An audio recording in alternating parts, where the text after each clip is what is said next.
Well, awesome. Thank you. Thank you very much for, again, your patience. Let's gavel in now at 9:14 a.m.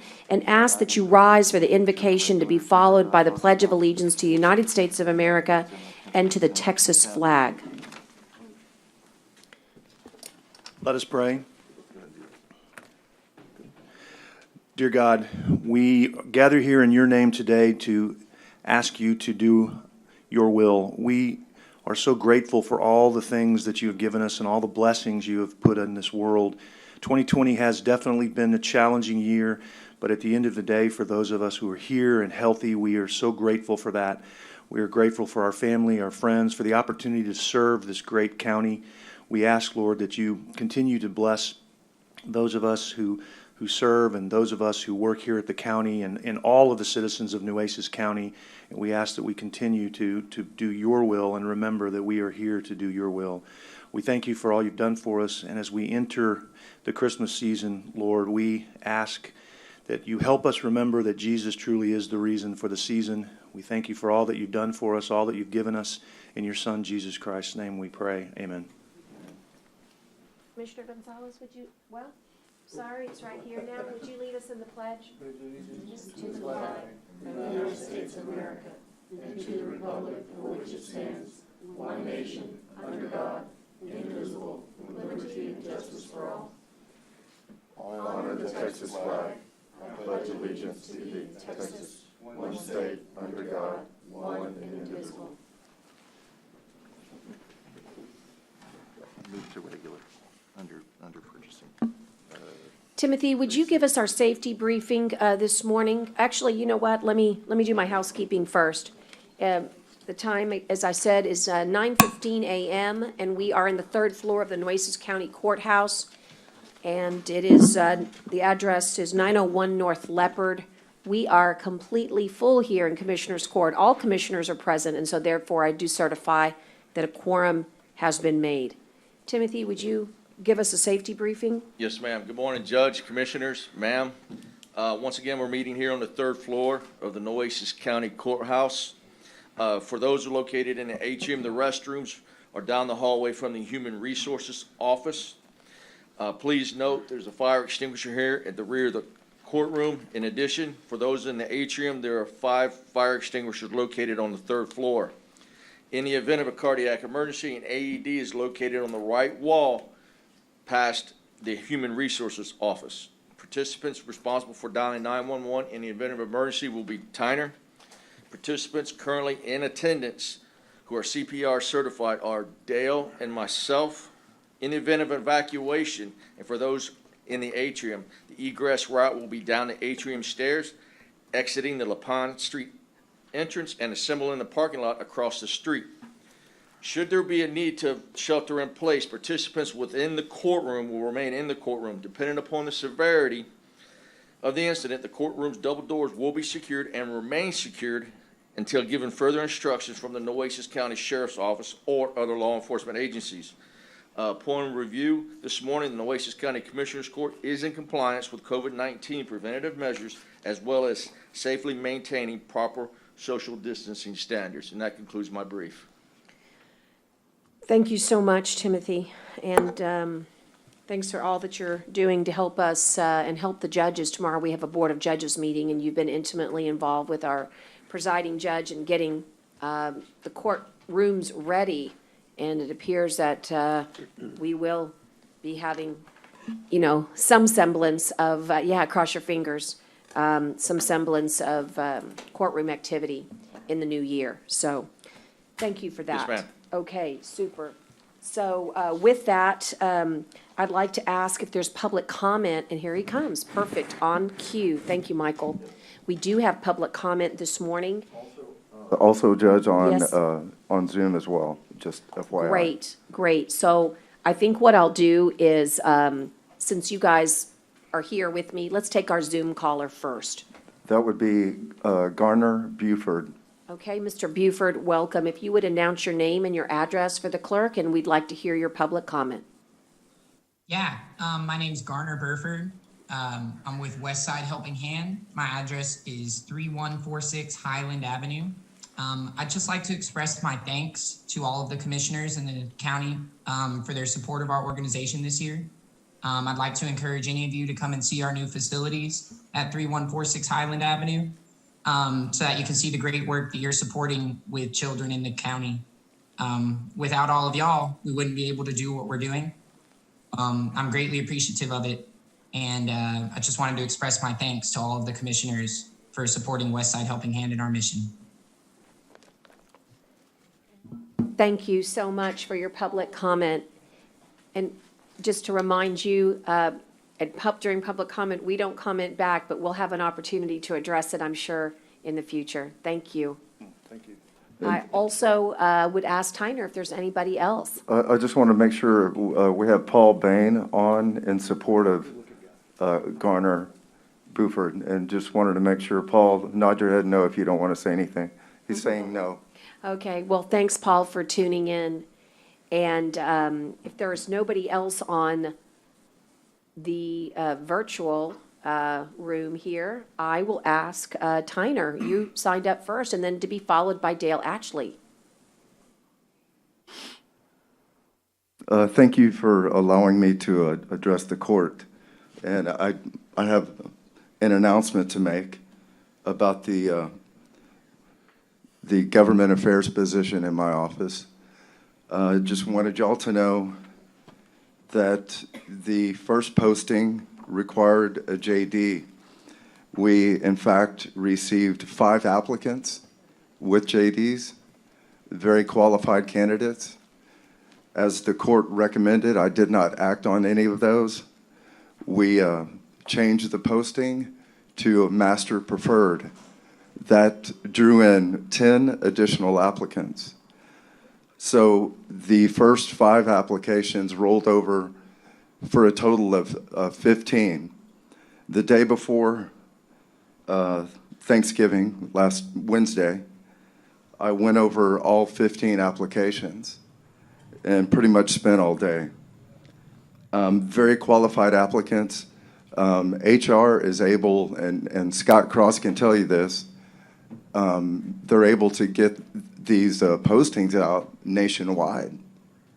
And Scott Cross can tell you he got an applicant, very qualified applicant, and I actually had somebody apply from California. So very qualified applicants.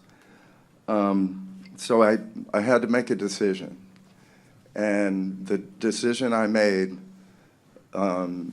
is the right decision now to help this county, to help my office. It may not be everything that, described the financial, the other things, but I am so excited to let you know that beginning on December 14th, our new employee who works for me and works for you is Belinda Hinojosa Person. That's great. Dang, Tyner, you did something right. I like it, man. Finally. Congratulations. That's, oh my gosh, what are we going to do It's that over great, the county right? attorney's office? He had me on pins and needles. I know, I was like, just tell I us. know, that was pretty I good, was like- Tyner. I like that. I was like, they're going to walk in the I thought it was the door. Academy I Award. was looking out, that's Well, great. Linda, congratulations. Well, thank you very, very much. I'm very excited to be able to be here and serve y'all in a different capacity. I've always worked hand in hand with the Office of Court Administration, and I'm excited that I'm going to be able to continue to help y'all in a different way. Anyone that knows Tyner knows that Tyner is known to be everywhere almost simultaneously. I think the joke is that he's always on roller skates. And I want to let y'all know that last night, late in the evening, he called me and he let me know that he'd already scheduled me for my fitting for my own roller skates. So I'll be able to hit the ground running on December 14th to help y'all. And I want to say I'm very, very happy to be here and again, help y'all in a different way. So. What a great choice. Seriously, what a great choice, Belinda. I mean, I will tell you, I'm deeply disappointed that you won't be at the county attorney's office, especially with Laura going out. That takes a lot of years of experience out over there, but my hope would be that you would certainly be able to still assist us with some of those issues in your new role without stepping on the toes of the county attorney. But great choice. I know you had great applicants, Tyner. I think there was probably another, but what a great, super great choice. Legitimately, I love working with Belinda. I've worked with her for many, many years, well before the time we came here, and so great choice. Welcome. Well, sort of welcome. Yeah. Welcome over here. Welcome to welcome. Yeah, well, Welcome to right. welcome. That's awesome. Awesome. And if y'all don't mind, I'm very thrilled to be able to be working with Tyner's team. I've obviously worked with Teresa and with Tara and Connie before. But after 20 years with the county attorney's office, that was my work family, and I'd be remiss if I didn't thank Laura for the opportunity to be part of her administration. And I truly, truly want to thank all of the county attorney staff, which just tireless work over there. And I know they tune in sometimes, so I do want to let them know that I am going to miss them. We look forward to seeing you in Austin, Belinda. That's going to be great. That's great. Ellen, I think that you've strengthened our court administration today. And Good choice. your knowledge of other political jurisdictions, if any, for the audience, all of us have projects that require interlocals. All of us have sometimes tri-party agreements, emergency management. All of those you have been intimately involved in. So when we talk about governmental affairs and financial, the truth is, all of those contracts have a financial component. So I think you meet every aspect, but the best part is that you know us, and during this very unbelievable time in our history, we're not gonna miss a beat. We're just gonna get stronger. So, Oh, thank you. very exciting. I do have a business administration minor, and actually my Good. major was kind of a hybrid. It's kind of like an international business. So I do have some experience and a basis to grow from. And you know how to call BS when Dale says it, right? I mean, that's what, I'm teasing, of course. That's Thrilled great. you're here. This is Thrilled great you're here. news. I was just thinking to myself, oh God, Tyner, please don't mess this up. Pick someone, pick someone good. And then, I mean, this is a grand slam, touchdown pass. It's all combined in one. I can't imagine Great someone move. better, more suited for us. And like the judge said, I mean, the strength that you bring, I just didn't think there would be many people with law degrees that would want to come and work for us. But someone in-house that has all this knowledge, I'm just really excited to see that, like the judge said, you're going to be able to make our team stronger. And it's always great to have another attorney in the house, I think, It is. right? Most of the time, right? Yeah. Most of the time. No, But, it is. No, it is. And so I'm glad that you chose to stay here with the county in this role, so thank you. Tyner, I never doubted you'd make a good choice. Never. I didn't either. This is like, Oh, come on. I did. Oh, I it's all I just great. said don't mess it up. I'll be honest, I did. Thank you. Thank you very much. Thank better you. make the right one. Thank you. Dale, that's a hard act to follow, but we welcome you to public comment, Dale Atchley.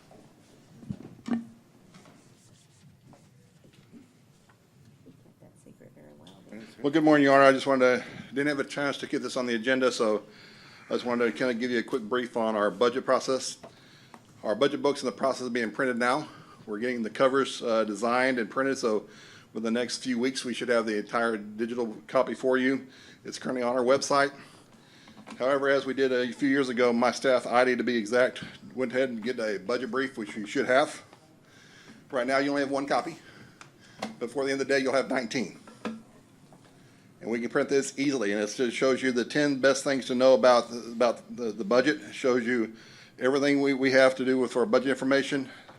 It shows everything. We've got a lot of good images on here. Some of them are we purchased. Some of these are images that my staff went out and took pictures of, so we can definitely change this as we want, but we want to just let you have a copy of the budget brief so you can hand out to your constituents and anybody you see fit. These are easy to print. So should you need more, we can print more. But as I said, before the end of the day, you should have 19 to do as you wish. And just let me know if you need more. We'll be glad to get them for you. But we wanted to just provide you the budget and brief for the county as we have it. It's Yeah. fantastic. This is great. Do we have it electronically that we can share, post on social media or anything? We're about ready to put it on our website as we speak. Great. Okay. Thank you. Yeah, it's just getting better and better. Last year was great, but I love the addition, top 10 things to know. That's a great addition. The pie chart on the front, this is just fantastic. And it's just in time for State of the County. Yes. So it's really well done. Thank you and to your staff. Ida's the one that did most of the work on this, so I need to thank her for all that she does and putting this together. But like I said, a lot of these pictures that you have here were purchased from the same people we did here. However, several of the pictures, Harry and my staff went out one day and just went around and took some pictures of different areas in the county to try to best image what Nueces County is all about. So those can definitely change throughout the year, but before the end of the day, you should have 19 that you could do as you wish, and if you need more, just let me know. Thank you. Thank you. Wonderful. Last call for public comment. Okay, hearing none. We are going to move to the general information reports. We have Melissa here to discuss COVID-19 and also hurricane and tropical storm recovery. And I'll just kind of give you the preview, Melissa, that we had that wonderful 4-hour workshop. So I'm not rushing you. I just want you to know that you can veer off into any area that you feel like we didn't get a chance to cover. Sure. And also with Hannah, it's excellent to note that coming up in the agenda will be the Jacobs presentation. Sure. So I'll keep it simple for you. But good morning, Judge and Commissioners. As far as the first item, which is COVID-19 goes, we know that our numbers are steadily increasing, and we knew that was coming as we started to meet for our first set of holidays. We're expecting to see that increase, and we're ramping up our operations, our testing, and our messaging as well. We're currently at 24,664 cases. Our number of deaths here in Nueces County are now at 489. So we see those numbers increasing again. We're also reevaluating things that we knew in July were important because the numbers were increasing, and those same things are being considered now. One of those, of course, is our ICU capacity and hospitalizations, keeping folks out of the hospitals. As of right now, we have 140 in-hospital confirmed cases. We are at 49 adult ICU beds. I'm not going to read all the numbers out. Yeah. They change every single day, but that just gives you one set to look at for this morning. One of our important operations that's continuing, that's going to play a huge role as we get into another increase, but also vaccinations as well, is our community clinic. The clinic, just for those of you that are not aware, it provides care to those that don't have insurance at no cost, also those insured as well. And this is a place where continued care for having COVID-19 can be performed. Last week, we got an update saying that 47 patients were seen at the community clinic. 5 patients were actually kind of stepped down from Christus Spawn, and so that's a good sign for us when people get to step down from the hospital and come to our clinic. The clinic is continuing to provide services. They worked over Thanksgiving and will also work through the holidays as well to make sure that there's not gap in care for our residents. There are 4 medications that we've been informed about that the clinic would like to be able to have so that they could provide the necessary medications at no cost or low cost to the folks, the patients at the clinic. So we're going to be looking at what some of our options for that are. They're not anything that's going to be difficult to obtain, and we want to make sure that we're fully supporting the clinic and their operations. We're also talking about step-down unit, which in the beginning we were calling an alternative care site. This particular site that we're looking at now, we're referring more to a step-down unit. I think it makes it very clear what the intention of that is for, and that's simply to take people that are now coming out of those ICU and still keeping them in a hospital-type environment. So we had a plan in place. And we had determined the funding source and the contracts for that. We had one of the 3 parties that stepped out of the memorial project, and so we are now working with Dr. Blow from Spawn on creating a site there at Spawn Shoreline in the Physicians Tower. So we're working with Spa Glass, Spawn staff to get cost estimates, timelines, and when we can make this happen. Again, we have our part allocated already, so nothing about that changes. And then Johnny Hip is going to be working on the contract. But that's all in the beginning stages, but we can make this happen very quickly, and I think it's important to recognize how much we're going to need this in the very near future. We continue to test. We have constant testing that's happening. I think, I didn't want to get it wrong, I think there's 9. So we have 9 possibilities for testing coming up this week. We had 2 yesterday, we have 1 today, and then there's going to be a change. There's 2 on Friday, but I think we might have a change to one of those. Another important thing to discuss is what we're working the most on right now is vaccination planning. We've been working very closely with BCFS, who has helped us not only kind of work on training our team and restructuring our team, but they're helping us develop our plan. And plans are very difficult to write. So this is great to have an outside person that's putting all of our work and our data and problem solving together. We're working very closely with public health and our other partners to address potential resource shortages or other issues, as well as prioritization and some other things that were discussed during the Accenture presentation about how we prioritize and the phases that the vaccines will roll down in.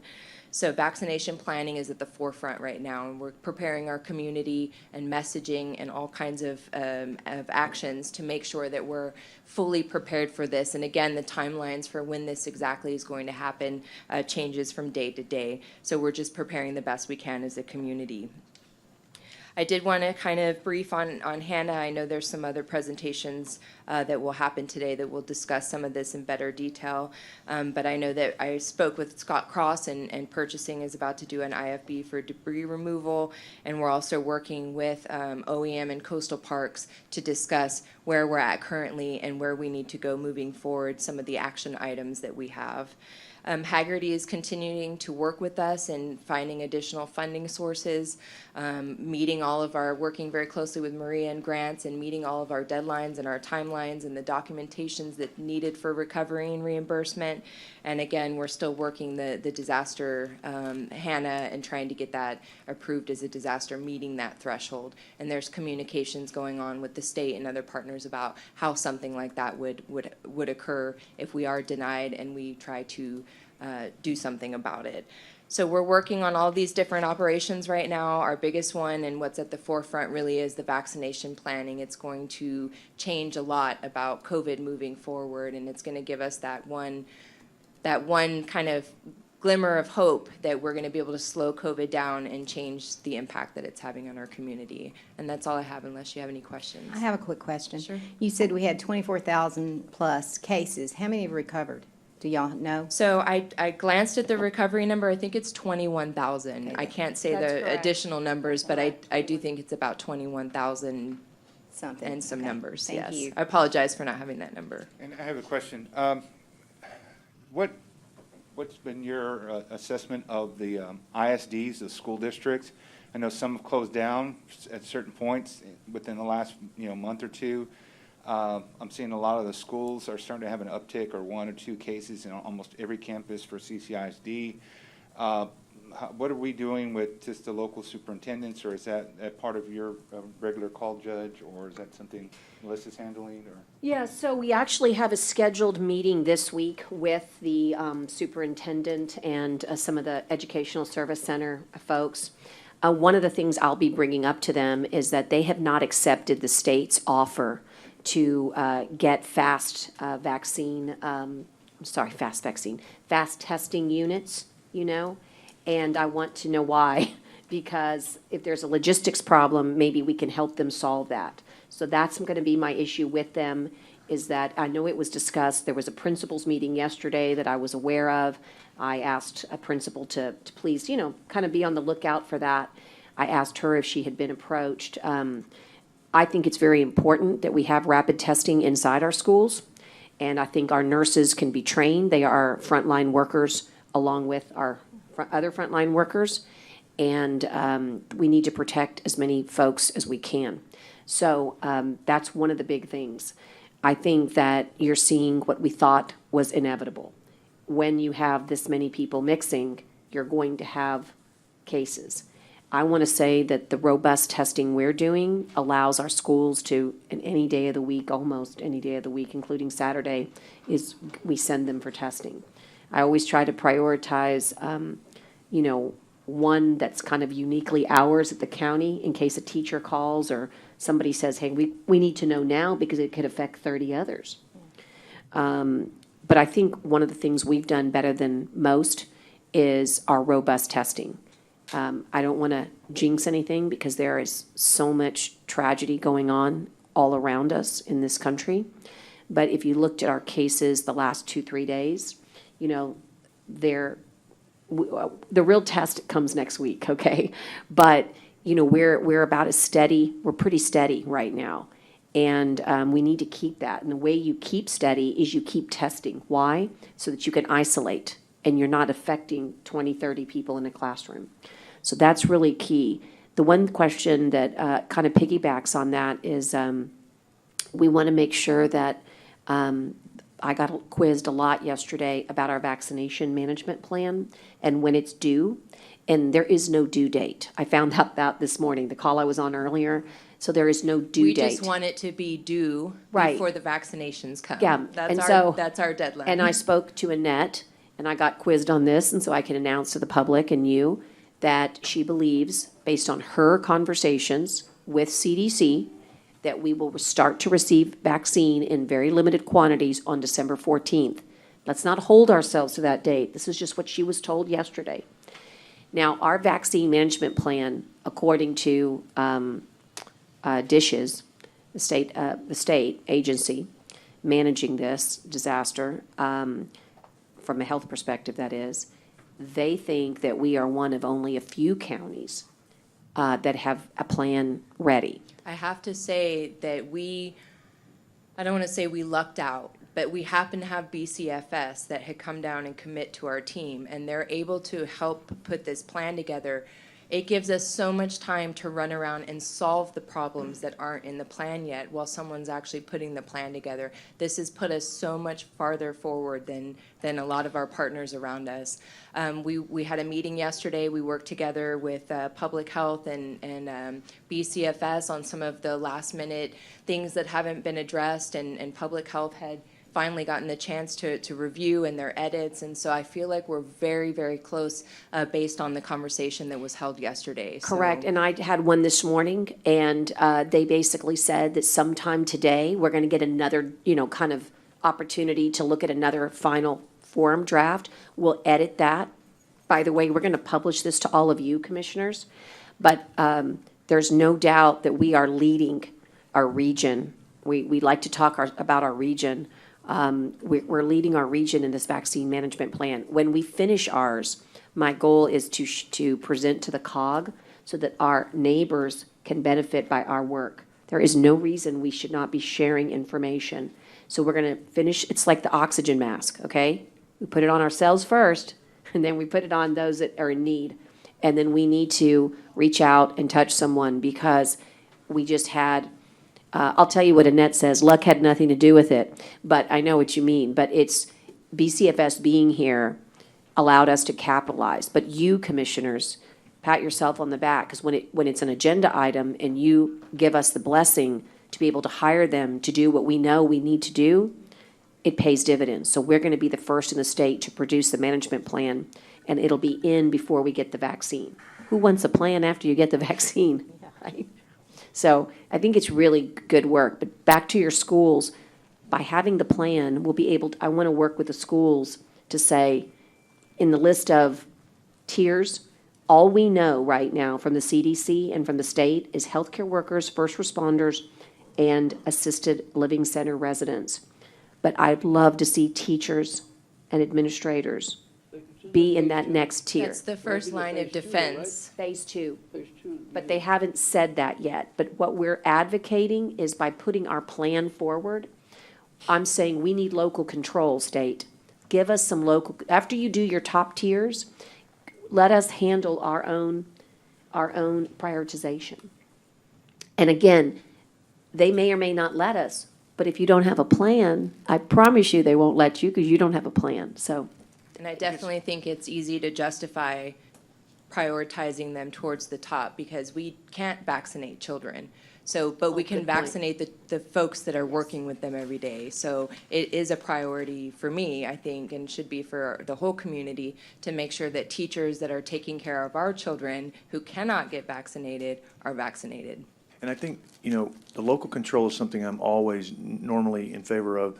On this one, a little bit, I would be at least curious to have a suggestion from the state, because what I would hate to see happen is Nueces does it one way, San Pat does it another, Clayburgh does it another, and people start going, people are, not us, but people are like picking their favorites, or, so I would like to at least see a suggestion from the state to say, here's what we would recommend first, because I don't want to get into I don't really want to get into where we're picking who gets vaccinated and someone doesn't.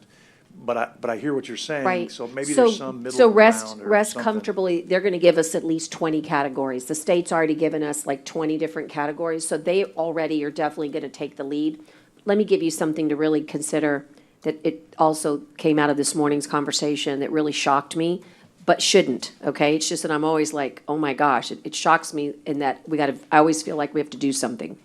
And that is that in the surrounding counties around us, so take a pin and go like this, everybody that touches us. Who is that? Aransas, San Pat, Clayburgh, and Jim Wells. That's who touches us.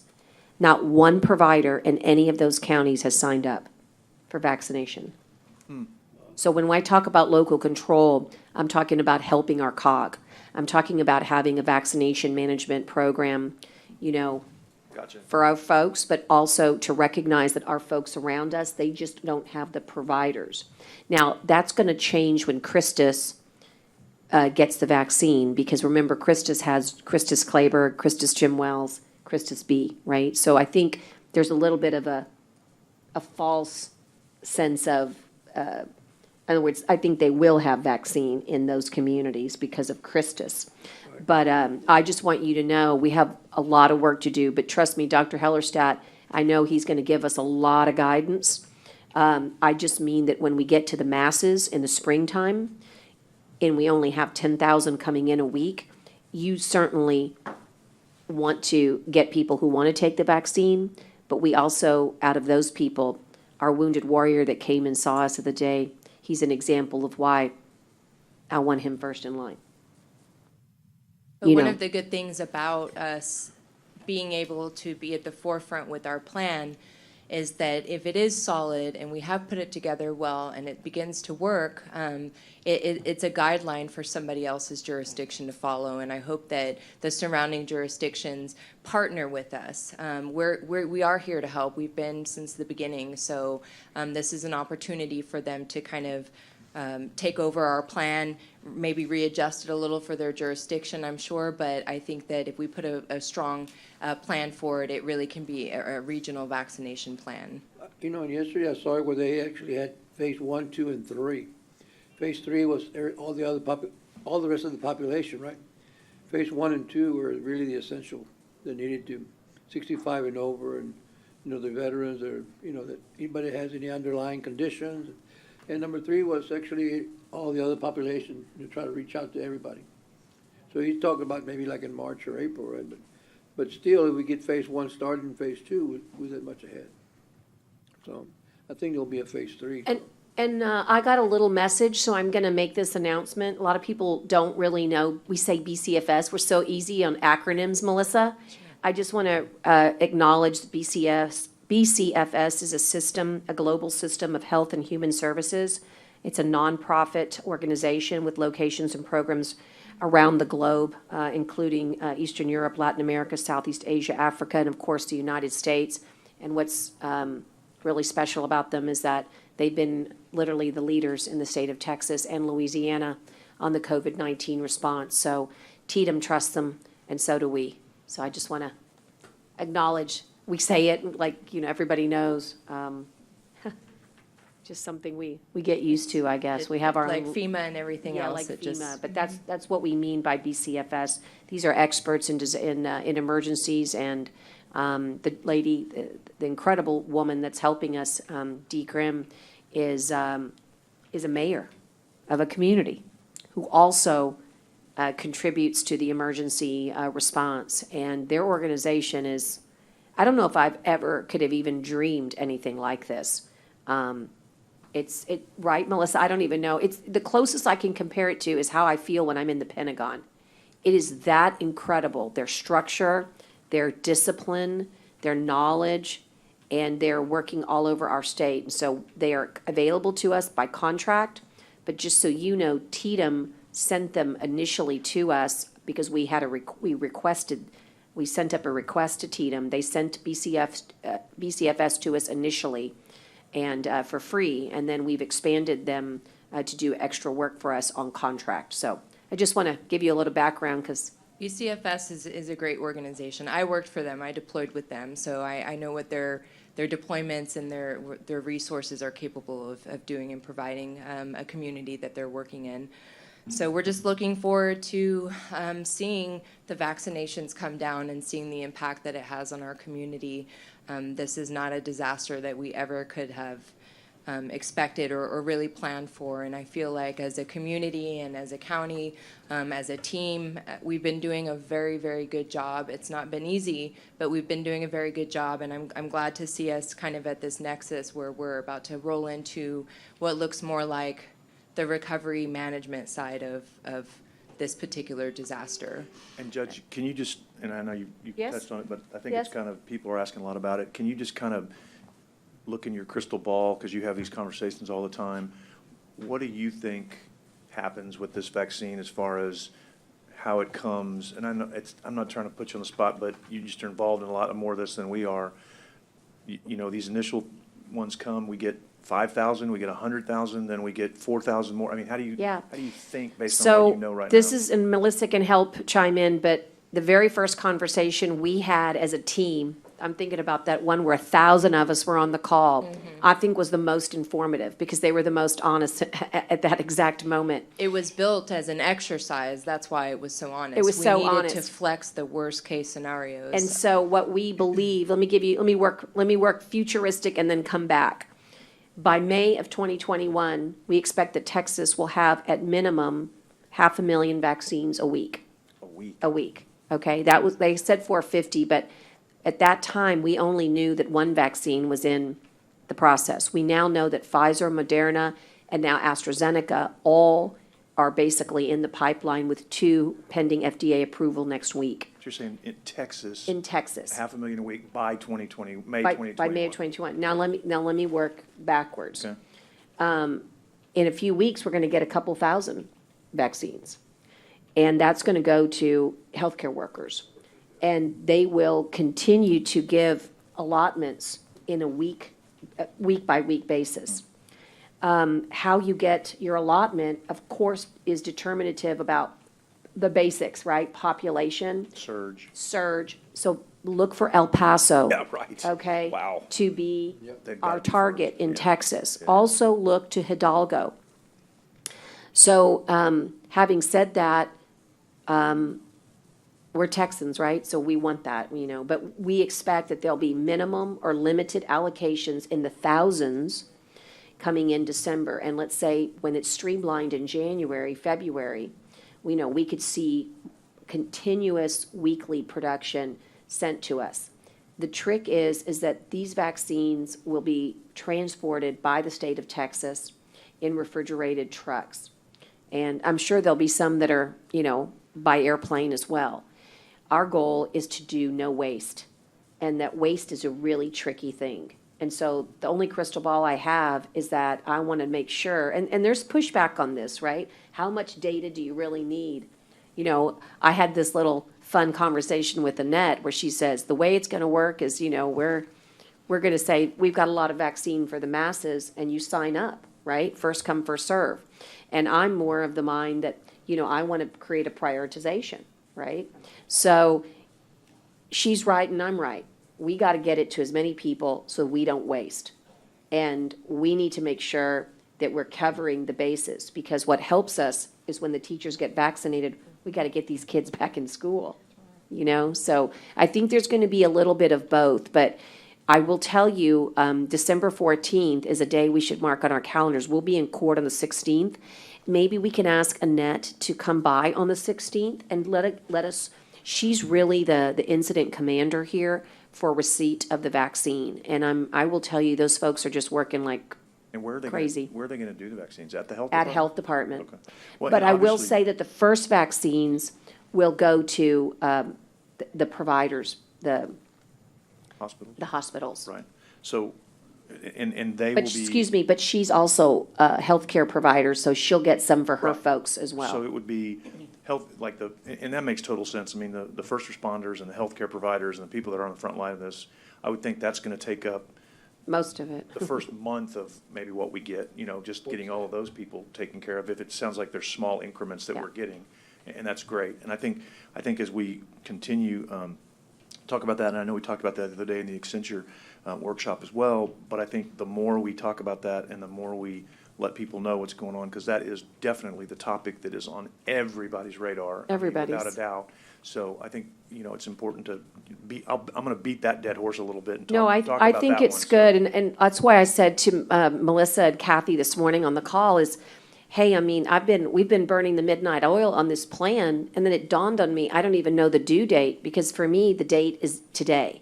Everything we do, it's like, can we finish today? And then we come to find out there's not even a due date. Right. And so it just goes to show you that we're all kind of in scramble mode right now. But just know that your health department is one of the 25. That's on our top 10 things to know. We're one of the 25 cities in Texas that's going to receive it. The second thing is Texas is a Pfizer partner, so that's awesome.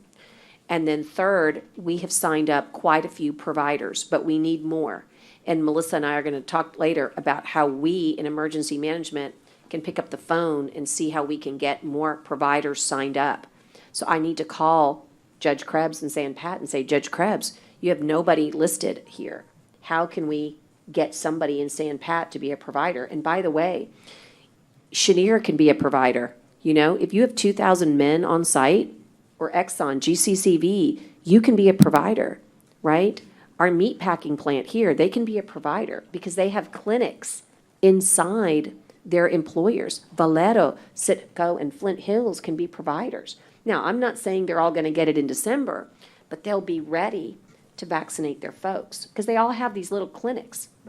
And so I think that that's going to be a really important role for us in emergency management is encouraging and training. Maybe they're afraid I of actually it. hadn't heard that, some of our surrounding county partners don't have providers yet, so. And Melissa, they may, but it's not showing up on the website. Sure. And you know that trick. And there's a lot of things that don't show up. So they could be in the process, but they're not there. But we certainly want to reach out. Brent, I was actually thinking that Port A, we got to find somebody because it's not convenient to be in Port Aransas and drive to health department or to Robstown.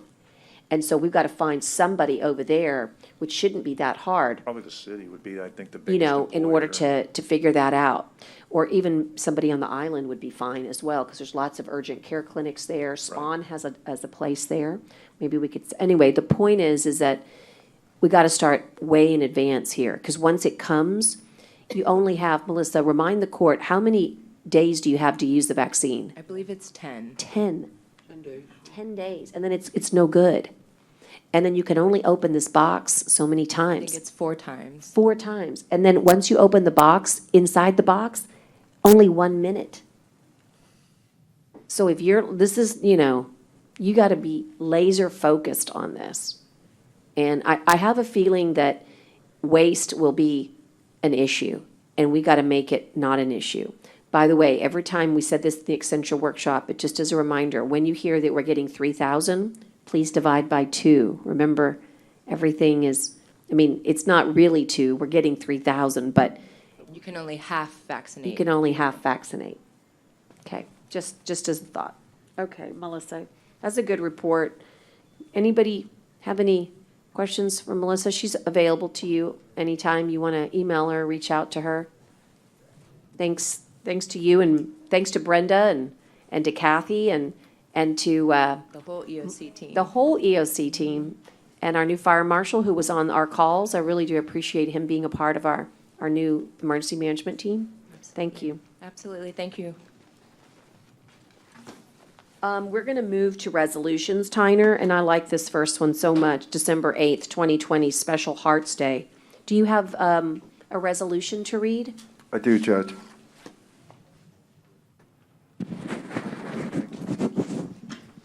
Whoops.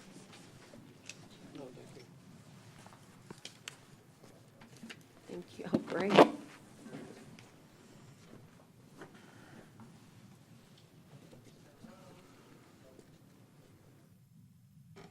Okay, this one is done.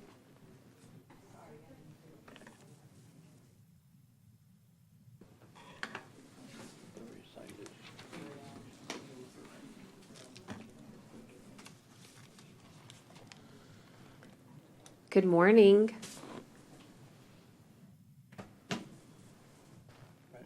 Oh, sorry. Thank you. Judge, I'll go ahead and read this, and I'll let Sherry Davis introduce her crew. This is only our second time to do this, I believe. But it came up on my calendar, and so I'd like to read a resolution for December 8th, 2020 as a Special Hearts Day.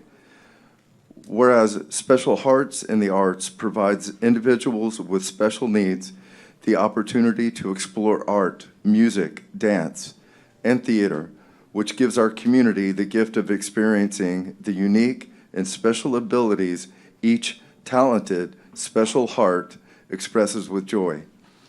Whereas Special Hearts Day allows Special Hearts in the Arts a community platform to share their gift to the world through their own unique abilities. They rejoice in not just one special ability, but all special abilities, whether it be in sports, fine arts, or other unique gifts that each special heart proudly and unselfishly offers. Special Hearts Day allows everyone to embrace a reality that focuses on special abilities instead of disabilities. Whereas Special Hearts Day is a celebration of special hearts, families, volunteers, and community members that provide our county the opportunity to understand that special hearts are remarkable contributors to the greatness of our community. Special Hearts Day celebrates the blessing and gift of each special heart in our wonderful community. Now therefore be it resolved by the court that the court does hereby proclaim December 8th, 2020 as Special Hearts Day. So moved. I've got a motion and a second. And all those in favor signify by saying aye. Aye. Aye. Ms. Fisher, would you like to say something, or do we have a spokesperson? Crystal?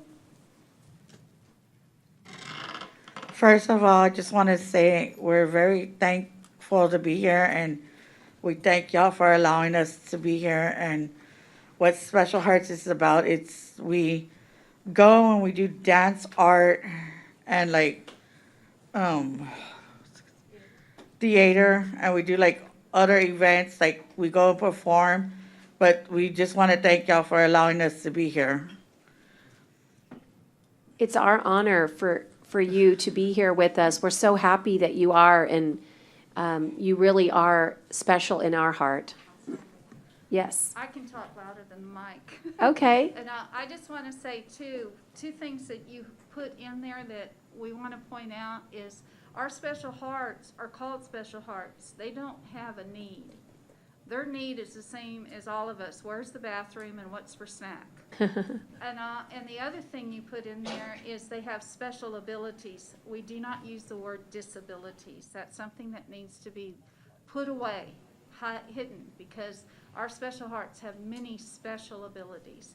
And we want to thank you guys for recognizing our organization. And if we could, without this virus, we would have had all 45 kids in here performing for you and showing you their greatness. So thank you again so much. Morgan, did you want to say anything real quick? Morgan wants to speak too. I love the Special Heart, dance class, heart perform Katie. I love Michelle Davis, Special Heart. And there's Betty. Special Heart. There's Mom Mary. So happy. Thank you very Thank much. you. Of course, Will the Thrill has to say something because his laugh is going to win the room. Thank you all for coming. I like the dance and Special Hearts in the Arts, and we'll do the Space Jam, keep the voice down. We'll do a Christmas show, and we'll build a bridge, and we're seeing Halloween dance every day.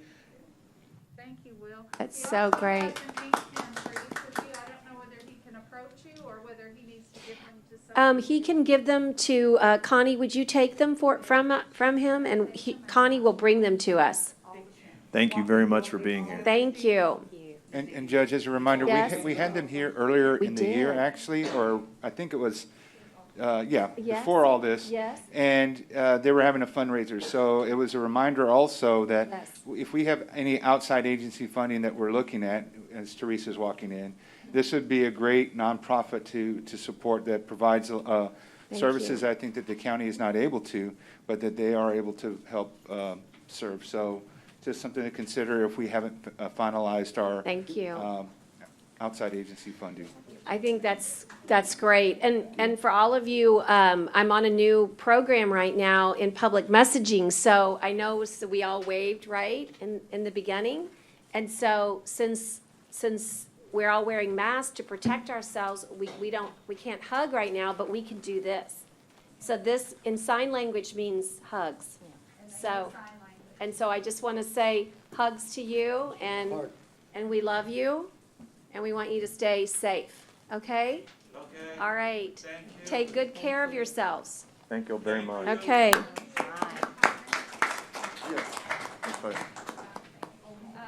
quick, Judge Gonzalez, Joseph was my student. I'm sorry? Your grandson was my student. Oh, okay. Well, then, no wonder he's smart. Thank you for your help. That's great. So, thank you, Tyner, for remembering them and for contacting them. And I know it's special to have them here. Yes, it was last December that we did this. Yes. And Amazing that it a popped year up on has my passed. calendar.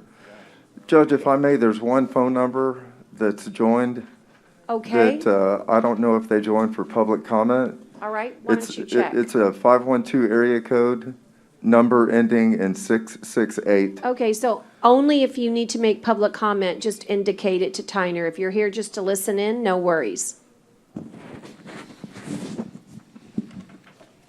Okay, there you go. Thank you for checking. So, we, at this moment, are on H1, and I have an announcement to make for December 2020, the Employee of the Month. And this person is an incredible person that we know and love, and she is the Assistant County Librarian and is the right hand of our department head, Miss Ida Gonzalez Garza. And she writes to me that Ida, decided to change the job description last year because she said every department needs somebody that's dependable. And she says Crystal really exemplifies this person. She has been the only person in her staff that has held every single position in the library. And she started as a very young college student, volunteering daily for 1 year, and then she became hired on as temporary staff. She was there in that temporary staff position for 2 years, and then finally there was a full-time opening. 8 years later, she is the assistant county librarian, and she relies on her daily, she states. She is instrumental in updating our library in STEM technology, ebook applications, web design, gaming platforms for our young teens, literacy software, summer reading, technology upgrades, and so much more. She said literally she could write so much more, but she is out of room on the blanks that we've provided her. I can attest to all of these things. I just want to say that we are so proud to announce the December 2020 Employee of the Month is Crystal Hernandez Drillin. And I don't know if she's on the line. They are, Judge, and this may be a surprise. Okay. I emailed them yesterday and said, you never know if the Commissioner Court is going to pull your consent agenda item, so you better be on. That is funny. You use the tactic of fear. Ida, I'd love for you to be able to make some comments. I just want to say that whether it's storybook time at the library, or whether it's writing grants, or looking for innovative concepts, or helping us really revamp the way children get a chance to have access to books during COVID-19, or families, you guys answered the call in so many ways. You know how CNN has the Heroes of the Year? I want you to know you guys are really unsung heroes. You have helped the JPs with eviction hearings. You guys in our libraries, who would have ever thought that was going to happen? You gave up your own iPads so that children would not be without in our rural areas. And most importantly, you never shut the library down so that we could make certain that people who needed internet and had access to books could get them. And you think about the simple things in life. You guys really made sure that we never really were without education. And I know that you say Crystal is your right hand, so let me let you talk a little bit about her. And Crystal, we're happy that you're on, and we really do salute you as an outstanding Nueces County employee. Thank you, Judge. I appreciate it. Yes, I did get a message last night from Tyner, and so we both said, yes, we're on board because we have one item, but thank you. It is a big surprise, but I couldn't do any of my work here at the library without the wonderful staff, and Crystal has been my assistant, and she's been wholeheartedly 100% since the time she started as a college student and up until now. So I'll pass it on to her, but we couldn't be any prouder to have her on board. Thank you very much. Thank you, Ida. Crystal? Hi, thank you. I wasn't expecting this, but I couldn't have done all my work with my coworkers. You know, we're really busy promoting digital resources to our community, and then just applying for different grants. And we're just actually thinking about the next fiscal year for the grant that's coming up. So we're excited, and we're really thrilled to just support our community with some big events that are coming up, especially during this holiday season, as we're doing a drive-by. If y'all didn't know, so. For saying hi to the Grinch, and then just passing out free books. But thank you all, and I'm just here to support our community and to help our county. You're amazing. Thank you, Crystal. We really do appreciate you. Thank you.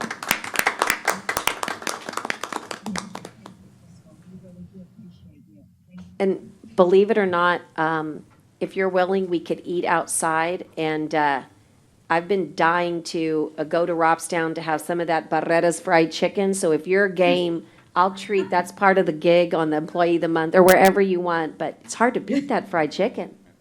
And of course, the real thanks is from the children who don't get to be here, but who you help every day. Thank you, Crystal. John, what's that place in Robstown I like to go to that you, that burger place that, Rod and Roll? yeah. Oh, well, we can go to Rod and Roll Rod too. and Rolls, that's a good one too. Sorry. I Hey, should've no, known that. no, that's a great one Get a sample of too. all the great food from there, Yeah. G's and everyone else. Yeah, we that's could have around pizza. there. Yeah, there's so many. Rod and Rolls. Great. There Well, you go. get to choose, Crystal, and you know what? I don't know what our protocols are, but they do the most beautiful Christmas tree, and so it's time. So if we can help spread a little holiday cheer, let us know. And Judge, the great thing will. about Crystal is she's, you're a second generation Nueces County employee, right? Yes. Don't you have family? My mother works for New Inland Parks. We've got a great partnership with them, if you didn't know. And then my father is also an employee. He's the foreman for Public Works for Central Yard. So yes. Thank you for bringing that up, Commissioner. Well, that's what we call a family tradition. Very dedicated to serving our community, our county. Yes, thank you. Thank you, Crystal. What a beautiful smile she has. So, so we're going to move to board appointments, and that is, Tyner can help lead this Emergency Services District board appointment. And so you actually had a resignation of Judy Felder. You had some expiring terms, and so, and we got a new applicant, Denise Haskett. So if it's the desire of the court, you could appoint Denise Haskett and the two incumbents, Susan Cood and William Ordner. I move that we appoint two reappointees and the new one to make it 3. Second. I've got a motion and a second, and all those in favor signify by saying aye. Aye. Aye. Post same sign. I'm gonna, I get a few privileges, right, during the holidays. I'm gonna go back to public comment because 2 blue folders are in my hands, but there's not an agenda item associated with it. And so I just want to recognize, although I don't think he's here, but I've got a beautiful resolution. And I think we may be Certificate. just getting that signed in preparation for next court. So you want me to hold? Yeah, hold those. Okay, I'll hold. Okay, you got it. I'll do it. They're here with me and they're all signed, and I thought maybe we missed them, so we want to make sure we recognize. Okay, but let me double check with Tara. That's fine, and I'll I think that hold. was her. Okay, thank you so interest. much, Tyner. I didn't want to miss that. They're not gone yet. How about the consent agenda? Ladies and gentlemen, we have A through X, and I would ask. Judge, Yes, could I interrupt? of course. Item 2K on that section actually should have been in the purchasing regular agenda. So I'd ask that it be pulled, and we'll discuss it when we get to the purchasing section of the I'll regular take agenda. a motion to do that. Under So moved. 3C. And I'll do a second, please. Second. All right, and all those in favor signify by saying aye. Aye. Aye. All right, besides K, can I have a request for a motion? Is there any item that needs to be pulled at this time? A. A, okay, got it. Any others? Okay, hearing none, no others, I'd like to have a motion for B through J and L through X, please. To approve. Motion and a second. All those in favor signify by saying aye. Aye. Aye. Pose same sign. All we have to do is A. Let's look at A. And I'll ask Dale to be on standby here for Yeah, questions. I just want to have one question on this. Is this an additional expenses besides what we already paid Accenture and Snyder, or this is, I thought we had already paid them for some of this work, or we already paid them, like, I know Accenture was $750,000 plus whatever else I got from the hospital district. Is this an additional expense or what? I'm not sure which, $132,000 for Accenture, and then Snyder Brad, $22,000 for public health messaging. So, but is this for November, or is this part of the bill that we already have with them, or part of the? is this part of the, it's over, I know from Snyder, there's only, it might be getting billed in different portions, but I know it's only one contract. Yeah, these were the contracts that were approved in the prior court by this Commissioner's Court. So this is just the bill getting paid? That's correct. Okay. It's that extension contract for Accenture. Okay. That we approved in the prior court. Right, so this is, so It's these, not what new? takes us- not new, Okay, not new. No. all right, that's all I have, my question. Okay. So moved. Second. Okay, motion and a second. All those in favor signify by saying aye. Aye. Aye. And they are both being submitted for reimbursement, just for your Right. And I knowledge. think you gotta Okay. keep saying that, Judge. That's good for people to know, too. I just No, feel like it's no, no, good. No, no, it is. No, You I'm know, being serious. people Yeah. want to know. Yeah. Let's move on to the regular agenda, and I just want to give everybody a little heads up. I'm going to ask for y'all's patience. I've not seen an agenda in a long time that's loaded with this much good substance, but it is going to take us, some time to go through. At 12:30, I'm going to take a 30-minute break. I really want us to have stamina here for all these great presentations, and I've learned that a 30-minute break at 12:30 works nicely for us to grab nourishment, and also it's respectful to the people who are later in the agenda to give them the same equal, I guess, attention. So we'll start, and it begins with our friend Ray Allen. And Ray is the Executive Director of Coastal Bend Bays and Estuaries, and he's coming to give us a report on the activities. But there's also an action item here, as I understand it, and that's to authorize the new contract, 2020-2021. And Ray, later in the court, there is a point in time where we adjourn in memory of, and so I will do much better tribute at that time. But I want to extend, on behalf of this court, our deepest condolences for the loss of our amazing board member and our dear friend, Jay Reining. It's a great loss, Ray. It is, and very sad, and I'm still reeling from it, and I know, it's not easy, so I know. thank you. I wanted to start with an update on our program and activities we've been doing and looking ahead even. Let me start off by saying it's been a tough year. It's been a tough year for everyone. You all know that. I won't go into all that, but we continue to do good work out there. Sometimes it's a little slower. Sometimes it's a little more difficult to have meetings with our public partners. But we are making progress, and our employees like yours have adapted. You know, we are learning to work remotely. We are learning to work through Microsoft Teams and whatever we need to do to get the job done and stay on budget and stay on time. So we go to the report, and it's going to be a little tricky. Tyner, are you going to work us through that? Oh, okay, very good. If you could scan down a little bit on that image, there we go. The FY 2020 report, we've done some great projects, and I don't know if you can slide down rather than page down. Yeah, you can see there I'm on page 2 of the handout that should be in your packet. We're doing some great things. We got a strong emphasis on water quality, protecting the environment, working on Oso Bay and Oso Creek watershed. Also working, later you'll see we're working on the Petronilla Creek area in both Nueces County and Clayburgh County. So there's just a lot going on in terms of water quality work. We continue to work with our partners who are still recovering from Hurricane Harvey. You know, it's been, 3+ years now? And so some communities, many communities, are still trying to recover and regain some of their assets. We have focused on working with them on public access areas to the bay and to nature parks, boardwalks, dealing with stormwater issues. They all found out, things don't drain from a flat platform like our communities here. So working on drainage. But also, we suffered in the environment area a number of important colonial waterbird rookery islands, birds where islands nest in great numbers. They were eroded away by the storm.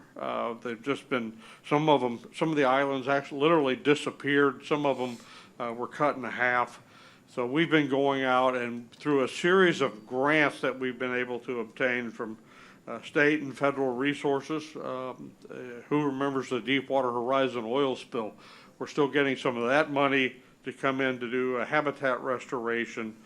So not only do these islands provide great nesting habitat, which admittedly is our top priority, but we all know that nature tourism is a big part of our economy here.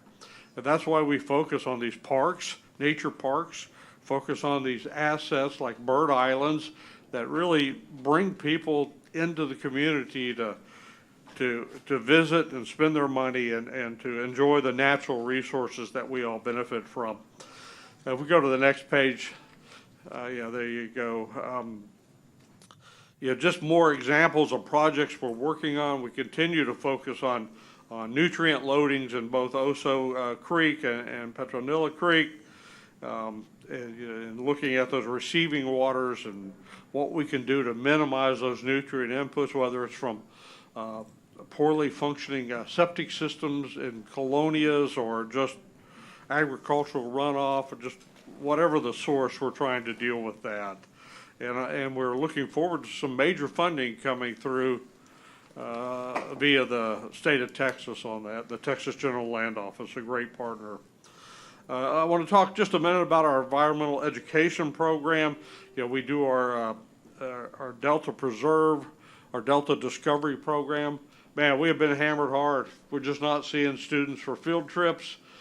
We've shifted our staff to focus on reaching out to weekend activities, to going to the classrooms either in real life or virtually. We're doing everything we can to produce videos, if you will, of tours of nature areas. We're just trying to keep the word up and keep folks aware and students aware of these natural resources in our area and how important they are, and also how that fits into their educational program. So it is all tied back to their tax standards. So a lot of that going on there, but really our education program, because students aren't able to come out on field trips, we've gone from 6, 8, 10,000 students a year down to very, very few. And it's troubling, and we're shifting some resources around. Some of those education staff are now doing project management in other areas, still outreach. We talked about our coastal bird program already. A number of our species here had seen significant declines. We actually have employees out on the ground, and Judge, thank you. We've been able to get out through some of the county boat ramps and some of the other facilities to actually go out and actively manage these sites before and after the nesting season. And so populations tend to be recovering, although there are factors beyond our control, like weather and hurricanes and other storms that really affect the resource. We continue to do monitoring, water quality monitoring in the area, and that's important. If we could go to upcoming restoration, which is, there we go, the next page on that. And I'm not hitting all these. I know you all could look through these at your leisure, but we focused on some major projects in Nueces Bay, the Delta shoreline erosion protection. We're losing 10 to 15 feet of habitat right at the edge of the Delta there. So we're looking at some offshore protection, some habitat restoration. We continue to work on an important island, Rookery Island, there as you cross the causeway towards Portland, just off to the Nueces Bay side. We very cleverly call it Causeway Rookery Island because it's next to the causeway. And we have some major funding coming in for that. I do want to say that funding from Nueces County is important to us because we had this show of local support, not just Nueces County, but cities and port authorities and industry. Those dollars are the sweetest dollars for us and allow us to focus on local projects and to, I'll just tell you, let us attract dollars from other sources. A little bit of upfront money goes a long way to leveraging state and federal resources. Again, Parks and Wildlife, Texas General Land Office, US EPA. We've been able to attract literally millions of dollars to this area with that show of local support. So that's good. Neat things we're working on are Up to You litter program, a little further down there on the slide. Working with the Nueces River Authority, not just here on the coast, but up through the entire watershed of the Nueces River Basin and some of the other creeks and drainages into our system. Those are important efforts, reaching out to the community. It's a public awareness campaign, but literally a trash cleanup campaign. Do you have, we were having trouble getting those bags. Do you have access to those bags? Well, We had tried to order some Did you- and we couldn't. Scott Cross was, anyway, we're working on it, but if you have a contact for us, I do. Our last order came through. Okay. So I'll have to check and see where we bought okay, them, we'd like some on coastal parks but, and, we'll send that. okay, thank you. We'll send that over here. An interesting aspect, we're dealing with a number of invasive species, exotic species. In particular, Texas Gulf Region Cooperative Weed Management, a little further down on the slide, please. There you go, one more, I think. There you go. We're really dealing with an invasion of ornamental plants that got out of hand and got loose, and things like the Brazilian pepper tree, primarily, taking over our native wetlands. It's not that our wildlife won't use it, but it excludes other wildlife. And so we have focused with our friends at the county here. We've done some great projects with Scott Cross, and I want to put it, that guy's been so busy. If we could go for a couple of years without a hurricane, that would be really nice. But we've worked with the Nueces County and Port Aransas and the University of Texas Marine Science Institute, and we're doing what we can to focus on key spots where the habitat is most critical so that we still have that natural habitat. Finally, Judge, let me wrap up. I know you're later going to do something for Jay, and let me just put this slide up here. You know, we did lose an important board member. Jay was a friend before he was a board member. You know, he's going to be deeply missed. And Jay, I knew Jay when he was captain of the port with the Yeah. Coast Guard. First time I met him, he was in uniform. You know, he then, you know, worked with us there, and worked with the city of Corpus Christi, and went on to continue to do some volunteer legal work and in the community here, and been a part of our lives and part of our team for so long. It just really hurts to lose Jay to COVID-19. And I'll tell you, this is the closest person to me that I've lost to COVID-19, and it hurts very much. So let me wrap up by saying I didn't put all this together. I had great help from my staff, Catherine Tunnell and Kirsten Stanzel. You know both, Judge, and Yeah. so And they've done a great job helping with our communication. They're amazing. You have, this is, you know, when we go to DC, if I really want to break the ice with somebody and tell everybody what an amazing place it is that I live, and I usually say two things. One, we're home to CCAT and the Naval Air Station, and we're also the 18 National Estuary Preserves. And those are my two talking points, and that usually breaks the ice and everybody falls in love with Nueces County. What you do is so under the radar and is probably the most important board in our county. I'm going to say that again. It is the most important board in our county. Industry cannot survive without their mitigation projects. Right. You make that happen in a ecologically balanced way. So I want to address something with you that is going to come up on the 16th, and you could come back on the 16th, but since you're here, it is my intention, and Tyner knows this, we will be having a workshop where we'll be talking about our legislative agenda. And although it's going to be a weird one because of COVID-19, the budget is still one of the topics that will be taken up by the legislature. We know this. Yes. And because of it, we advocated last session for you all to have a uptick in funding. I don't mind, I will carry all the water, but I want you to tell this court that you need these dollars and that you need this court to support it, because we're going to vote on it on December 16th. And it's not like it's something that's, I want you to share it, but it's needed, isn't it? It absolutely is needed. In fact, in these troubled times, we've actually seen an increase in federal funding from EPA. But like all good things, it requires a one-to-one match.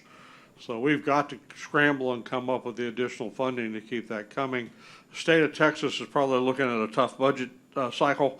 Our funding comes through the Texas Commission on Environmental Quality, through their budget requests. So a lot of effort goes into making sure we receive that funding. And, Right. and again, to emphasize the support and partnership of Nueces County, both at funding but also technical support with Scott and other parks people and other members of the Commissioners Court here. You know, we just do an awful lot and rely on those partnerships. I do want to mention or ask Tyner to comment on the action item that was scheduled for today. Tyner, did you want to address that, or you want me to? Yes, what we, and what Belinda reminded me yesterday, Johnny in the county attorney's office has been working diligently, and as you know, Judge, that all the entities, the city of Corpus Christi and the port, have been working on an interlocal agreement, updating the one that is very old. 20 years. And the interlocal, Ray and I talked just this morning, what we'd rather do is enter into the interlocal agreement that provides for the $50,000 funding. And so we would like to table the item today. Okay, that's fine. I'm good with that. And I want the court also to know that Coastal Bend Bays and Estuaries has not been, that funding on the statewide level to make that match has not been increased for over 20 years. Since 1999. Okay, and so more than 20 years. And so we need to be great messengers. If you want our community to recover, the best way we can do that is to make sure that we have, honestly, industry has to have this ability to mitigate. And so it goes hand in hand with our recovery. So we've had so much industry come in the last 5 years.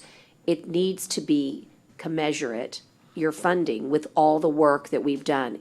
We cannot hire the scientists, we cannot do the work. I do sit on the board to represent this court. When I got on the board, our donation was, Ray? $2,000 to $4,000. Right. It's now 50,000. I want you to know that we kept it the same amount as last year. I told Ray and Dr. Stanzel, I wish it could be more. It's a little bit tighter. I would like for all of us to have open minds because their request was 75,000. So the next budget cycle, I'd like for us to consider that. We can get out of COVID this year. Next budget cycle, consider 75,000. That would match us with a Sanpat. Very good. I'd like us to be matched with Sanpat. So I just want you guys to know that they're very, very humble.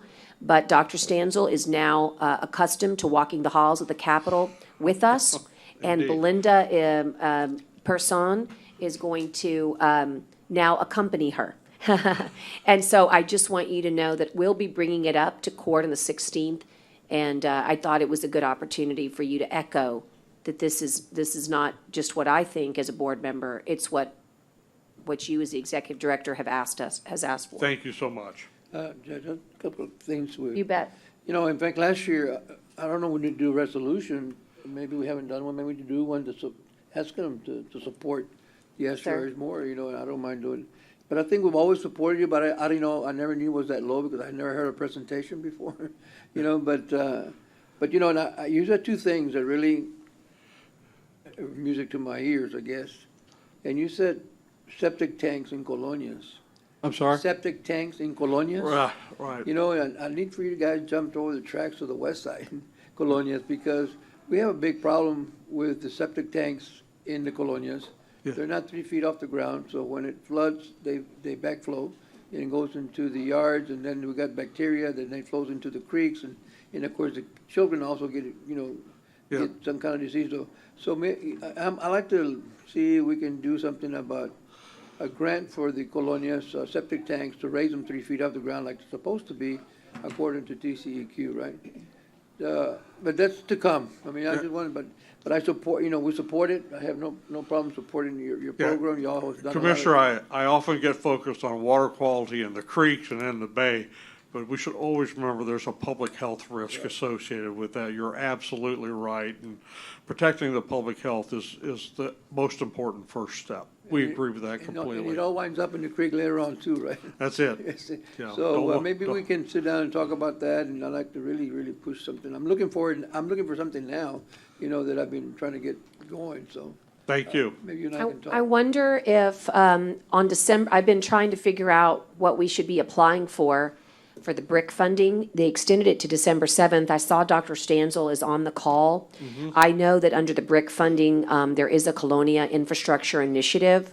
I wonder if we could put something together really fast, and the county could sponsor. It's possible. I know as you said, she is on the call here, so. We can roundtable with Commissioner Gonzalez after this meeting, but it's due December 7th. But that doesn't, we're used to pressure around here. We're good at boiling rice here. I see Kirsten up on the screen now. I don't know if she has anything to add to that. I don't know if you can hear me, but yeah, that would be great. That, unfortunately, those things are hard to fund with some of these other water quality funds that are coming to our area right now. So if we can figure out a way to do the BRIC funds, that would be a great approach. Yeah. I think that's another thing, Judge, to think about when it comes to the legislative session is kind of putting some pressure on TCEQ or other entities as well to think about the infrastructure improvements that are needed along the coast, and funding those. I agree. Let's talk about that afterwards. I just want to also tell Commissioner Gonzalez, Dr. Stanzel, who you see right now, in my opinion, is one of the leaders in our state working on Petronila Creek. And just recently, we have asked, I was able to be a part of a letter of support asking that, I don't know if you want to showcase it with what we're doing with some of the landowners as part of the trustees, Right. part of the stakeholders in Baffin Bay. But there's so many good things, and they, like I said, they kind of go under the radar, but no one can really function without them. And that's why we need to help them. They've never asked for much, and it's our turn to really step up to the plate. But you should definitely meet with Dr. Stanzel, because she would be really great to work with. Indeed. We do have that grant out there, multi-jurisdictional state grant for septic. You remember that one that, Yeah. did we ever hear back from them? We need to, that is actually open for comment right now. Those funds are the Restore Bucket 2 funds and the funded priorities list. Yeah. 3B is out for public comment right now, so it's an opportunity to put another plug in. Maybe for a that. resolution. There are a few public meetings for that as well. Actually one tomorrow for Texas, and I can send that link over to y'all if y'all want to participate in that. And but yes, there is still an opportunity potentially for some funding from that, and that would be to take. It's a little different than what the commissioner was suggesting. It's actually to take some systems off of septic and get them on to Wastewater. sewer. Yeah, it's really around Baffin Bay, but Yeah, still, it's it all. more Clayburgh County, more I think, is Clayburgh. focused, but It is. We certainly have other areas that have major drainage issues, North Beach and other parts of even Corpus Yeah. Christi. So those are all on our radar, and we're trying to do what we can. You know, we're not the lead on drainage projects, but we're trying to help where we Right. can and be a part of the solution. So, Great. whatever, Well, whatever thank we you. can do. Thank you so much. Thank you, Judge. Okay. Commissioners, thank you. Appreciate it. Thank you. Appreciate it, Ray. So given that we're going to table that, did we get a motion? Let's do that. Let's motion and a second. And all those in favor signify by saying aye. Aye. We'll table the contract to December 16. Okay. And the next presentation is by Rebecca Flanagan, a deputy. We Thanks, could Ray. call Merry Christmas. Rebecca in, or is Rebecca, no, a deputy. She is on Zoom. I apologize. I see her now. Rebecca's. Yes, I'm wi- here. I'm here, Great. Judge. Thank you. So sorry. I thought maybe you might be in the hallway. No worries. Welcome. And to remind the court, Rebecca is the Deputy Director of Litigation for the Texas Rio Grande Legal Aid. And we're here also, kind of the same thing. We're going to get an update about the activities, and then there's an action item to authorize the contract for 2020, 2021. Thank you, Judge. My name is Rebecca Flanagan. I'm actually the Director of Trala's Civil Division, and I appreciate the court's latitude in allowing me to make the presentation remotely today. The materials that you have before you, that's just a snapshot of TRLA advocacy in Nueces County this year. And I would suggest to the court that TRLA has undertaken so much more in this year of the pandemic. As you will recall, TRLA provides legal services and civil matters to clients in 68 counties in South, Central, and West Texas. After declaration of the pandemic earlier this year, TRLA actually closed all its physical offices on March 16th, but we were open for business the very next day, having transitioned almost 400 staff to a remote delivery system. At no point did TRLA ever cease its operations. Before the pandemic, Trala had a number of intake portals for those who were wishing to apply for services. But after the pandemic, we were reduced to one intake portal, our telephone intake. We thereafter set up two lines, a general line and an intake line, and we beefed up and redirected quite a few staff resources to staffing both lines. As a consequence of both the increased staffing and an exponential increase in the demand for our services, our intake soared at one point as much as 37% more than last year. And in the last 7 months alone, we've conducted over 20,000 intakes. The increase in demand includes requests with help in eviction cases. We educated frontline workers about their employment rights. We provided assistance and referral to seeking unemployment assistance. And we obtained protection from abuse from survivors who had endured abuse because of, unfortunately, the stay-at-home orders, school closures, and the shutdown of childcare facilities. While certain Trala activities, including outreach and community education, were necessarily suspended by the pandemic, We have adapted our delivery in numerous other ways. We represent clients in court online.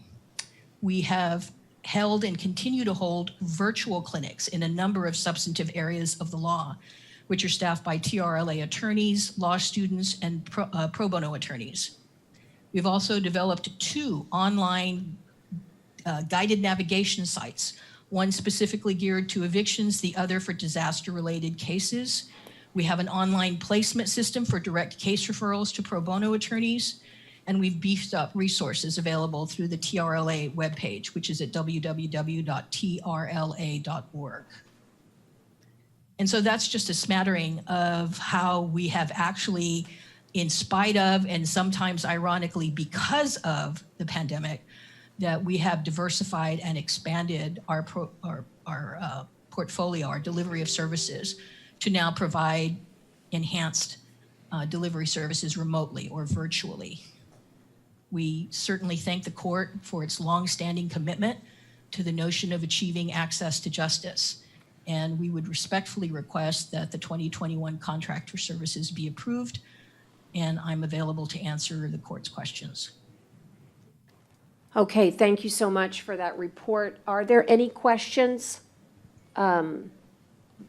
Okay. Thank you for all they do. They Yes. do a good job.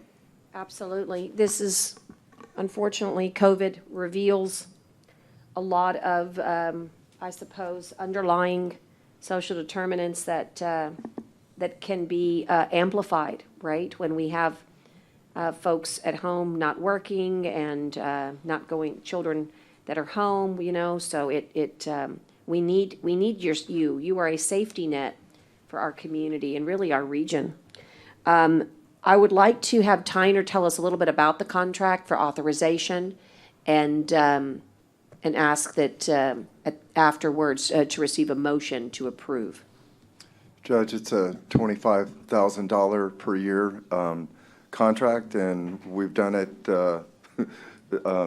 As long as you can remember. As long as I can remember. Okay. And we do provide them some office space on the first floor. Right. That they're probably not using very much now. But we've done this, for as long as I can remember. And so we would recommend approval. Okay.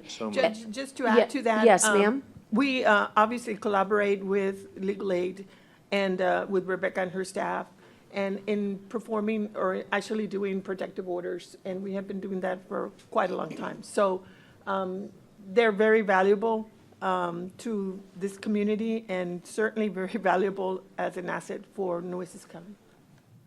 Thank you so much. Laura, you're going to be doing some pro bono work there in your Right. free time, right? I was going to Come say. on, you got some free time coming up, Rebecca. You need to hit her up. Rebecca, you know that Lauda is retiring, and so we would ask that you reach out to our new county attorney and not only wish her well, but, lend the helping hand that I know you can, so that she has a seamless transition with your office. And speaking of your office, if there is something that you need or your staff needs with regards to COVID-19 precautions, it dawns on me when Tyner said you're on the first floor, I don't know if we've done that for you.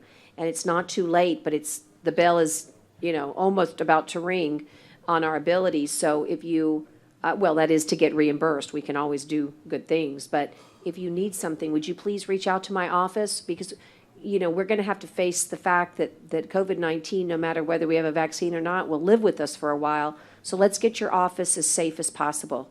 We can. We appreciate that. Yeah. We appreciate that, Judge. And we've taken steps for all our offices, including the one on the first floor at the courthouse, in providing PPE materials for staff for the eventual and hopefully soon return to our physical offices. And Good. As for the incoming county attorney, first of all, very much appreciate and brief shout out, if I may, to Lara Jimenez, who's retiring, a tremendous asset to the county, and she will be sorely missed. And our collaboration with protective order cases remains as strong as ever.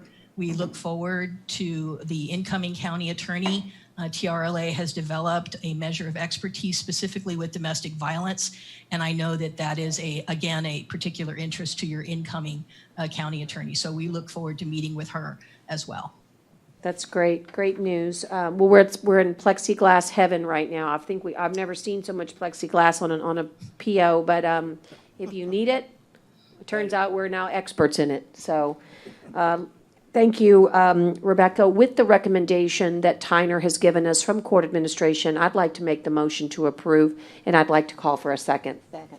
Okay, all those in favor signify by saying aye. Aye. Aye, opposed, same sign. Wonderful. The contract is approved, and again, thank you for your time this morning to give us the background that I know was valuable.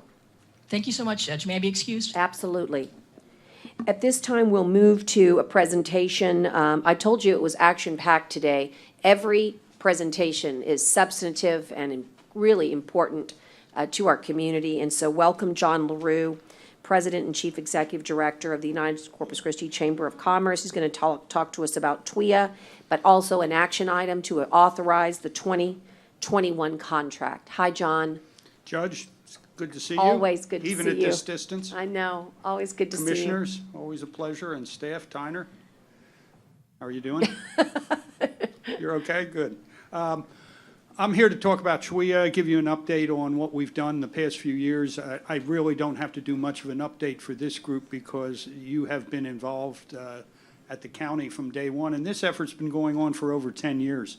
TWIA is the Texas Windstorm Insurance Association. As you know, it's a state insurance pool for windstorm damage. And we were for a long time targeted and still are targeted to some degree by that group for dramatic increases where other parts of the state don't pay it. It's really redlining, if you want to look at it from that old term. So we formed a coalition with chambers from Brownsville to Beaumont, and with our legislative delegation in Austin, Senator Hinojosa, Representative Hunter, and Representative Herrero have been the leaders, and they've brought in other members of the Texas, both Senate and House. Representative Lucio III from the Brownsville area is chair of the Insurance Committee, and he's been a big supporter. Miles Middleton from up in the Galveston area, Senator Colcourse, Senator Taylor, Jeannie Morrison, all have been active. And you know locally how strong the region has been, the counties and the cities and the chambers. So what we've done the last few years, 2019 was really fighting TWIA, the board itself. They were trying to increase our rates. They had some internal reviews done that showed that there was an inadequacy of between 60 and 80% in residential and commercial charges, and they were going to try to increase our rates dramatically. I recall in August of 19, we took a delegation to Galveston, and we fought that. We put a lot of pressure on TWIA, and they decided not to do that increase. They did come back actually in Corpus Christi in December of 19 and had their meeting here at the Omni, and we packed the house. We must have had 200 people there. Yeah. I don't think they expected it, but we overwhelmed them, and they backed off again. But they didn't stop. They then went back and tried to do it through the technical aspects of actuarial analysis. So they had their staff do an actuarial analysis, and it came back and said 60% for residential, 40% for commercial were inadequate rates, and they needed to raise the rates. We challenged that. We actually hired an outside actuary. He came in and looked at it and just blew their analysis apart. They ended up, I think, finally realizing that we weren't going to roll over. They went and hired their own outside audit actuary, and they've hired a firm that was pretty good. I'll give you the name because I'm not familiar with actuaries, but maybe some of you are. Willis, Towers, and Watson. And they did a rate adequacy study and dropped those inadequate numbers dramatically, dropped them back to 30 and 42%, which it doesn't mean that you have to raise the rates that much. It just means over a long period of time there may be a shortfall in that. One of the things that their analysis did, and they just had a meeting yesterday of the Actuary Committee of TWIA, and they recommended to the full board that there not be any increase at this time. The full board will meet on December the 9th to consider whether they take any action. We don't think they are from the discussions that have been had with some of the board members. The change in that number of inadequacy, just to show you what that means, It means a annual savings on reinsurance of $9 million for TWIA. That means there's $9 million more available for incidents. And the hurricanes that we had this year, and we all know we had many, did not have any real significant impact on their rates or on the amount of money that we had. What we see, so we spent 2019 fighting TWIA. We spent the board 2020 working on actuarial. 2021 is going to be with the legislature, with what happens there. There was analysis done last year where the legislature said they wanted to reform TWIA. With all that's going on, I don't know that they're going to get to that. We certainly hope so, but when you see and read what's going on with Austin, they're going to focus on the budget. They got to focus on COVID, which I don't have to explain how they have to focus on that. And they're not even apparently going to meet very often. They're going to come in and gavel themselves in what we hear in January and then go away and have every week a symbolic gaveling in and recess. So we might not get to any real session where we can meet with anybody or do anything till March or April if the vaccine takes hold. But we're going to be prepared. We're going to be watching what they do. And without the strong support from you. But they don't want us to come and lobby them. And none of them do. No, we're still working on our, while I'm here, Coastal Bend to Austin and to DC days. Don't know if they're going to happen, but we haven't canceled them. We think they're important to keep on the books. We don't think people should just be kind of hidden away in Austin doing what they want to do, and we're not allowed to meet or talk to them unless they come home at some point and we can see them. So anyway, we're somewhat optimistic. As I said, there'll be a meeting on the 9th. Technically, that meeting again is in Corpus Christi, but they're not going to be here. They're doing it virtually. They could have come and they could have shared their wisdom with us, but they decided to do it virtually. But we will be prepared to have public testimony at that meeting on the 9th to make sure we don't get any increase, especially in a time what we're going through after several hurricanes, people still recovering from 2017 with Harvey and with Hannah. As you all well know, we do not need a rate increase that would affect homeowners and commercial and business opportunities. So thank you again for all your help. You bet. You bet. And I just want to say thank you to the Chamber of Commerce.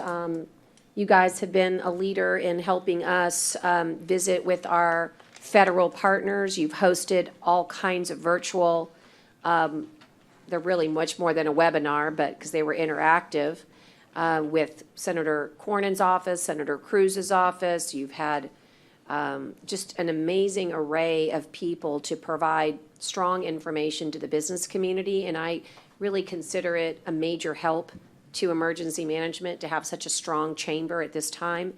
Just recently, you offered your assistance, and I want to share this with commissioners because we need people to avail themselves. There's still, at least I think there's still some money available for county businesses, and they're $500 grants. If you have a business in Port A, in Calallen, in Annabelle, and,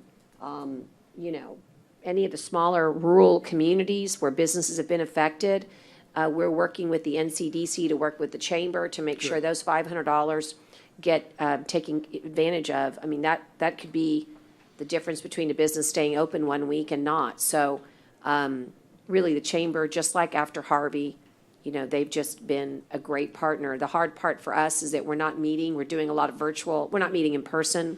Yeah. We're doing a lot of virtual, and they always seem to be the same time as my other emergency management meetings. But I've just, Libby has been a great chairwoman, and it would be my pleasure to make the motion to authorize the 2020-2021 contract. And I've got a second. And all those in favor signify by saying aye. Tyner, just for the record, would you let us know what that contract is in detail? It actually provides for permissible activities in the local government code, including the help that they give us on windstorm rates, and that's why that has its own paragraph. This is in the amount of $25,000. Great. That's I just wanted to get that on the record. And we recommend approval. Thank you. John, can you do us a favor? We get events we can invite from some of the events from time to time, but I remember when I was on council, we used to get updates like of every event. I don't know if it's just a different time or day when that would happen, but if we could get that same kind of courtesy where we get updates as far we'll as send every those. event, maybe We you can do forward our- them to Tyner and then he can send them to us, but.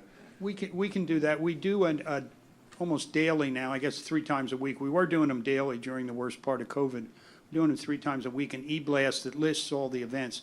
But we'll send those, if you don't go to the chamber site, you don't get it. And I know you people, we will send you those for every e-blast so you can see what's going on that week at the chamber. Yeah, that would be helpful. I mean, I follow on social media, so sometimes Yeah. I see events coming up, and sometimes I see something that comes up and said, oh, I would have really have loved to have gone to that, but not knowing about it until after the fact. So if you can maybe get it to him or work out a system just so that we can. We can just send it to your emails directly. That'd be great. Thank you. Thank you. Thank you, John. Okay, thank you all. I just want to say that your legislative agenda is excellent, and we're going to have ours coming up, and what we like to do is, our consultants tend to ingest everybody else's agenda along with our own, so that we can have a unified approach.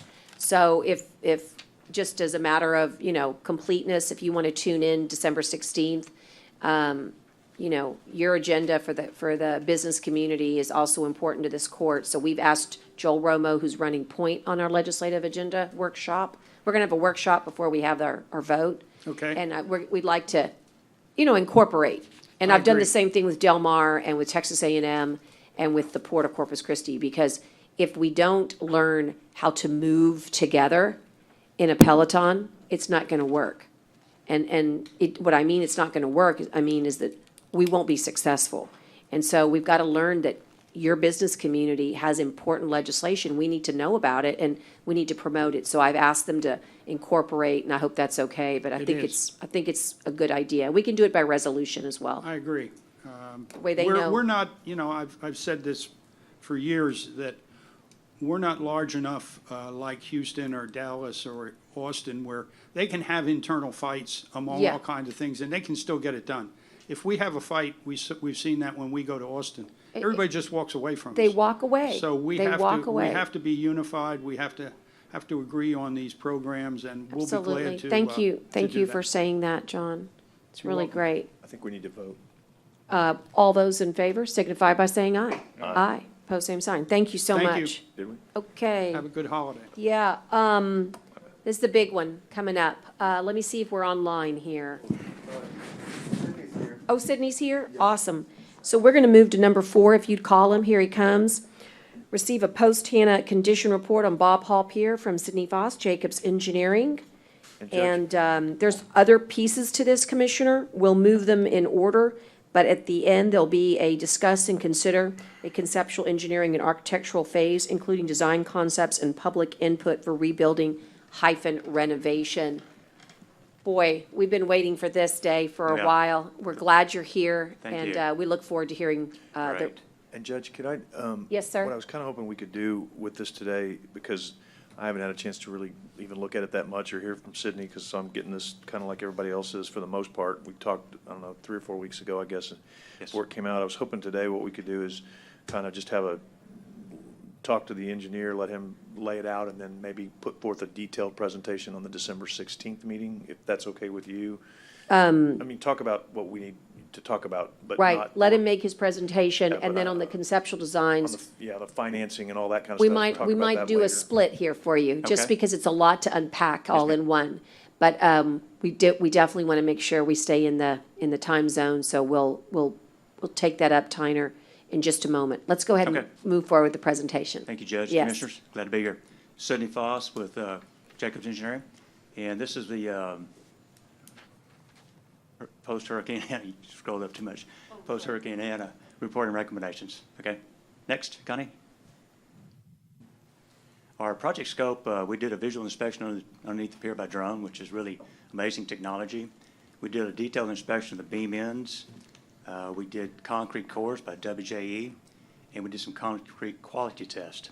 And a report, we'd have a condition assessment, we have repairs, replacement options, construction cost, and recommendations for the next phase, which Commissioner Chesney, I guess we can do that in the next meeting as far as our recommendations for the next phase. Okay? And just because, and only because I want everybody to be able to digest this and. Yes, definitely. Come back with maybe some options for Yeah. how we're gonna pay for some And of you can this, run if it, the we court wants to can pay see for it all. We'll just not take any action on the, how we proceed until next court. Okay, But great. feel free to run through everything. Yes. If you have any questions as I go along, please feel to ask. This is a post-Hurricane Hannah photograph. Pier was in good condition, T-head in place, great fishing area. So next slide. Unfortunately, this was the post-Hurricane Hannah slide. And you can see that the T-head is destroyed. There are a lot of deck panels displaced, a tremendous amount of erosion on the shoreline at the concession stand. But other than that, that was really the only visual damages that we could see. But there were a lot of internal damages that we couldn't see until we did more inspection. Next, please.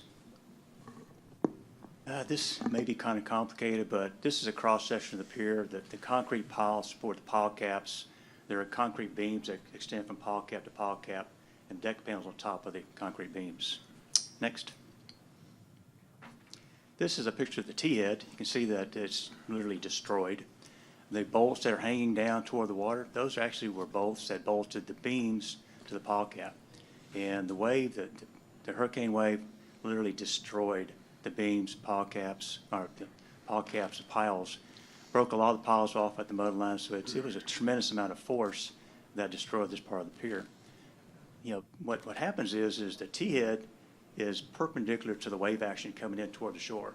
So you got all that force going into the T-head, so it destroyed the T-head, but the pier is perpendicular, so it didn't absorb as much energy, so that it stayed in place. Okay, next. We took several cores in the concrete. The red rectangle on the left side is a core location. That's through a pile cap. So you can, just looking at it, it looks like it's in fair condition. There may be some cracks, but next slide. These are the actual cores that were taken. And you can see that the dark spots are reinforcing steel. Tremendous amount of corrosion on the reinforcing steel, cracks throughout. So once it starts to crack, it's all over basically. You know, it just starts to crack and you can't stop it. And there are a lot of places where the corrosion, the salt chloride ions, actually penetrated through the concrete to the steel. Once it gets to the steel starts to expand and crack, and it's not fixable anymore. And Sydney, I think it's important for the public to be aware. We did, in fact, you guys did the underwater portion of this. And we got a report, I think, in July before the hurricane. Right. So there was certainly a baseline here for the community to know that there was some things that we needed to address, but nothing of this kind of significance, nothing of this kind of damage that is going to lead us to your conclusion. And I think we need to really clearly articulate this, that because when we go to FEMA and others, you know, I'm sure they're going to argue, well, pre-existing condition, and the reality is, no, not really, you know, and that's not what was happening here. Is that, am I making it? There's a lot of corrosion that was present before Hannah. I mean, corrosion happens over several years. It doesn't happen overnight. But there could be some. Can you get on the mic a little bit better? I'm sorry. I'm sorry. I can't see through No, the that's glare okay. out there. I know but- it's a weird spot Yeah. here. I'm in a weird. Yeah, but They don't want people to see me. I get it. Yeah, there was a lot of corrosion pre-existing. You know, that's been there for several years, and there've been a lot of repair projects that have taken place over the years. The problem now is the corrosion has reached the rebar, and once it reaches the rebar, it starts to crack and corrode even more. So you diminish the capacity, but also on the beam ends that are tied down to the pile caps, there could have been some racking of the pier, and that racking causes the beams to be less capacity. So, you know, it could put that back on FEMA that, hey, this was not a pre-existing condition. Once the big wave hit, it caused that racking, caused more cracks. So you have corrosion in it, so it's not fixable anymore. Right. I think to underscore what you just said is that it's these cracks that once they open up, that creates the unfixable, Yes. problem. And, the fact is that that makes, these cores really tell a story. I try to create anecdotal opportunities to explain it, but to me, it looks like a patient who's been in a car accident, and maybe they got some cuts and some scrapes, but then upon MRI, they've got internal bleeding. Right. What we have here is internal bleeding with these cores Right. really demonstrating More the like fissures. hemorrhaging. We'll call it hemorrhaging. Yeah. Internal Hemorrhaging, using- yeah. Right, Even worse. but I think it's important because as we're going through this, we had a lot of life, I think it's fair to say, based on conversations you and I have had, prior to this storm, we had a lot of life left on this pier, and we just needed to do some regular maintenance, and because there's always going to be some corrosion, because it's salt water, it's rebar, it's all those kind of things. But because of this storm, it has made this now something we can no longer get life out of without, in your opinion, I think, tearing it down and starting over. Right, right. And there's another slide coming out that shows the reduced embedment in the piles. We've talked about that. That's a serious condition. So anyhow, Connie, next slide. We also did a visual inspection. There are 148 concrete beams. 66 of the beams had serious cracks or minor to significant cracks. 104 concrete beams, the cap connections had moderate cracks and spalls. So more than half of the concrete beams have damages already. And on the pile caps, 32 caps had minor to moderate cracks, and 16 pile caps at the stems had minor to moderate cracks. So again, more than half of the caps are damaged. Okay. What's more telling is the laboratory chloride evaluation. We had WJE take some samples of the concrete, and practically all of the beams have high chloride concentrations. The chlorides have penetrated into the concrete. They're at the steel. Okay. Once that happens, there's almost minimal service life remaining. Most of the concrete piles, conversely, are in good condition. They're limited number of cracks, good service life remaining. Then the last part was the concession stand. The concession stand was built out of concrete masonry units. And there's a rebar, reinforcing steel on the side of the concrete masonry unit. That's corroded to the point where there's large cracks on the inside of the concession stand. In some places, it's pushed the walls of the CMU units off of the foundation. So that's some really significant damages that can't be fixed without. And total just so replacement. that the audience knows, the concession stand is the location of the kitchen Right. of Michael Mays. Okay. Next, Connie. This is kind of complicated, but there's an offshore buoy that measured a 22-foot tall wave out in the Gulf. And next slide. We put that wave on top of the pier. You can see the blue line. That's the peak wave. It actually broke on top of the T-head.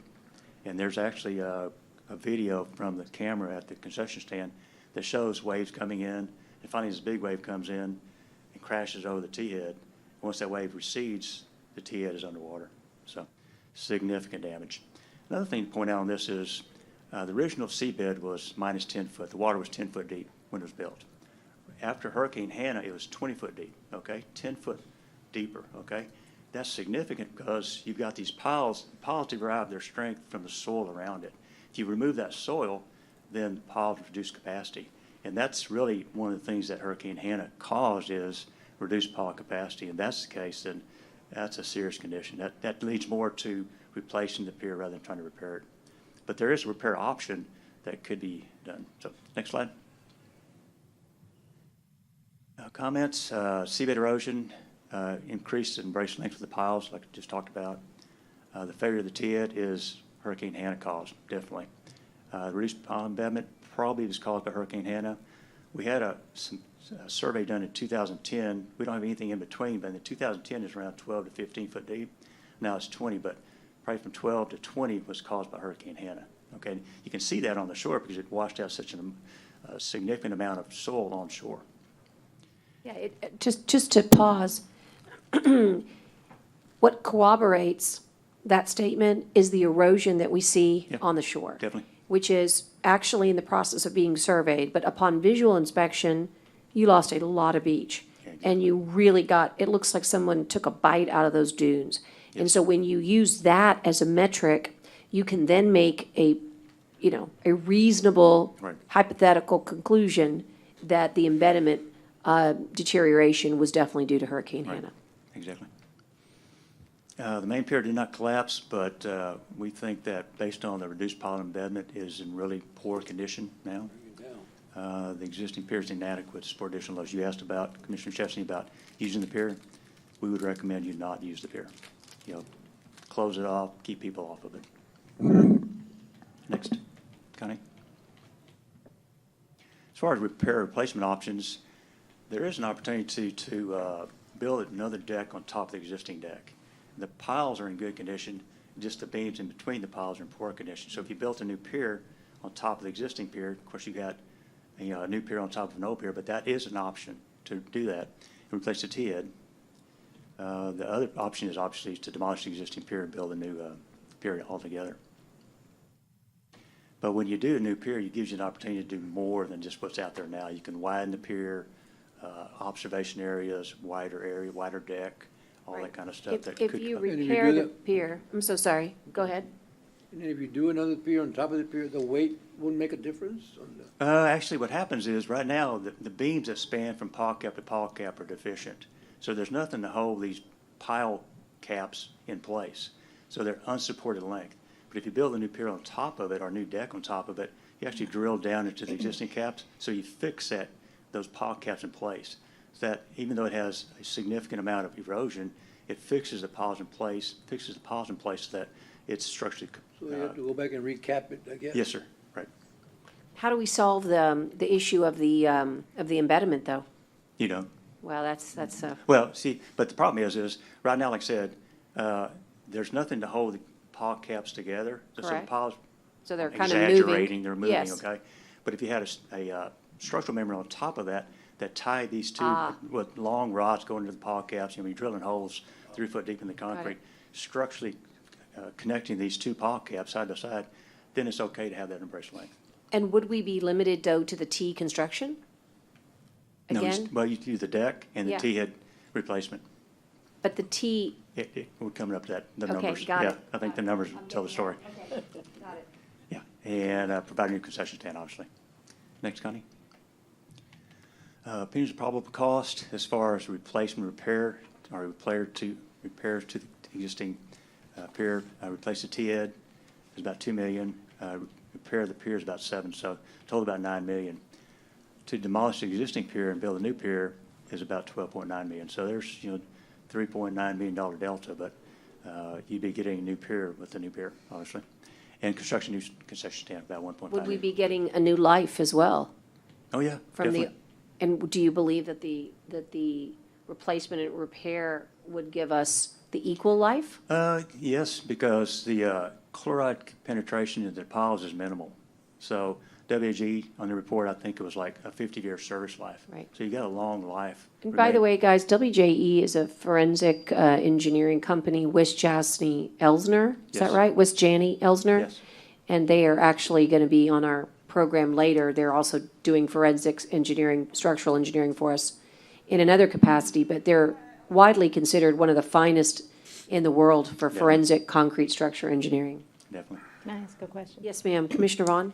I know nothing about this, but I'm Okay. just, as a citizen, I'm just going to ask a couple of questions. Sure. When was the pier built? How old is it? And how old is that restaurant? I don't know about the restaurant. Do we know? The pier was built in 1982, so In about 40 1982. years old, which is typical for a concrete structure, about 40 or 50-year service life. I think the concession stand was built at the same time as the pier. It's that old as well? Yes. No, not the restaurant. The concession stand, so there's two, will you let her know that, about the two buildings? Yeah, the main stem of the pier, the concession stand next to it was built at the same time as the pier. Next to that is Michael May's Restaurant. Yeah. I think that was It's fair. 10, 15 years ago. 2012? Okay, 8 years old. About 6 years ago. And with all, you're saying we need to build a new Sorry, concession 2010. stand, and with all the 2010. corrosion, erosion, whatever, how long should it last Oh, we can build it to where it lasts over 50 years, 100 years. with this price? Yes, ma'am. Okay. The technology is so different now. Yeah. And I don't know if he's going to get into some of that, but that's, because obviously that was some of the questions that I asked was, okay, can we just, repair this?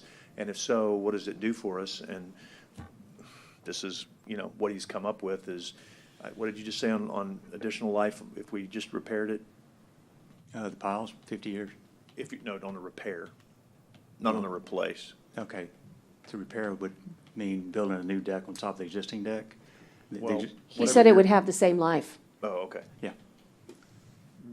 Because, the public's going to look at this and say, okay, we're going to build a new concession stand out there for them for $1.5 million. How long is it going to last? Because that's my concern. No. Because I think it's very valuable to have it, but if it's going to last that length of time, that's good. No, we can design it, there are better corrosion-resistant technology out there, better construction practices, denser concrete, just a lot of things that we could do to make it last at least 50 years, a minimum of 50 years.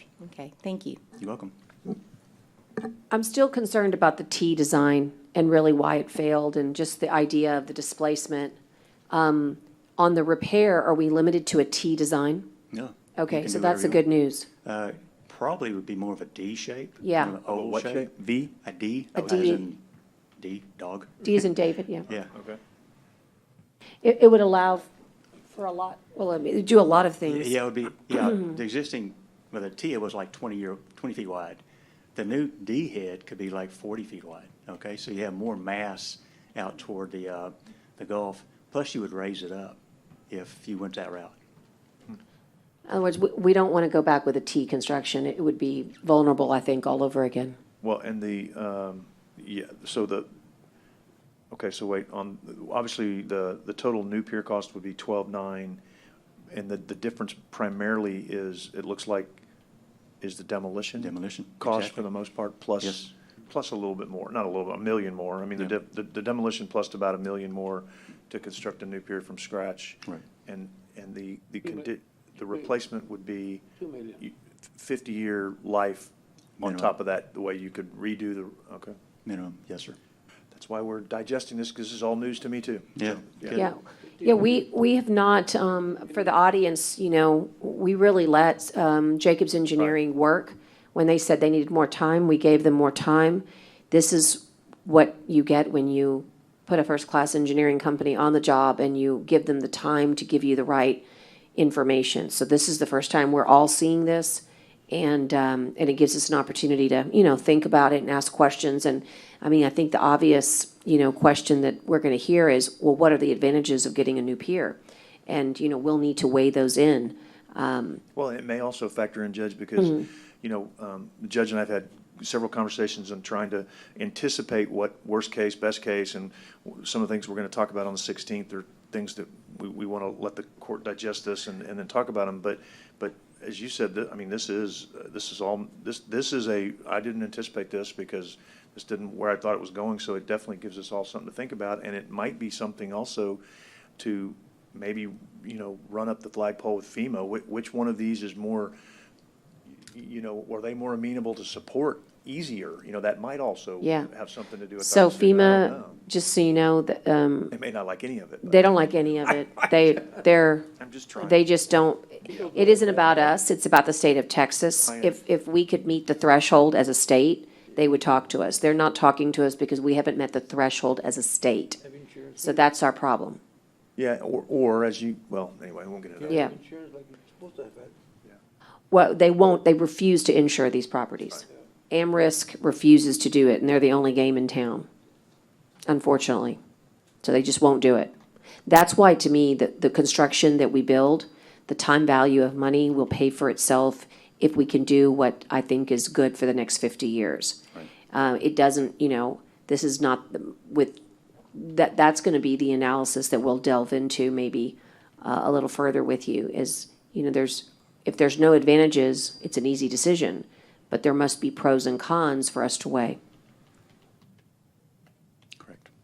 And of course, the demolition is the real factor here, Yeah, big cost. And, but having said that, we have not gone out for RFP, and we're about to. And so, we also have the marine debris removal to consider. So there's an additional cost to this project, which is separate but related, a variation of the theme, and that's the marine debris, the underwater removal. All right. Next slide, Connie. Okay, this is getting into the next phase. I'll just briefly go through this. A conceptual design for the next phase. We would elevate a new pier, obviously, get it up higher out of the water. Structural elements that are resistant to marine environment, 50-year service life, plus improvements based on a public involvement process. Improvements could be enhancements to the shape of the pier, the D head instead of a T head. You could have smaller T heads going out to the pier. You could have shade structures on the pier, a wider plaza, just a lot of things that could happen, which obviously is money, but would significantly increase the experience of a visitor and fisherman, all that kind of stuff. So, next slide. A new restaurant, obviously, fishing amenities. Obviously, need to do something about the shoreline parking areas. Need to be an erosion-resistant surface, and obviously everything has to be ADA accessible. So we'll do that. I think one more slide. Now, this is our scope. We can talk about the next meeting, but basically, I think a big part of this would be a robust citizen and visitors outreach program. Get the public involved, get the Commissioners Court involved, get the staff involved, Juan involved, Scott involved. Give us your ideas, and we'll come back with pictures of what your ideas are. Then you can give it to the public and have them make comments on that so that they're part of the process, not just outside somewhere. Okay? So we didn't talk too much about the restaurant today. We talked about the concession stand. Did you make an evaluation as to that restaurant? Yeah. Obviously it wasn't built to be a restaurant, and so there's some concerns I know that have been expressed to us about, whether or not there's a benefit cost analysis to when you redo a concession stand that's supposed to be your kitchen, what the advantages are one way or another. What can you tell us about that? The Michael Mays restaurant structure is in good condition. Okay, The original concession stand is in poor condition. got it. And was there any damages that need to be fixed, though, on the Michael Mays? There was some initial indication? Okay, No, we didn't see any. okay, great. That's You have to quite understand- helpful. You have to understand that the Michael Mays is a brand-new fixture that was, Yes. Yes, sir. and the other one's, it's like 20 years Exactly. old, right? Exactly. So that's why the difference, but, my deal is if we go back with the concession stand, I would go back with the concession stand. I don't think we need the restaurant. That's just my opinion right now, but, okay? Yeah, okay. I think there's one more So, slide, Connie. Yeah, and just some ideas as far as, we just threw this in there. You could have shade structures on the pier, maybe not go out all the way because the fishermen can say, wait a minute, I can't cast with this shade structure in the way, but that may be what it'd be. Then our large plaza, when you go up to the pier, or possibly 2 entrances to the pier, one for the fishermen and one for the restaurant. So, but that's part of the outreach program and y'all's communications back to us. That's really Awesome. pretty. Sydney, people ask me a lot about timing. Is there an advantage on, let's say, a repair? I liken it to like just, you want to rebuild your home after a storm, but the concrete foundation's still great. That's kind of what does it help us to do one versus another? Not really. Okay, The about the concrete same pile- time. Yeah, about the same time frame. Okay, interesting. Okay.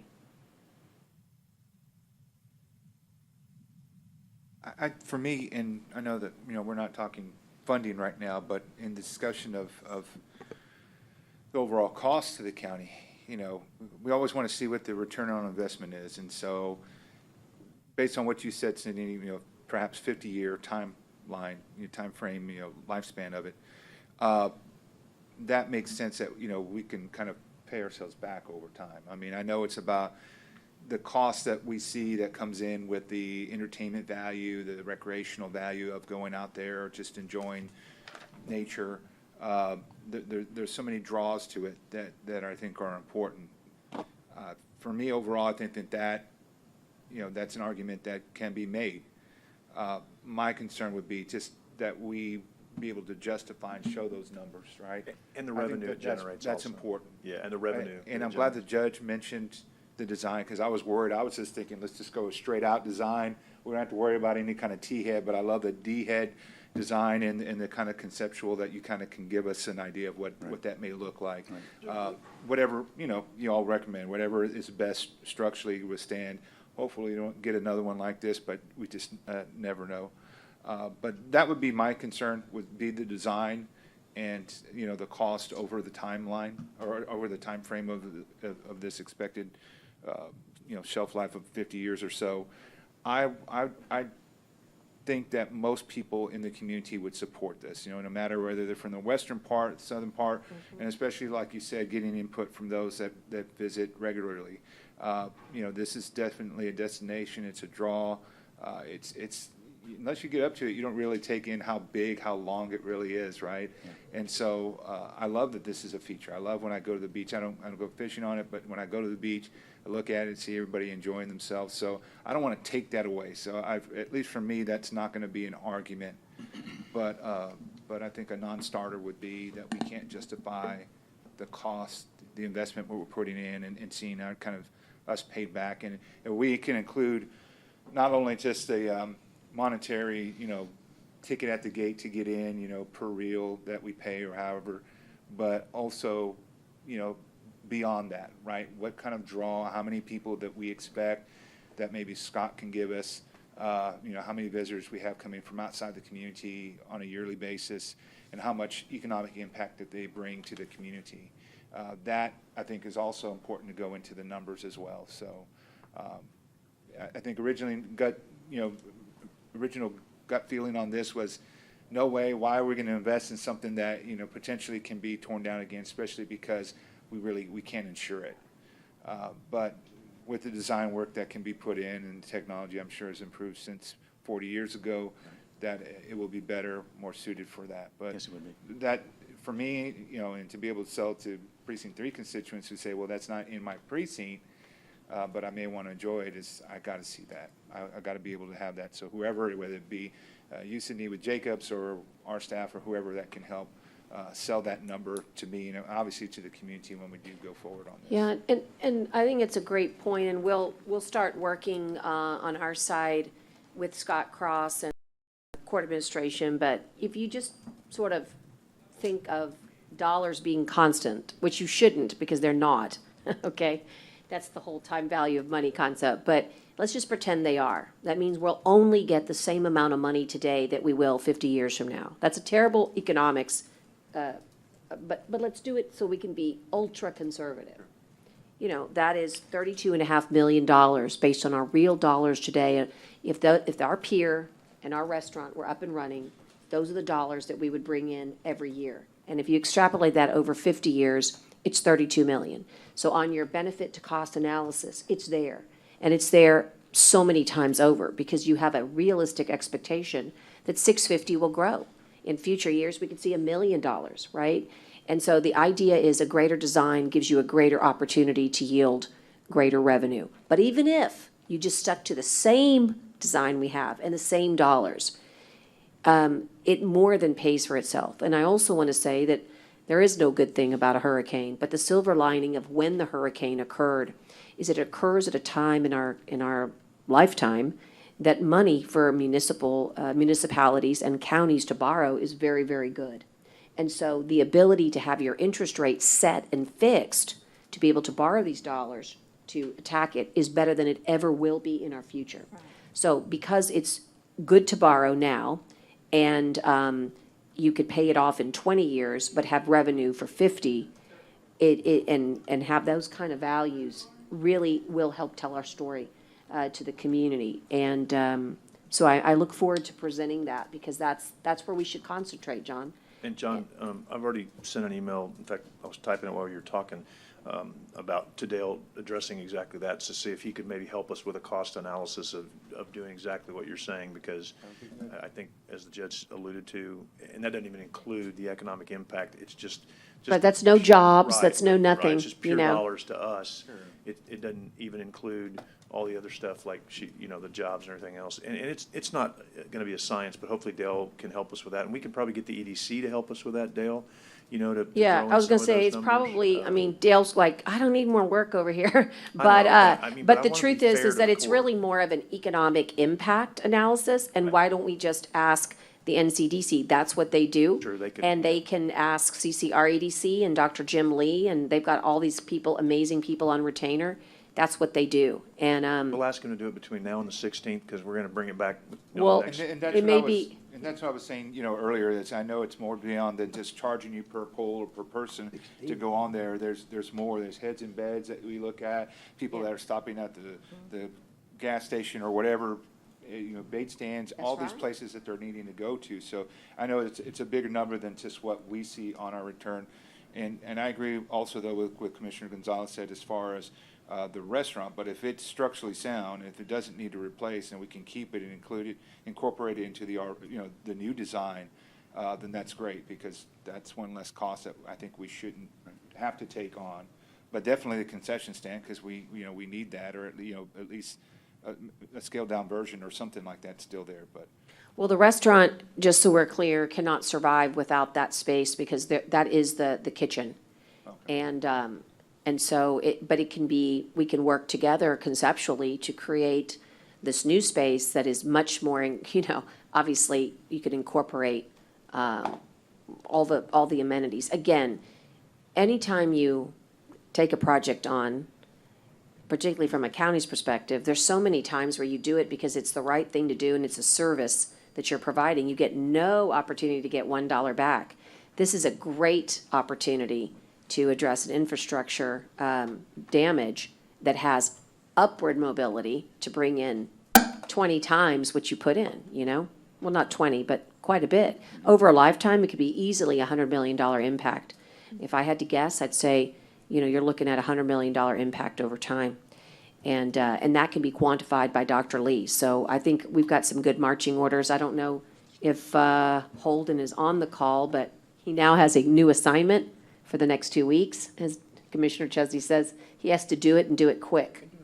Right? Well, we'll work with the. Welcome, Holden, but get to work, buddy. Right, Yeah, but, we'll work with this the is what he development does. I know. This guy's a McCombs honors. I forgot about Holden. Yeah. My bad. He's gonna run those numbers. My bad. No, that's So- good, and that'll help Dale, because Dale's got plenty to do. Currently, we do accounting we have the pier in its separate department, so we can give you the direct impact of just the pier, and we're work with the Development Commission. Awesome. Just so you know, the last 3 years before the storm, we were averaging pier admission of $320,000 average. We're averaging commodity sales of about $30,000 average. This does not include the Michael May store. This is just that particular cost. And we're able to transfer operating capital from the pier over to the coastal parks of about $200,000. So that shows you the impact of just the pier admission and the commodities themselves. There's definitely more of an impact than that, but that's what direct impact from just the admission. The fees is 300,000 what? We average it about, pier admission is averaging about $320,000 to $330,000 a year in pier admission. That's people actually going onto the pier. And then the sale of commodities, which is your chips, your bait, your other commodities that they have available to those going on the pier, averaging about $25,000 to $30,000 a year. So call it 350 cumulative. Roughly around that. Very average. Direct impact. Direct impact without, And then Yeah. that's without the Michael May. And then That's not that's- with them visiting there, not with them spending other money to get there, so. yeah, That's yeah. where you gotta get the economic development people like Yeah. Holden and whoever else to. And 'cause I don't know how to do that. He's obviously working on North Beach, but, one of the nice things about having Dr. Perriman work for the county is you can pick his brain sometimes, and he'll give you some good ideas and direction. So there's all kinds of ways that we can calculate it, more completely, but I think you can get something really in front of us by next court. Sydney is a good report. Thank you. In the sense that it's thorough and complete, and you did exactly what you told us from the get-go, and that type of integrity is just exactly what the doctor ordered for this particular project, and we want to thank you. We also want to kind of put you on standby for December 16th and give us a chance to field questions from our constituents. But I think that we can take a motion, Commissioner Chesney, to table the, if you don't mind reading it, so. Yeah, and it's really, let's see, I think it wouldn't be even a motion on the table. I would just move that we put it back on the agenda for December 16th with a more detailed financing plan and everything else related to it, strategy on FEMA and everywhere else. So if we can just put that back Well, on for the 16th, or however you want to do it. And just so you Judge. know, that's fine, but It should be a table. it really Table? needs That'd to be a probably be a table. table because it's on Table. here. Judge Okay, is I was- right. thank you. Motion table. All right, okay, motion and a second. All those in favor signify by saying aye. Aye. Aye. My And, bad. and just for the court, so we're not in a panic mode here, really what we gotta do is get the architectural services done, okay? You don't really know what you're looking at financing-wise until that piece is really complete. Remember, this public input part is gonna have a lot to do with it, whether or not we do the D, the shade, someone might come up with all kinds of cool stuff. So I just want you to know that it won't be the whole kit and caboodle on the 16th. What we're gonna most likely ask this court is for funding for the, exactly as it reads, the construction, the conceptual, engineering, and architectural phase. And For Judge, if I design can just- concept. Is that accurate, Sydney? Yes, it is, and I Thank can you. prepare a proposal to That would be warn most great, for we'd the be most 16th. grateful. And Judge, if I can just comment, I want to make sure that the public is very clear that we are committed to continuing to get a plan for this pier. I know you do, and I get calls and requests all the time. What's going on with the pier? What's going on with the pier? What's going on with the pier? What are we going to do? And so we've done this as timely as we can. We've gotten the report back literally this week, and we put it on the agenda in advance of even getting the report so that we could immediately address it. And it did take longer than expected, but it's because there was so much more damage and so much more problems that we needed to allow that to happen. And we had to do that so that when we do make our appeal to FEMA and any other agency that we're going to appeal to, that we are well documented on everything that we have. And this is a very extensive report that Jacobs has come up with, and we appreciate that. And then that, again, to show the community that we're very committed. We're going right back to the next meeting and putting this right back on the agenda to deal with this as quickly as we possibly can. It's important to me that we get the pier, a plan for the pier and get it going, that we have a plan to, and my good friend Commissioner Gonzalez, I disagree a little on this, obviously, to get me, I fully wholeheartedly believe that having Michael Mays out there for the long haul, or a restaurateur other than Michael Mays, because that is a big revenue source for us.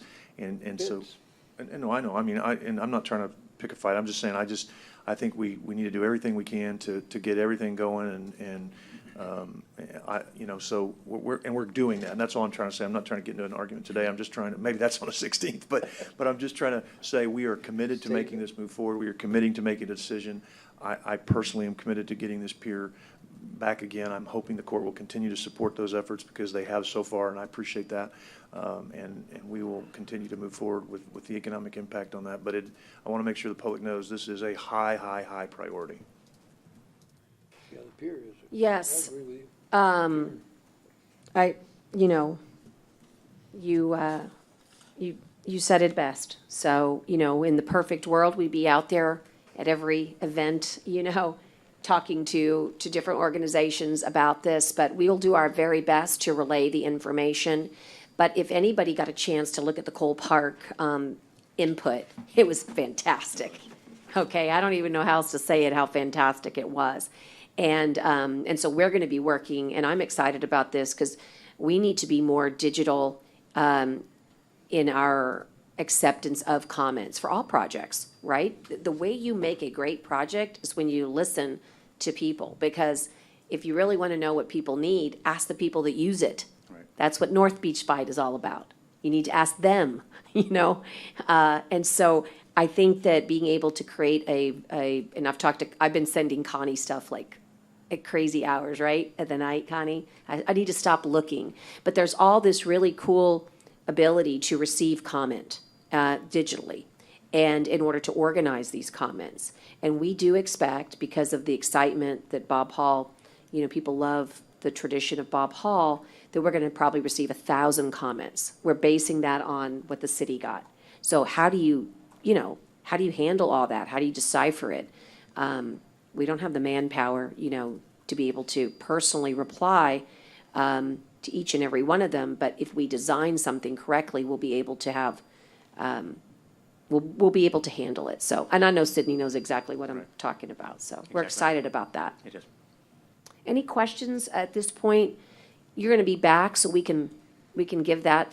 Juan, I'm sure, probably will have lots of questions, but you guys can round table. Okay. So, thank you so much. Thank you for your time. Thank you. Thank you, Connie. Thanks, Sydney. Appreciate it. See y'all later.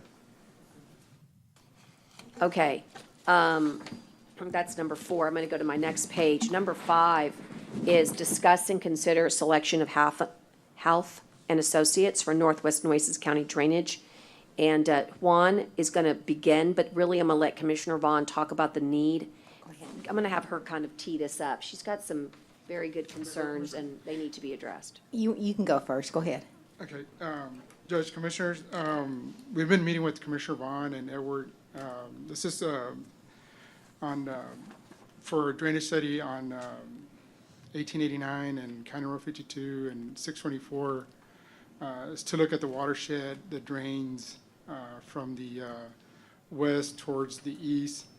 And we're recommending for Half and Associates to perform this study. And of course, we met with Commissioner and Edward. And this area is prone for flooding. And it would be something that they can look and determine if they either need to increase the drainage structures and/or if we need to do some type of detention or retention pond within those areas, or to come up with some alternatives of how we can drain this area. This area is a watershed that drains, not only that comes from 624, but also drains towards, I'm going to say, County Road 48, and out to Highway 77. So this will help us out also in meeting with, once the report is completed and the watershed of the analysis is done, we can be meeting with the city and also TxDOT to kind of coordinate and see what we can come up with some options. Thank you, Juan. For the life of me, I do not understand why this has never been done. TxDOT, it was a concern for TxDOT when we met with them on 1889. They needed the information, and I believe they'll be partners to get something done if they can get that information so they can justify doing something for the drainage. But I'm really proud of this. This is going to come out of Precinct 1 funds. I think it should have already been done. They need help out there. The neighborhoods do, and every time they build something new with TxDOT, we get flooding. But it's not their fault. They don't have the information that they need either, and it's not up to them, I don't think, to do it. It's up to us. So I'm hoping y'all approve this, and I think it'll be beneficial for the Northwest area. Yes, ma'am, and we'll be bringing the contract back to next Commissioners Court on the 16th for Okay, so it's finalization. just presentation only to tee it up then for the 16th? This Oh, is I'm for so sorry. selection of Thank Half you. and Associates. Thank you. The contract's next. Forgive me. Yes, ma'am. I'm misread. Thank you. Well, I'll make the motion. What's the cost? What's the cost? Around 60, what was it, 61,000? We're going to be coordinating with Half and Associates. Yeah, we don't have the contract yet, Yeah, right? we don't have a final. This is just the selection. This is just a selection. The cost will be in the contract. And of course, Commissioner, I'm not sure if we can, since it's coming out of Precinct 1 funds, can we directly coordinate with Half and Associates on the contract, or does it have to come back to court? I think it'll come back to court, Juan, on the 16th, just make sure. So what I'll do is, I'll take the motion for the selection. Second. Okay. And just in the way of discussion, one of the things that I'm just so proud of is that, you just take such action in your precinct, and I don't know if they'll be able to thank you enough, because you're right. How can we get shovel-ready projects if we don't have the study? And now we're going to be ready for the next granting season. Good Now, I job, hope- Commissioner Vaughn. I hope, right? They'll do it quickly. I don't know what the timetable is, but we'll ask them on the 16th what their timetable is. And then we'll ask who's paying for it again then too, Ron. Yeah. I didn't hear that question answered either. So we're going to take off approved contract, right? Everything We're going to else? take off that. It's just, the motion is just for the selection of the, So moved. all right, and, okay, motion a second. All those in favor signify by saying aye. Just the Aye. selection. Aye. Okay. Aye. Thank you, Juan. All right, thanks, guys. Okay, super. Thank you, Juan. The next one is the discuss and consider approval of a multi-party letter from Nueces County, City of Corpus Christi, and Port of Corpus Christi. Yeah, Judge, you spoke to Yes, I did. I was Jeff just- Pollock yesterday. Correct, We're so- we're going to ask to move this to December 16th. Right, and Jeff could not be with us, as I understand it, this morning, but I had a thorough conversation, and so I just wanted to give you a little bit of an update. We'll be bringing it back on December 16th. It just turned out that it couldn't get on the city's agenda, and so they're trying to just do a little bit more coordination. But what this is going to be is a multi-party letter that all three entities, we hope board and/or councils will approve. and it's related to the Harbor Bridge right-of-way. And so we will take this letter and then move to the next phase, which is to present to TxDOT in order to get surplus designated. This is for the right-of-way when the old Harbor Bridge comes down. We are obviously a couple of years away from that, but it is not too soon to begin the planning phases. In fact, it needs to happen now. So that's why you'll see it on December 16th. This is what Jeff Barton has been working on behalf of the county this past year, and he will be available also to discuss next steps. So Okay, move to table to so the just 12th, move to table 16th? if you don't mind. Move to table to the 12th, 16th? And a second, please. And all those in favor signify by saying aye. Aye. The next one is a, yes, Judge, sir? Go back Yes, ma'am? to, yeah, go back to number 5, and on the contract, you need to table. Oh, I thought we, You didn't She table. just made, he just I made a just- motion to select, so motion to. Okay. You're right, motion to table the contract on 5. Second. all right, all those in favor signify by saying aye. Aye. All right, so that was on 5. Good catch. All right, back on 7, discuss and consider the interlocal between the ESD number 1 to designate a portion of CARES Act funding allocation. I'll just let you guys know that we're again in the process of reimbursements. We need interlocals in order to pay them so that we can then get reimbursed from TDM, from the state of Texas. That's what this is all about. I believe it's all in order, Laura. Yeah. I think we have gone, Tyner, just Looking at remind the this. court of the amount. I believe it's 30. 3,500. Thank you. Motion to approve. And second, and all those in favor signify by saying aye. Aye. Okay. The next one is somewhat similar. It's requires an interlocal.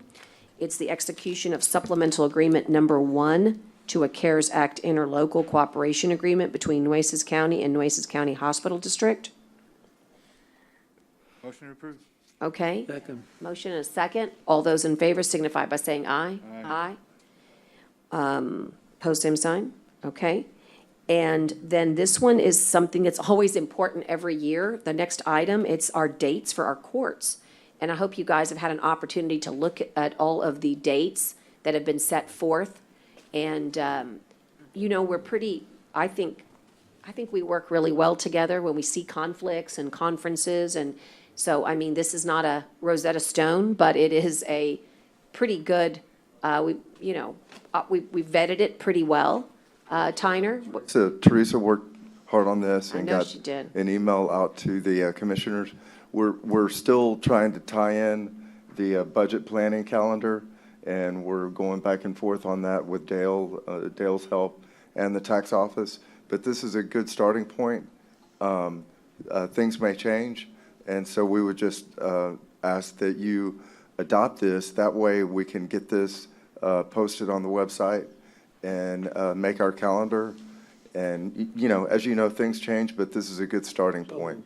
Second. Second, discussion, Judge. real quick. Of course, I got a Just motion, a clarif- second. Do you see Just something? clarification, such a big gap between September 22nd, October 22nd. Is that around conference time, or is what It what do we is. got going on? So there is a conference, what is it? Yep. It's tax conference. It's the Texas Association of County, Counties. Now, I will tell you that, let's let the year progress a little more, and then we can kind of see where we're headed there. I'm most likely we could do a special in between there, but if you look at Might not have to. or maybe like the end of September, do you want? Oh, no, it's okay. no, We don't can, we have can, to. it's We're all gonna be coming right. off of budget, so we're All gonna see a right. lot of each other I before kind then, of so think that's- so too. We meet a John. lot. But that is exactly right. Okay, thank you. And Teresa, you did. We worked really hard. And as usual, there could be something that comes up, but we think this is a good calendar for us. Okay, Good job. all right. Do I have a motion? Do I have a motion? So move. A motion? Oh, I already did. We already got that. Sorry, guys. Just all those in favor. Remember the discussion, right? Where's my head? All those in favor signify by saying aye. Aye. Okay, Dale, the next one we always have on, do we have any overtime pursuant to our county policy for essential exempt employees during the disaster, COVID-19 and/or Hannah? At the moment, we do not show any overtime for any of the activity for both either COVID-19 or Hurricane Hanna at this time, and have done for submission. Move to Okay. table. Move the table, right? Because we don't have Well, any action. there's none, you wanna, Well, the court can take action if you want to continue tracking the okay. overtime or do. All right, well, or- no, or we'll make a what- motion to keep tracking. In fact, I'm So in moved. shock that there's none at this time. We've been working crazy hours on reimbursements. Okay, motion and a second. All those in favor signify by saying aye. Aye. Opposed, same sign. No. Got one no. Didn't do anything. Okay, going to Public Works. Juan, we've got another great presentation coming up, and I think they're on the line. Is that correct? Did you say we're breaking for 30 minutes at 12:30? Is that what Yeah, you is that said? okay? Yeah, I just trying to plan my hunger pains. I know, well, I could do it at, I could No, do it it's at noon, okay. but I'm not sure we have lunch yet. It's okay. All right. I'm with you. I had no breakfast. I'm feeling it. Yeah, I did not. Juan, Yes, ma'am. are you good for this, Commissioner Chesney? Sure. It's okay? Yeah. If I Okay. pass out, just revive me. All right, we don't want to have any fainting here. Right. Okay, Juan, tell us about the redevelopment traffic impact study done by Maldonado and Burkett. Yes, ma'am. As a matter of fact, Raymond and there's somebody else from Denon Burkett that are going to be doing the presentation, Judge. All righty. So we can pull them up, Tyner. Tyner, Allow we're looking for him Ramon here. Maldonado. Yes, Judge, that's me, Larry Callclaser. Oh, okay. Oh, yeah, I see Larry. Oh, no, not that one. Wrong one, hang on. Not that one. Wrong Larry. Not that one. I got too many of them. Which one is it? Come on now. I think I'm supposed to share my screen. Oh, okay. Yeah, they're going to take care of it. Go ahead then. So, See at the bottom of the screen? yeah, I've got to get things like I want it here, North Beach study. Can you see my screen? Yes. We got it. Okay. I just wanted to say thanks to everybody for letting us present this afternoon or this morning, and it's been an exciting project for Maldonado Burkett. We certainly enjoyed working on the North Beach project with the county and the developers. The need for this study came about because of the construction of the water canal. And, George Salinas was going to present a little bit about this, but I'm not real versed on how that came about or how that's separate from this. But anyway, with the development of the water canal, making North Beach a very attractive location for hotels and restaurants, there's expected to be quite a bit of development as a result of that. We've also been working with Jeff Blackard, who's the developer for this project, and he's the one that's provided us with the conceptual site plan. And basically that's what our study has been based on. That and the existing traffic information that we received from TxDOT. Just point out a few things on the executive summary. You can see a list of the different types of developments that are pulled from the conceptual site plan. Outside each one of them, you'll see an ITE code. And that ITE code is, ITE is the Institute of Transportation Engineers. And they've performed thousands and thousands of traffic studies, collecting data for different type of facilities and determining the rate of traffic generation based on those types of facilities. And so, for example, that first one shows a code of 330, which is a resort type hotel, and they distinguish that between that and a conventional hotel, which is a code 310. You'll see, if you look through that list, you'll see hotels, restaurants, various types of restaurants, from quality set down, be there an hour and a half type restaurants to fast casual restaurants, which have a very high turnover rate and generate quite a bit more traffic. You'll see a supermarket and housing, both single unit dwellings and multi-family housings. And so all of this information that is shown on the conceptual site plan, we take it, each of these will generate a certain amount of traffic, but beyond that, you also have to look at the interaction between these different type facilities. So, everybody's going to the hotel may not be a separate, they may not be a separate trip. They may first stop at the restaurant or the shopping and then go to the hotel, or somebody's going to the restaurant and stops at the shops, or vice versa, or families that that live in the area may stop at the supermarket. And so all of that has to be massaged a little bit to come up with not only just individual unit type amount of traffic, but the interaction between these so-called internal trips for the study. And there's also pass-by trips that have to be taken into consideration. There's no gas station in this scenario, but it's my usual go-to example. But typically, if you go to a gas station, you're on that route, you pull off, you get gas, you may stop and get a cup of coffee or something to go along with it, and then you get back on the road. Those are that development will generate traffic for itself, but it doesn't necessarily generate additional traffic on the roadway. So it'll have an impact to the drives and maybe a few intersections if you have to turn down it from one to the other, but it doesn't generate a whole lot of additional traffic onto the roadway. But with all that said, you can see down at the bottom, we're showing that there'll be approximately 1,496, round numbers, 1,500 additional trips during the PM peak hour. So that's an hourly number there. And don't want to belabor too much on this, but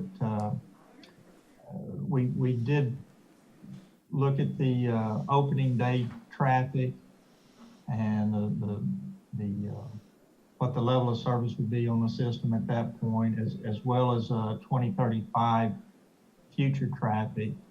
And with the build out of the system, you're not looking at additional traffic within the system, but you're looking at additional traffic on the outer roadways, the freeway, and that type thing, and as a part of this. So, but that traffic has grown at 1.3% per year, and we derived that number from TxDOT's statewide planning map. It has all kinds of traffic data that's used as a part of the system, so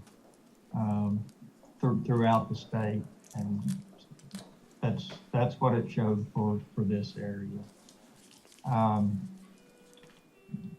Just want to point out PTV Bistro is the software that we use to do the traffic signal analysis work. The ITE trip generation is kind of where we get the trips, and between that and the existing traffic that we had, that's what we use for the analysis. But Bistro is an industry-leading software tool for TIA analysis, as well as signal timing work. It can evaluate any size of study area. Numerous, as you can see, there are quite a few developments within our study area. It's just kind of a drop in the bucket of what it can actually do. It's also got very powerful mitigation scenario tools that allow us to do some what ifs. We identify some of the areas that are not performing at a level of service that we would like to see. So we're able to go in there and say, well, if we maybe signalize this intersection, how would that affect it? Or if we added a right turn lane or a left turn lane or through lanes, or any number of different what if scenarios, we can look and see how that will improve the level of service and bring those recommendations forward to the client. So, the existing street system, these are the intersections, the main intersections that we did our study around. We didn't study every local street within the North Beach area, but the major intersections that either are currently out there or that will become major intersections as a part of what's shown on the conceptual site plan. Obviously, the Beach Street at US 81 is going to be the large area that gets impacted, and then Beach Avenue at Timon and Surfside is going to be a roundabout that's going to see a lot of difference in that roadway. So, a lot of changes there. We did take into consideration as part of our study the scheduled improvements, roadway improvements that have been identified in the area. So these improvements were included in our analysis work. And I guess some of the recommendations that excuse me, most of the traffic we identified is going to be going northbound, coming from across the bridge. A large percentage of the traffic will be coming from there. I'm sorry, I'm getting some feedback here, but you can see some of the recommendations kind of drop down first to number 3 on this list, and that's recommend adding a right turn lane on US 81 northbound frontage road to allow for dual right turn lane or dual rights turn lanes on the beach going eastbound. As obviously, if we're going to have 2 right lanes turning right, you have to have 2 receiving lanes, and so that's part of this number 1 recommendation is 2 eastbound lanes as well as 2 westbound lanes. And this would be from the Timon area, from the roundabout back up to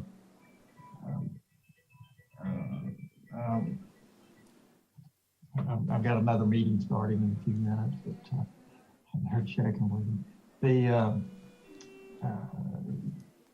Like I said, the big movement would be northbound at Beach Street to turn right to enter into the system. And obviously, if they're coming in, a large percentage of them we see will be coming out the same way. Therefore, we're looking at 2 lanes westbound on Beach Street in that same area. So that's kind of the first 3 recommendations there. Number 4 is to kind of separately signalize the dual right turn lane on the beach or on the northbound frontage road at Beach Street. That way we can keep that instead of when that light is red at times, instead of somebody pulling up and turning right, somebody else coming, stopping, turning right. We can improve that capacity by allowing a green ball, a right turn at times to further allow more traffic to make that right turn through there. And then here's just a couple of smaller recommendations needing a left turn lane at Surfside or on Surfside at Surfboard. And also a right turn lane on Surfboard eastbound onto Timon Boulevard. Just trying to keep it brief and showing that information. I guess just as a example, this is some of the traffic data that we did receive from TxDOT and for existing traffic, and that's kind of what we used to begin our analysis work for the highway system. So Juan, so I think that obviously, I mean, the great modeling that they've used, I mean, they've done a ton of work, and to kind of catch the executive summary is kind of a luxury for us, but it took quite a bit of, human capital here. But our goal is to take these recommendations, and start having like a GEM meetings, right? So we have these interagency meetings where we can meet with other political jurisdictions and neighborhood associations and, all the affected stakeholders, so they can do something about it. That's the goal. But the nice thing is some of these recommendations can be built, can be built into the CDBG mitigation grant, which allows for infrastructure. So I was gonna ask you if it's possible, would you be a good guesstimator for us? So let's say those top 4 recommendations, could you put a cost to that? Or is that something our partners at the city could do for us? That's something we can put together, Judge.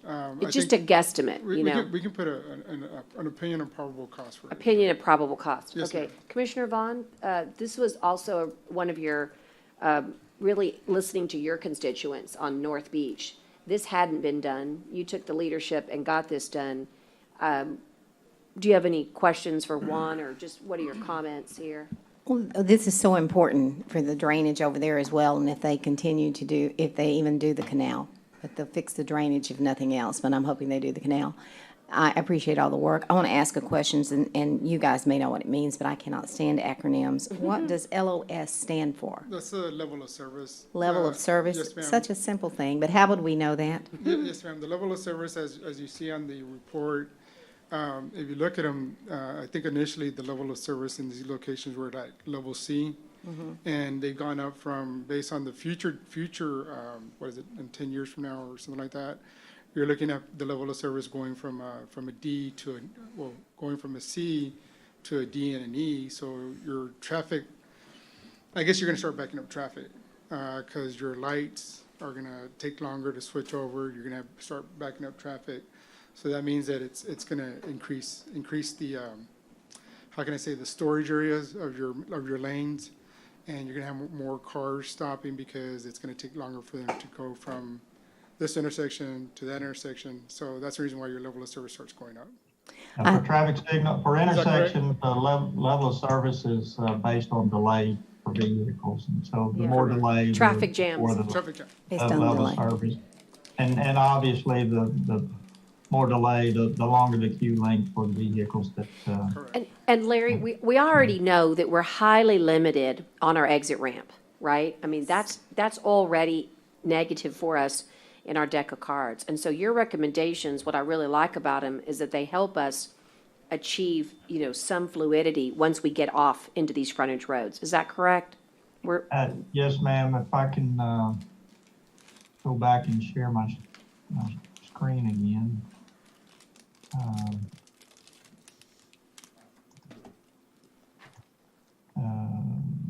Can you see my? Oh, yeah, I didn't hit the share. Okay. Let's see if I can find it real quick.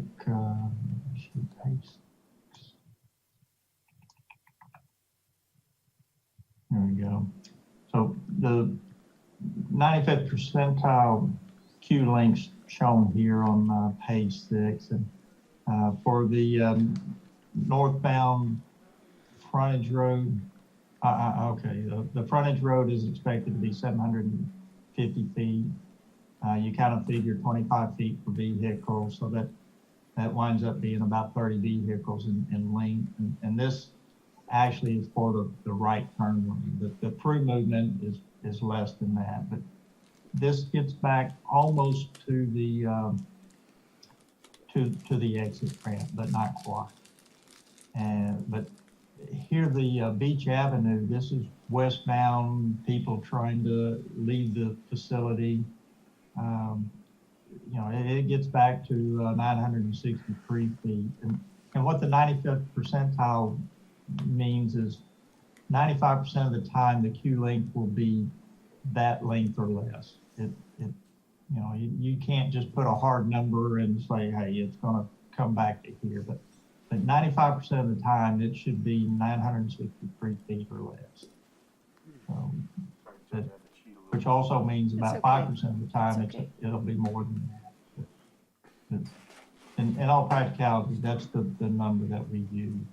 And so this 963 feet is also based on there only being one lane westbound coming exiting the facility. or the island. And if we add that second right lane, that number goes down considerably. I mean, So what you're saying is how they have it right now, it's gonna be backed up. Is that what you're saying? yes, ma'am, that, 1,000 feet, it's almost 40 cars. So, And it- you know, it would that's be put- backed up. It would be backed up to the, beyond the roundabout that's proposed there. And that's been a big concern from the get-go. It's just ma'am. amazing. I mean, You know what's also bad about those things is the yield right away. Who's got the yield right away? I mean, golly, I mean, I wish they'd correct this. I'm sorry, I'm not understanding the question. the yield right away, it's another issue we have all the time on this axis. Who's yielding to who? I mean, there's never any signs up there. Who's yielding? Well, that's set by state law that the, and I'm kind of paraphrasing it, but if you have if you're coming off the freeway and let's say the frontage road is 2 lanes wide and you pick up a third lane and you can continue on, nobody yields to anybody. You have a lane. And, my former position, people would call me and complain all the time about just what you're saying, that, they wanted to be able to exit there, cross over 2, 3, 4 lanes of traffic and dive into a drive or an intersection. So you're saying they only have right away to the first lane or second lane? You have access to the first lane and, then you change lanes, just like you'd change lanes going down the freeway. If there's a gap there and it's safe to do so, then you can move over from that point. But even the Now- first lane causes a problem because there's no yield Well, signs. the other part of that paraphrasing is if you've got 2 lanes on the frontage road and the exit ramp comes down and ties directly into the inside lane, so you got 2 lanes before the ramp and you got 2 lanes after the ramp as an example, then the main lanes yield to the frontage road. The frontage road yields to the exit ramp. And that's defined in Texas state statute. And why is it that they don't use signs? Excuse me? And why is it that they don't put signs on those exits? Well, if you pick up a lane, there's no signs to put it because nobody yields. So Jag, you've just been driving like a crazy person, huh? Not yielding. No, they almost hit me 3 times, that's why. Well, Juan, the first order of business was to present to us, and so we thank you for that. And we're glad that we got such a great firm, Maldonado Burkett, because they use the latest and greatest technology to achieve this summary. The second order of business, and it can happen today now that we've received it, is to get it to the city. So if you would please make sure that happens. I know that Manager Zanoni said he wanted to see it, the minute it came out, and here it is. And of course, we noticed it properly on the agenda, so I don't know if there's anybody from the city of Corpus Christi, but I know they're gonna wanna visit with us most likely after they have a chance to look at this, but we need to work together with them, and today at 2:00, I have an MPO meeting, and I'd like to take it to the MPO as well. Okay, I'll forward a copy. Forward it to Rob. To, is it Richard, the public director? Yeah, Richard Martinez, and then Rob McDonald on, And I'll send it to Rob also. on MPO. I think it's important that you send it to the mayor as well. Absolutely. This report's coming back to them from LAN, I believe, next month, so this is gonna be valuable. That's right. Thank you, Juan, and the firm that did it And Judge so and Commissioner- quickly. And Judge and Commissioners, I can share it also with TechStop if you would like me to share with TechStop. Absolutely with Valente. And like I said, set up a little discussion meeting, for not obviously this week, but maybe next week, or just a little quick Zoom 30-minute discussion meeting so everyone can ask questions and see what, in other words, we need to take it from report to implementation. We will, Judge. Okay. Thanks, Juan. Yes, ma'am, thank you. Okay, before the break, we're gonna have one more, and then we will, sorry, it's feedback coming on my mic. We've got, a presentation from Wiss Janney Elsner and Associates for the Comprehensive Structural Condition Assessment for the historic 1914 Nueces County Courthouse. I bet you were wondering when this was going to arrive, and it's here on our doorstep. And Judge, you've got just in time for Christmas. Chuck LaRoche here, I believe. Great.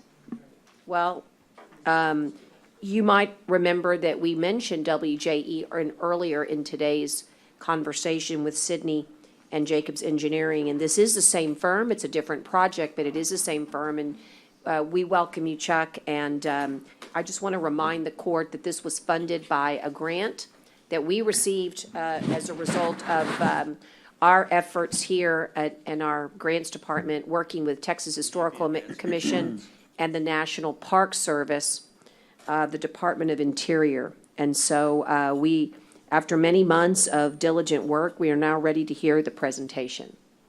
Welcome. Good afternoon, Judge. Afternoon. Commissioners. It's a privilege to be here today. Just a little bit about our firm and who the heck I am. We have 28 offices across the country. We have 3 in Texas. In our core service arena, historic preservation is one of those. A little closer to home, the 3 offices in Texas, Dallas, Austin, Houston. I lead the historic practice there. Nationally, we've done a number of projects, the National Cathedral and the Washington Monument after the seismic event in D.C. We've restored several state courthouses, and closer to home in Texas, I'm currently working with the State Preservation Board on the state capitol, Texas A&M, and the academic building, and the San Jacinto Monuments reflected pool, and this project. Just a few small things. So, just a little bit about our condition assessment. Next slide, please. We were tasked with 3 things: the condition of the facade, the structure condition, and the structural analysis, and basically the code requirements, load rating, elevation survey is what I'd like to focus on today. Next, please.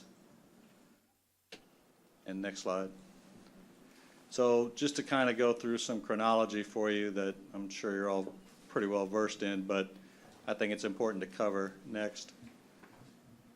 Originally constructed in completed construction in 1915, and I think the significance of it was at that time the proprietary systems were the kind of order of the day. There was no real standard guiding the various proprietary systems. So this courthouse in particular and several others across the country used the CON system, which is kind of a reinforcement that's in the configuration of a Warren truss, and this is kind of significant regarding this structure. Next, please. So then flash forward to 1931 and the addition. What's interesting about the addition is, you know, the state of the art had improved since then. The American Concrete Institute actually had a standard at the time, and this particular structure was built in a more traditional fashion with the same rib joist but with hollow clay tile using the forming system. And it's interesting because the building is completely independent, has a continuous expansion joint with the main building all the way through. Next, please. So the first real condition assessment was done by Mr. Ratz. And I guess the significant part of that is the last line in the slide, which is he felt that after 4 decades of use, the structure was in very good condition, and he suggests that at 50 pounds per square foot for the entire floor system is adequate. And I just kind of want to give you guys a placeholder for that number because that number is going to come back several times here. Next, please. So also in 1957, we had the embankment for US 181 and the Harbor Bridge. Just a little side note, in my youth, I actually worked on the redecking of that bridge in the 80s. but little known fact. So, at any way, what RAS suspects, and we concur, is that the embankment likely imposed a settlement on the adjacent building, which would have been the 31 expansion. Next, please. So then Celia in 1970 and several assessments after are going to conclude that, you know, this may have been an event that really was the precipitous of the corrosion migration of the ties to the facade elements. And but really, the other interesting thing, though, is given the winds at 160 miles per hour gust, essentially load rated the building, if you will. So the structural integrity then and now, in terms of wind load, the structure's not seen any deleterious effects of that. Next slide, please. So then we have Killis Almond. He comes along in 1998. Now, obviously, the building has been unoccupied for some period of time, but again, that kind of last sentence in the slide there is basically saying that, you know, in his opinion, it's suitable for really any live load configuration for contemporary building codes. So then at that time, I think the city was using the 1998 UBC, and which is the precursor to what's currently the International Building Code. And so that fact is fairly interesting. Next. So then in 2000, many of you commissioners may not know that that's my former partner, S. Patrick Sparks. We enjoyed a partnership from 2000 to 2004, and he concluded that the live loads could be 100 PSF. Now, when we went through Mr. Sparks's report, we actually couldn't work back to that derivation. We weren't unable to find that particular reference, but nonetheless, it was his opinion that the configuration was suitable in 2000. Obviously, if repaired, that it would be able to support 100 pounds per square foot. Next slide.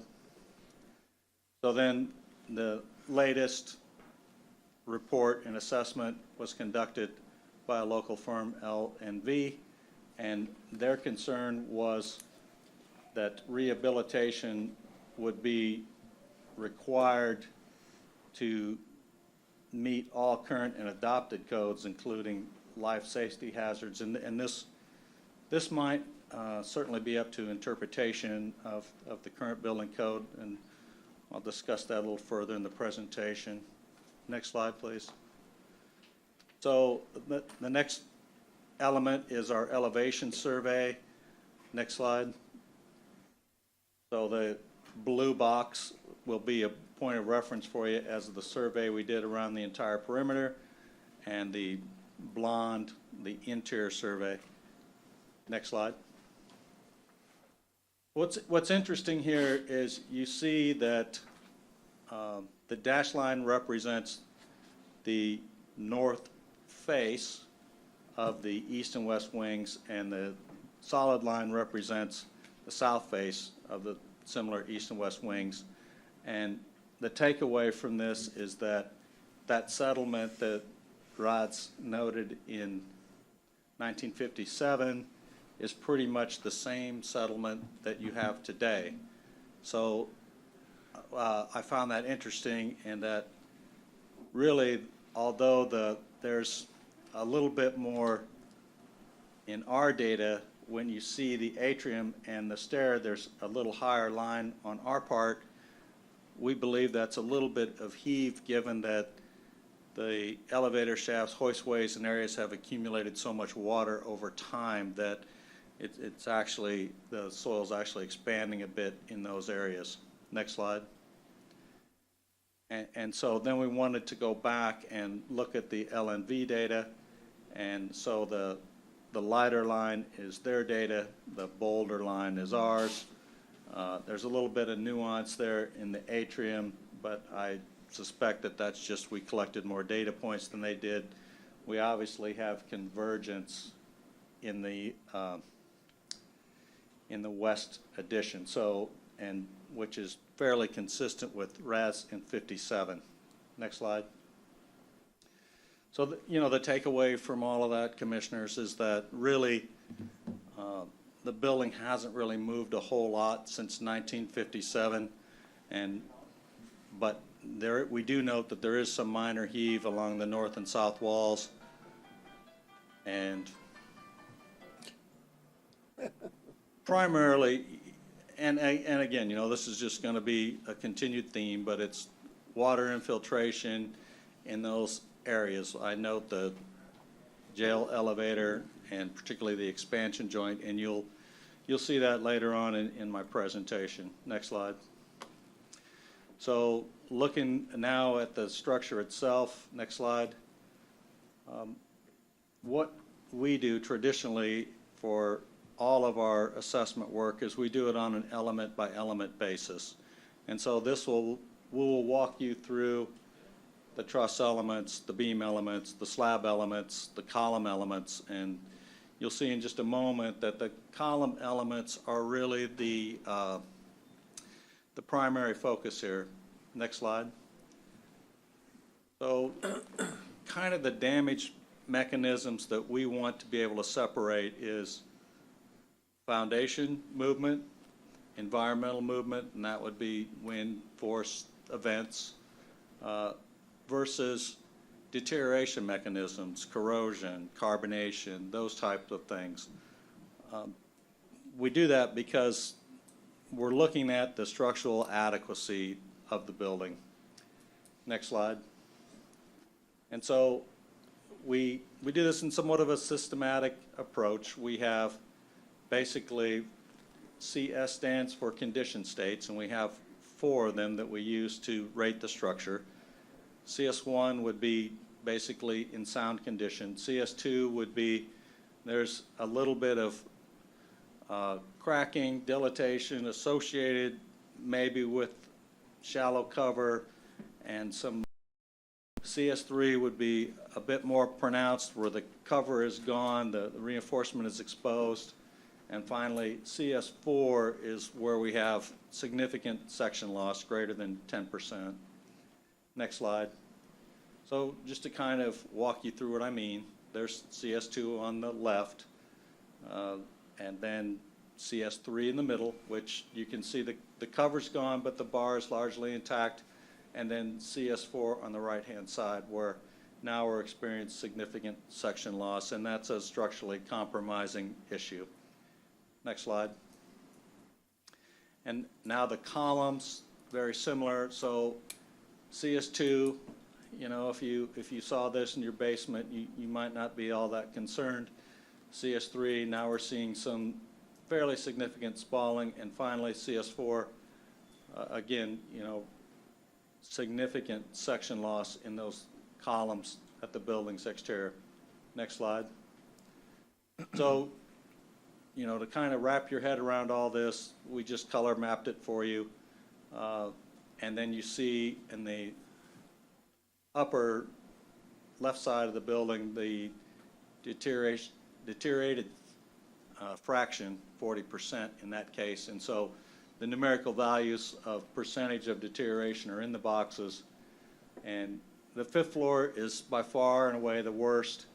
The slabs are taking the brunt of it because of the water infiltration over a significant period of time. Next slide. And now if you look at the beams, the takeaway to note the beams is that, first of all, the deterioration is moving from exterior to in. And you see on the interior, there's a whole lot of sound CS1 conditions. You'll note that the expansion joint between the 31 addition and the main building, that joint has been open for some time, so anything that's adjacent to that, as well as the hoistways, are taking the brunt of the deterioration. Next slide. Now, this starts to get a bit interesting, and I hope you pay just a little bit of attention here. These are the 5th floor columns and the amount of deterioration. And again, what you see is it's primarily on the exterior of the building or adjacent to the expansion joint. And for comparison, next slide, when we look at the second floor, a much different picture. So we're looking on the left-hand side, we see the 31 addition. On the second floor, we go from CS1 to CS2, which is very, very minor. And then we move into the main building and adjacent to those hoistways again, we start to see the severe deterioration. So everywhere you have a hoistway opening, you can kind of expect to see that, but then when you move away from that, and there's less water infiltration, the better. Next slide. And so, again, when we look at the beams, at the risk of not boring you too badly, I know all this engineering stuff can get a bit nauseous at times.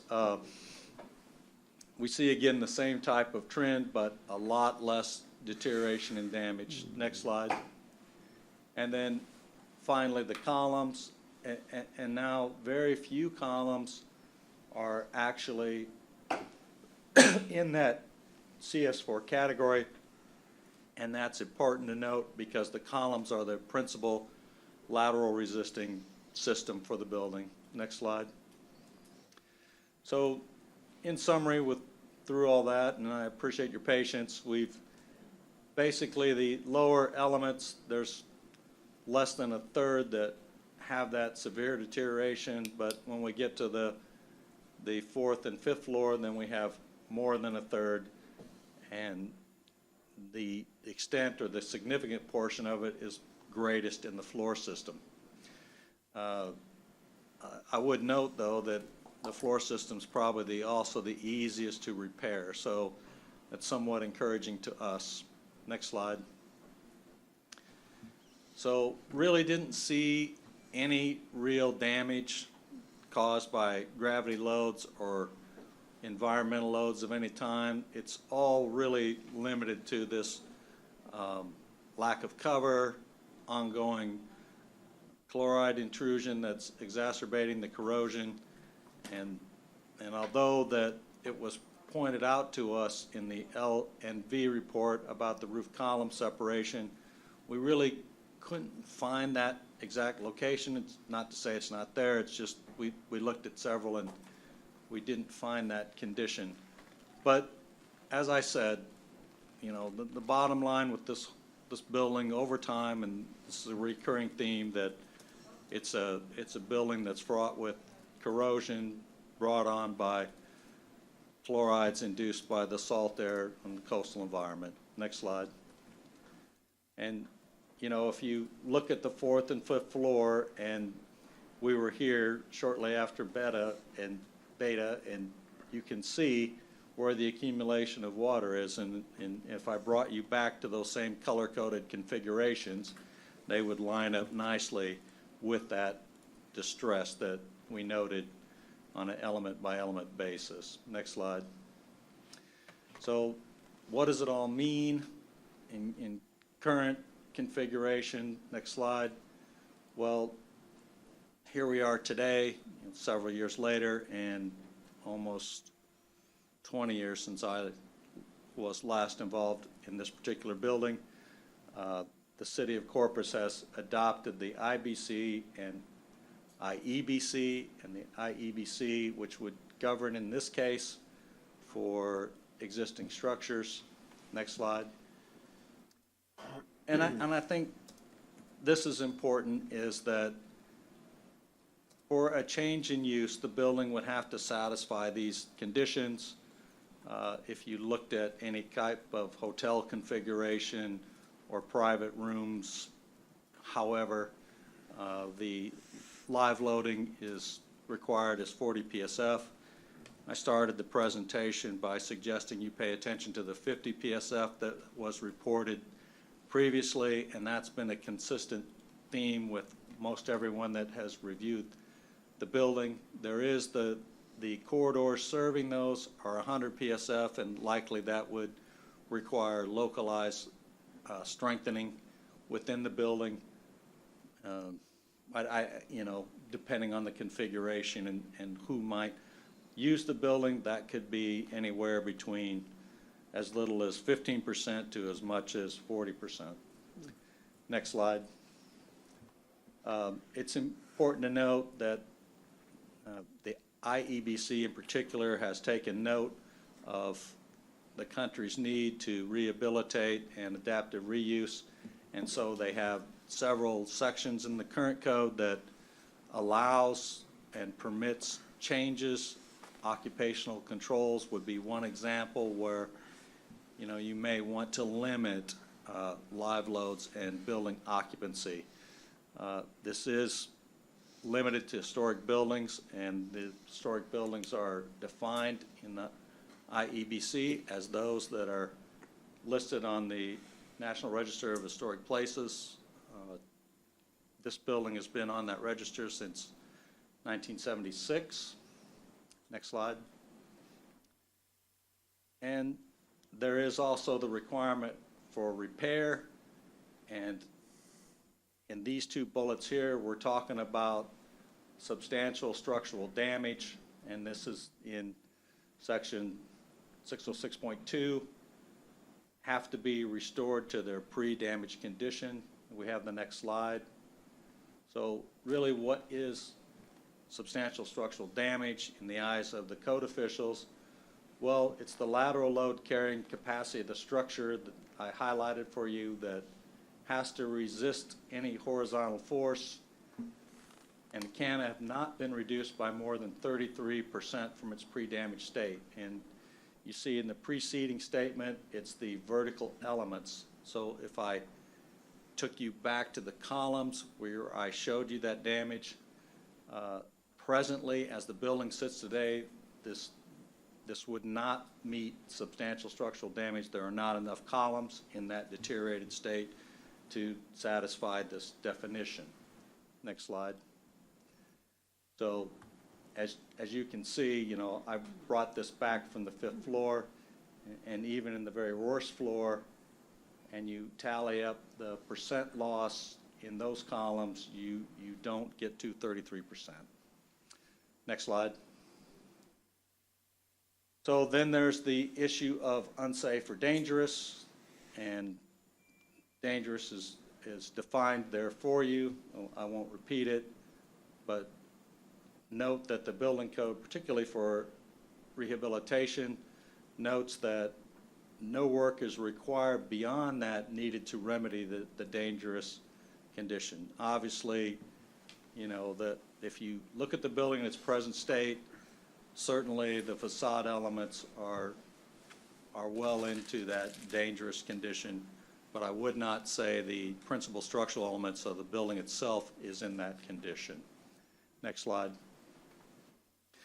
So, in summary, the code requirements all recognize this, and they discuss the full compliance without compromising the minimum standards, and that requires a whole lot of collaboration from not only the developer, but the design team, code official, any preservation office, should those funds come into play in a collaborative approach to rehabilitate the structure. Next slide.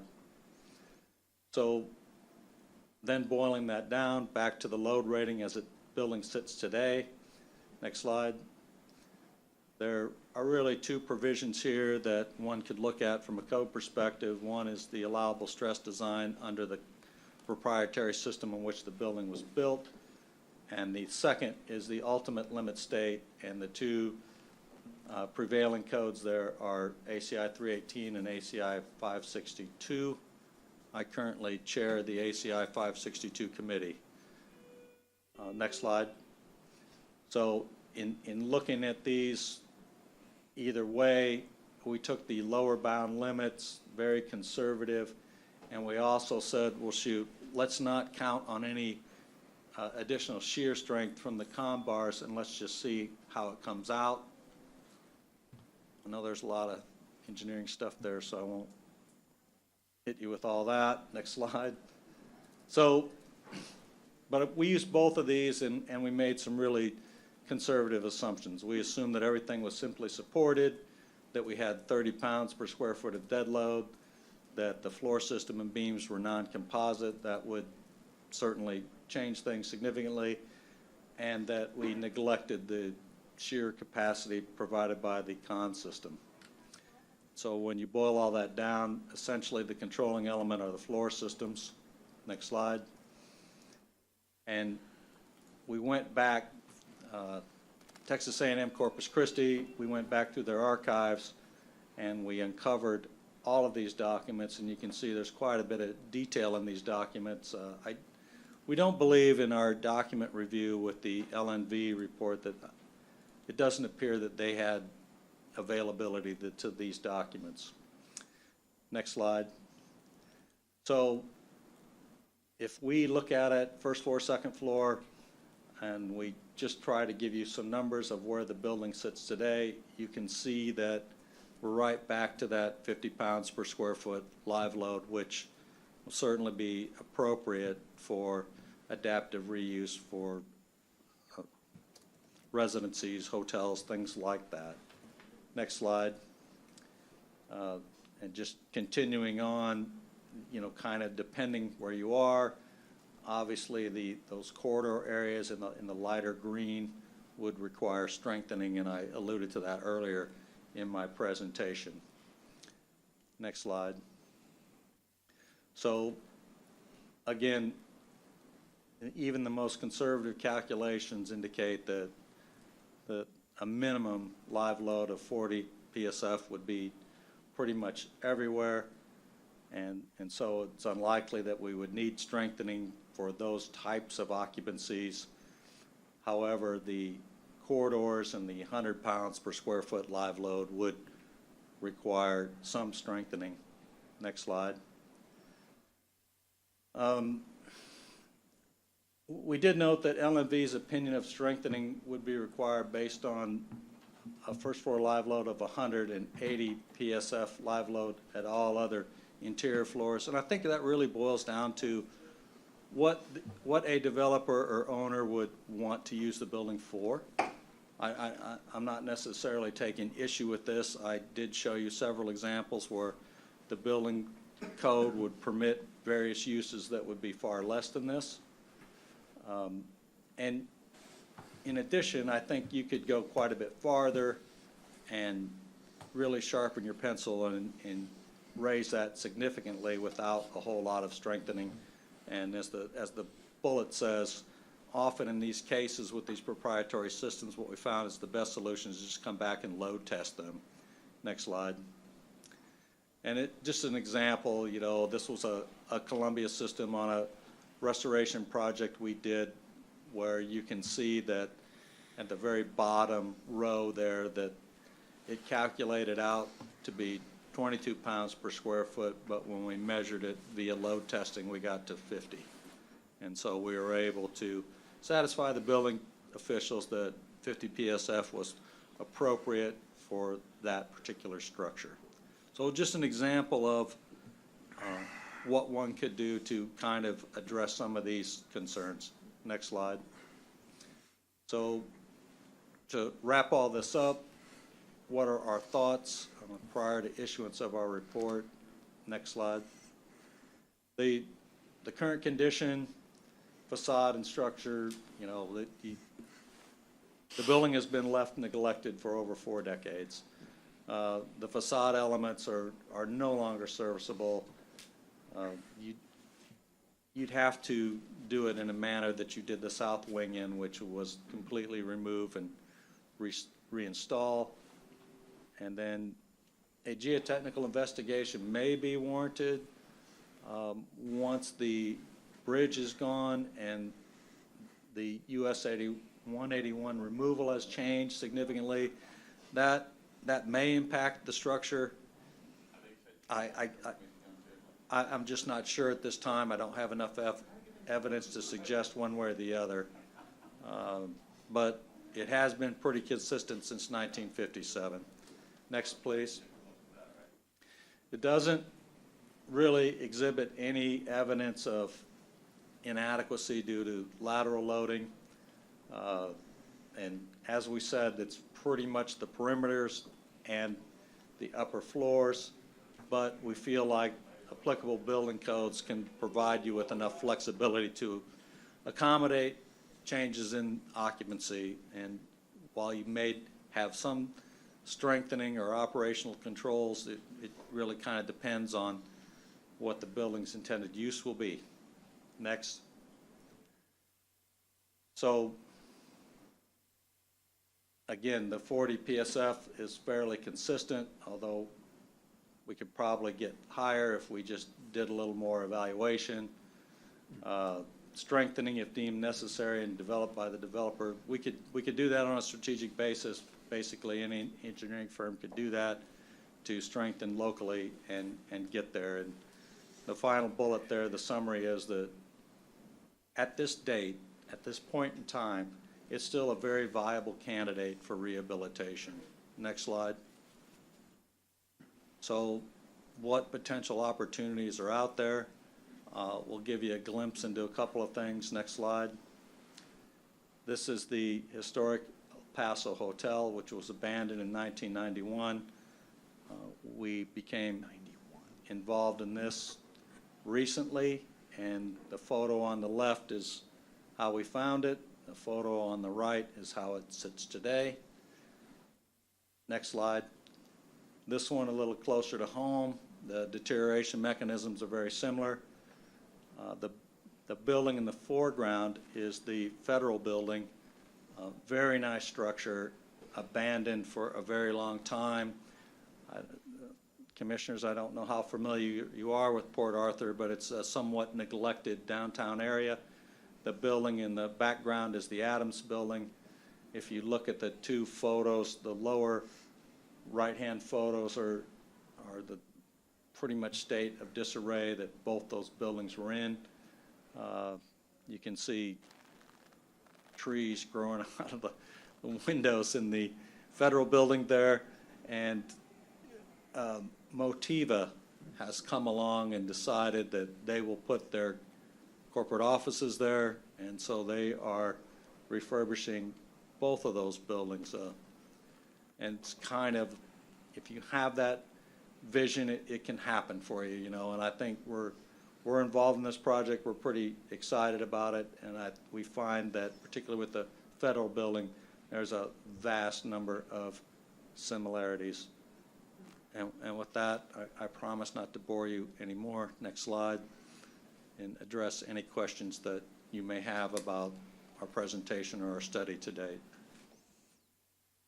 Well, let me just say thank you for an incredibly thorough evaluation of this building. We've had so many questions over the last 2 years, and we're grateful for the opportunity to have this grant that gives us this type of deep dive look into its structural integrity.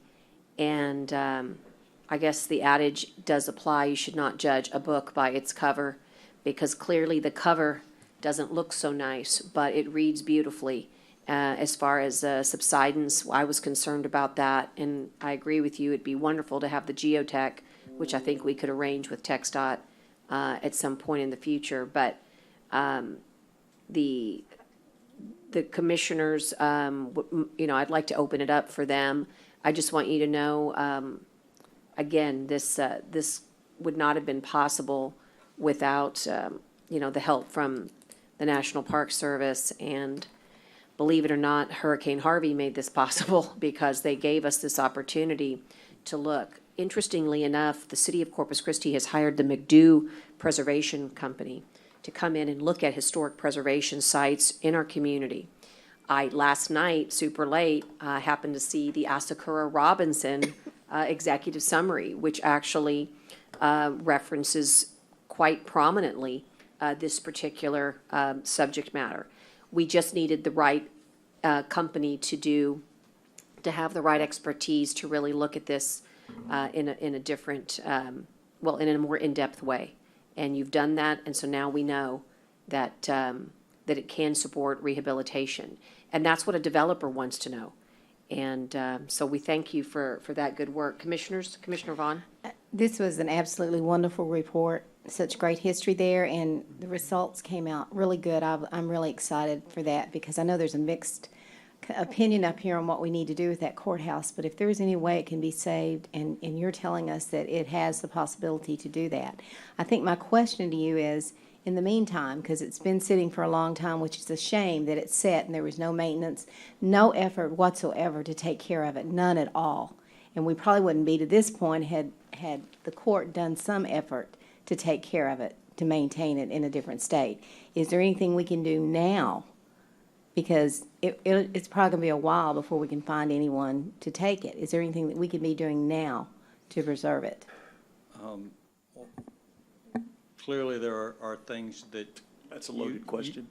You can do at a modest level to slow the rate of deterioration, and I had the opportunity to chat with the judge over video conferencing when she visited the site, and my advice to her, and I gave the same advice to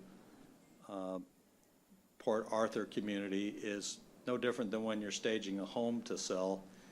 You have to stage it, and to stage it for developers requires that you have to make it accessible, and you have to clean it up a bit so that they see that vision of what they can achieve. And that was my advice to the judge at the time, and I kind of remained steadfast on that. The second was the problems all stem at the roof, and so even temporary modest measures can be instated that could really effectively reduce that deterioration.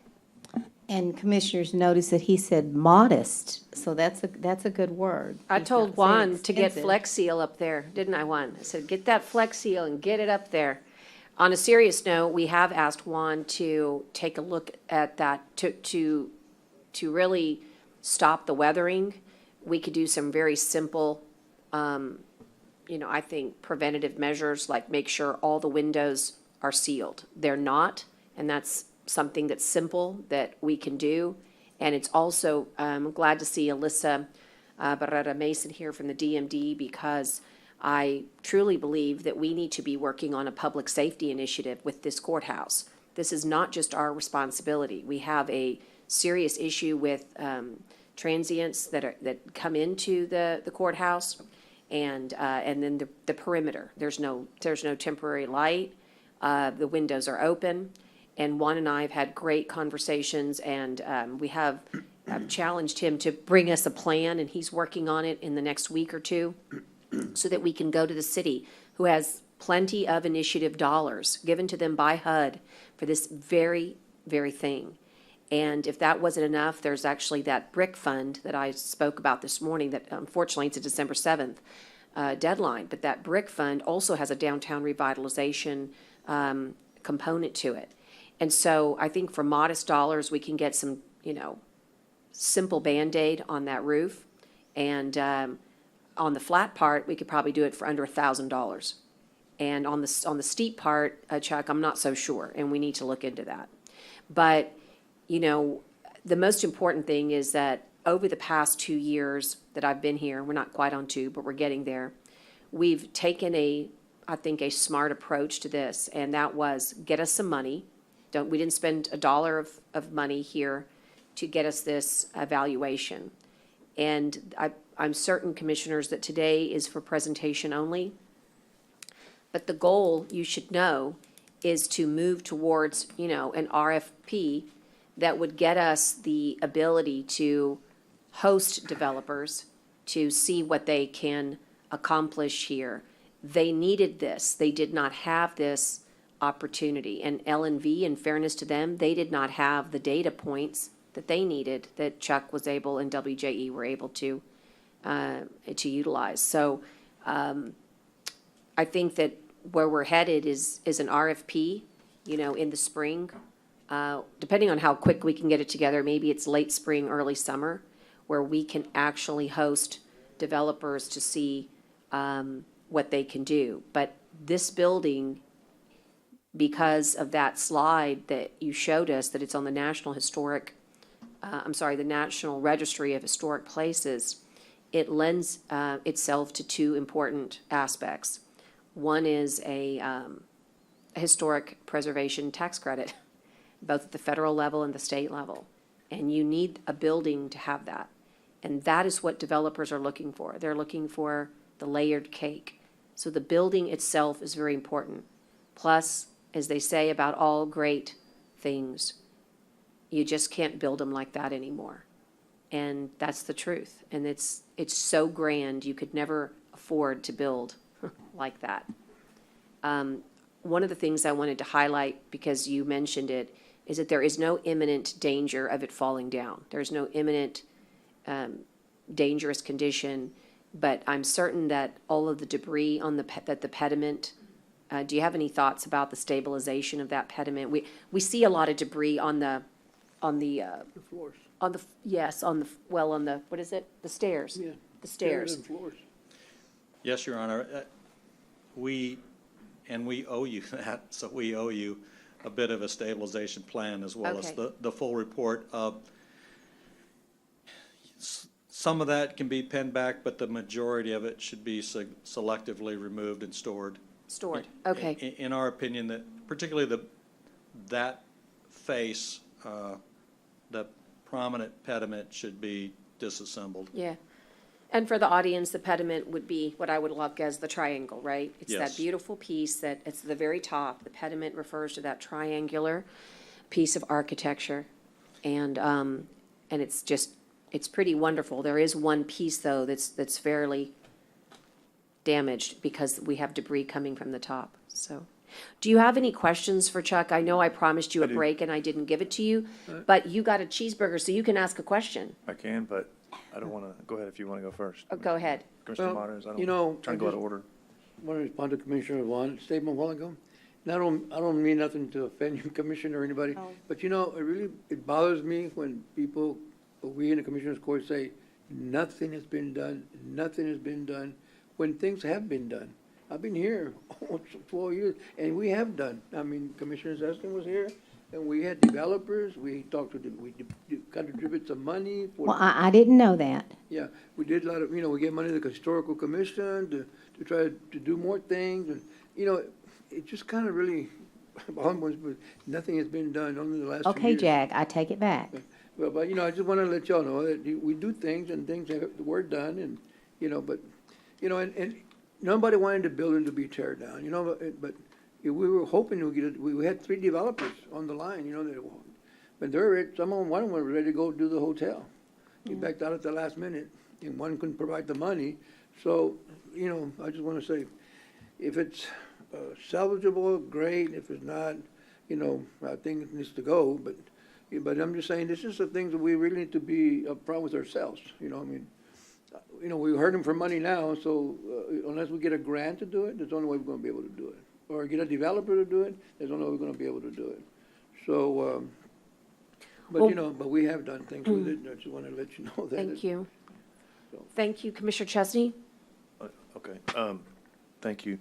So I kind of looked at this a little differently than you did, so I need a little help. I saw a lot of red and a lot of orange, which is not what I would consider very encouraging.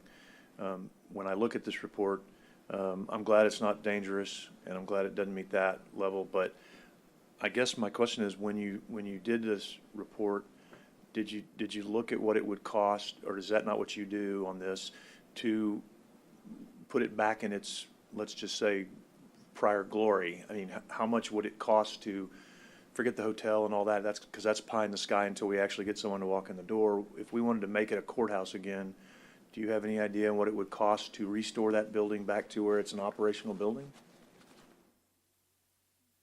I do apologize, Commissioner, because that was a bit beyond the scope of today's presentation. And I would just be speculating to you at this point in time. That's fair. We do owe you a full report, as I indicated, and in that light, we can certainly present you with what our opinion would be. I did mention to you that the way the the system, the structure is built, that I felt that the advantage is that the controlling elements are the floor system, and in our opinion, the floor system is the easiest to remove and replace. You know, we wouldn't attempt to repair it. We would just cut out large sections of it and conventionally reinforce it and replace it and tie it back into the structural frame itself. For a complete restoration is what you are alluding to.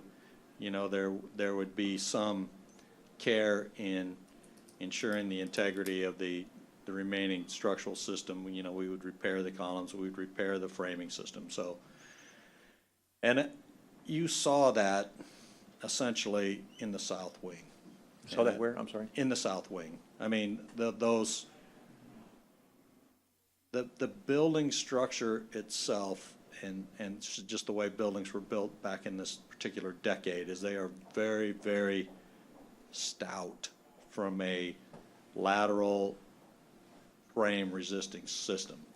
But I can't say that about, you know, the facade elements in particular, and the floor system is kind of the weakest link in this assembly, but the actual structural frame is a robust frame that is very forgiving and quite honestly could be rehabilitated fairly easily. And so your expert opinion is that it's viable for rehabilitation for a developer? Oh, absolutely. And I gave you the federal building comparison, although not of the same era. Very, very similar in the level of deterioration. Obviously, Port Arthur, coastal environment, very, very similar corrosion impacted building, and certainly Motiva did the very same thing that you were contemplating, commissioners, is that they took full advantage of the tax credits, and that particular building, the federal building that I showed you in the foreground, is on the register itself. So similar in that regard. So obviously any building for the right price, with few exceptions, can possibly be rehabbed for whatever the cost is. So I guess what I would really like to know is what, and it's a hard, and you don't have it today, and if you're not going to do it, then maybe someone else can. That's fine. I don't know who the right person to ask is, but what I'd like to see is a cost analysis on restoration and what it would cost for a developer to come in and do this, to see if there's realistic, because we had a number before, and then people said, well, that number may not have been right because we didn't have this report. I think we should do extraordinary measures like we are to do everything we can to save the building. But I think if this was any other, I think, if this was any other building besides the courthouse, I think most people would look at this and say it's probably past its shelf life and it needs to be torn down. That's what I think. Doesn't mean everybody agrees with that. That's what I think. But again, I think it's fair to do extraordinary measures to try to save a historic building like we're doing. But I think it's also fair to be able to have to really look at all the cost and see what that number is, so that we as a community and we as a court can make an informed decision. So if that's not something that you plan on doing in the rest of your report, then I guess we'll just have to wait for a developer to come in and assess it. Yeah. Or if you're saying you are, then that would be helpful, because to not only us, but to a potential developer. So we'd have to look at the scope. I don't think it's in their scope, to be honest with you. But what you do have is a 73-page feasibility study that the Texas Historical Commission did do and did use experts, and they did give you a cost estimate. And that cost estimate, if I recall, was about $73 million for a 170-room hotel. And we can provide that information again. But I shouldn't know if that number was still good or not. But just remember that it's about whatever use. You know, it could be if you're in Vegas, it could be $1 billion. We're not developing it. Somebody else is. It's not for us to say how they're going to use it, and how they could put $1 billion in, or they could put $100 million. If they're going to line everything with gold like Mar-a-Lago, it's going to be $1 billion, right? If they're not, it'd be $100 million. you can't, I think it's such a open-ended question. What we're interested in is selling it for a development so that it can enhance the ad valorem and the economic development of our community. The reason it didn't sell before is because the LNV report was damning in that it basically alluded to the fact that they would have to make such drastic type of in code type of standards that it wasn't appealing to those developers. How do we know that? They told us. When I joined the court in January of 2019, we were in the middle of that RFP. I got a chance to meet and talk to each one of them, and I had a chance to hear what was the main factor. Shortly after that, we discussed that with the Historical Commission. They embarked on the feasibility study. So we do believe somewhere between 70 million and 100 million is about the right amount for that type of endeavor. Maybe a developer comes in and says, I don't want to do a hotel. I want to do, I don't care what they do, as long as they. that's right, we maintain don't it. care, and that's what I'm saying, it doesn't care. matter I just what the wanna- cost is. What matters is whether it's viable. The purpose of an RFI that could lead to an RFP would basically be to attract a world-class developer to come in. Now, what has really changed is going to be really, we had to yield to it on this commission agenda, but it'll come on December 16th, is the right-of-way. The right-of-way makes it a game changer. And that's what we'll present the Asakura Robinson as well on the 16th. Melissa, maybe I'll have you come and do that. But when you see what the development does next to a building that's viable, it's a game changer. We never had that before. So the right-of-way development on the heels of a viable rehab is a developer's dream. And we think by putting together the right RFI/RFP, we can really have a data room, if you will, that's completely different than we had before. And so, And I think that's great, Judge. I think, like I said, extraordinary measures should always be taken to preserve a historic building like the courthouse, but at the same time, just trying to get some numbers out there. And that's what I was just asking is, before those numbers were cost prohibitive, I didn't know if these numbers or this study would change those numbers and make them be lower or higher or whatever. It doesn't sound like we have a firm answer on that. And like you said, it doesn't matter to me if it's a hotel or they restore it as a boutique. It doesn't matter what it is. It's as long as the developer comes out and he or she puts their money into Yeah. it and we don't have to, then Right, that's that- great. I was just kind of asking general questions on if we had any more information than what was provided, so. yeah. And I think we had a couple of RSP, did we have, Laura? Yeah, we've gone out two or three times. We had a but couple this of may them be that we different. had, we put out there, nationwide or something?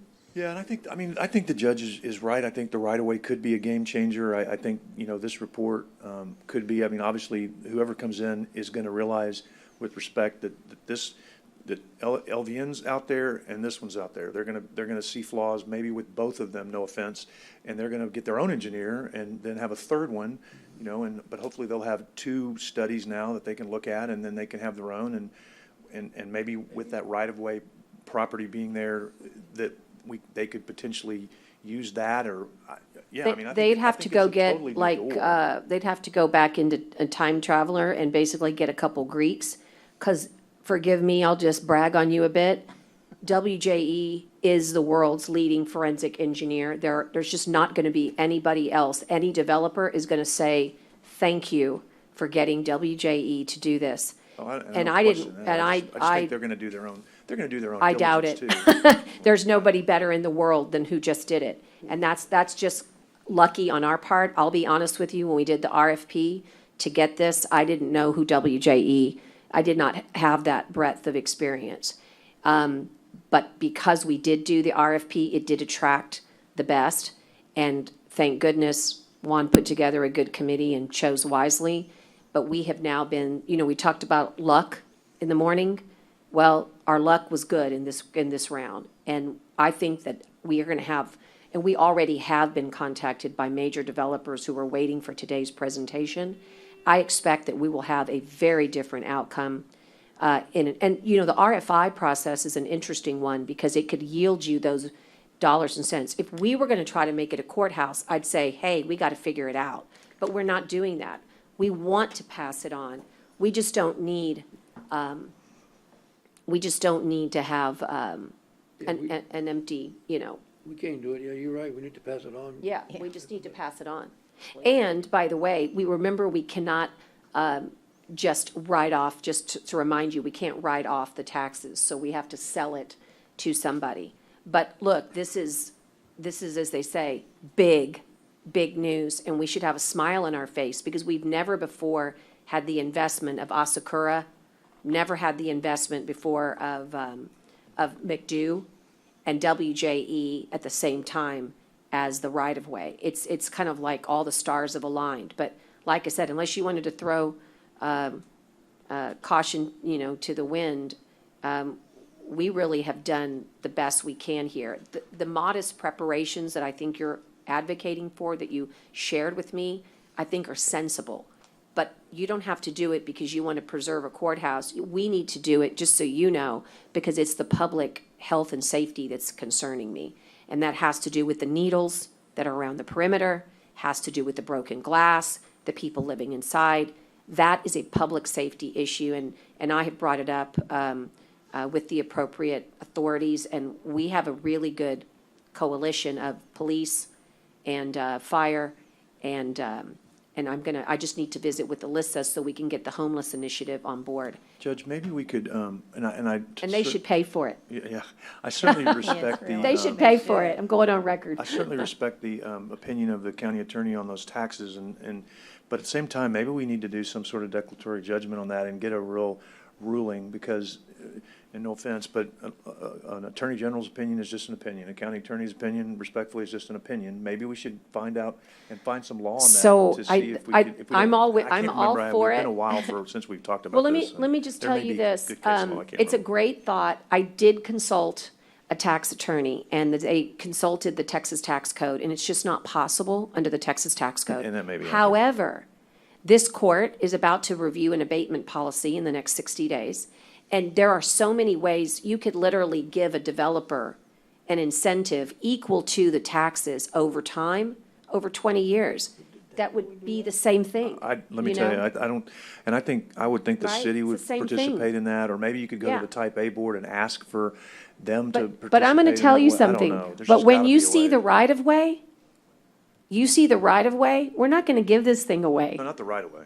No, I'm just saying to you, yeah. now that we have the right-of-way concept, okay, and now that you know you've got a viable building, Valuable. it's valuable again. Right. They should pay us more. You know, agree one with of, that. one of the things we face, Judge, is the fact that a lot of developers got real interested, then they backed off because of the historical label on it, right, the commission. They didn't want to deal with it, you know, and that was one of our main problems. The lot of Early on. developers came in real gung-ho, and then all of a sudden, man, we don't want to deal with it historical. And that's something we really need to look at if, you know, we're going to. So the good news is that the Historical Commission came down and worked with WJE. I'm sorry, I cannot remember her name. The young lady that accompanied, it'll come to me here in a second. She's from Colombia. At any rate, they are willing to be partners in this. They want to see this project go forth, and they are also understanding that there are some areas that are not historic, right? And some areas that are. But I think that the Historic Commission has definitely been an ally throughout this, and I would think that they would continue to be. Maybe it was a problem in the past, but for whatever reason, we have their good favor now. And I think that the opportunity zone didn't exist when we went out for RFP before. And so the opportunity zone designation allows a company to come in, make the investment, allow a certain amount of time to pass, and receive no capital gains as a result when they sell. And this is a huge development that did not exist before. When the White House Director of Opportunity Zones came down and saw us, 2.5 months ago, he literally said the courthouse should be the #1 opportunity zone project for the state. And so I think that we have different, dynamics maybe at play, but the missing piece of the jigsaw puzzle was this. And this is the first time I've seen this report alongside you all. So what can I say? He did a good job. He did a good job. will you give us the opportunity to, as they said earlier, digest it, allow you to, we may ask you to come back, but give us a chance to look at your report again? Well, absolutely, and I owe you the written version still. Correct. And so absolutely we'll do that. Thank you. On behalf of myself and WJE, it was a real pleasure to be able to present to you today. And I appreciate it, Commissioners, Judge. Thank you very much. Thank you very much. So, I promised you, I'm going to give it to you. Let's take a break, please. If we can make it a little shorter so we can finish, we're almost done. But let's take a 20-minute break to grab lunch and give everybody at least a stretch. We've been going nonstop. It's 1:20. I'm sorry, 1:17 for the clerk. Don't move for the McKinsey Annex. I'll gavel us in, sir. I'll gavel us in. Well, it's my project. It's Can I make a motion? it's 1:57 let PM for the clerk. Second. I'll let the commissioner make the motion. But let at least Juan say it, so it needs to come on the record. Juan, take it away. Yes, ma'am. Judge, Commissioners, we're recommending Richter Architects to provide architectural services for Hilltop Community Center. This is just for selection, not for the Contract. contract approval. Okay, super. I've got a motion from Brent, from she wants No, Commissioner. I'm gonna make my own motion, I'll Judge. He's gonna second. let me make it. Isn't that nice? He's so kind today. A motion to approve. Motion to approve, and then I heard that second. And all those in favor signify by saying aye. Aye. Aye, thank you. You have a lot of confidence in this courtroom, Mr. Richter, so thank you. And we look forward to, I guess, an upcoming presentation with regards to the contract. Juan? Yes, ma'am. And as a matter of fact, David wanted to say a few words. Absolutely. David, welcome. Let's get him on. David, Thank you, if Judge. you Can you talk, you hear me could okay? lose votes. If you talk, you could lose votes, but go right No, we ahead. already voted. Oh, we already voted. Isn't he mean? You already Yes. voted, David. You're clear. No more food for Brent. Go Can y'all ahead. hear me? Yes, yes, sir. I need sugar. Okay, well, anyway, I just wanted you to know that we are, we are very excited about this project. I had occasion to visit it about 2 weeks ago when Juan first told me about it. And we think this building has incredible potential for reuse. And it's, you know, those of you, I'm sure you've all seen it, and it's an old building. It's gotten a lot of wear over the years, but it was built as we think of it as a tuberculosis hospital, but it was really a sort of a holistic wellness center.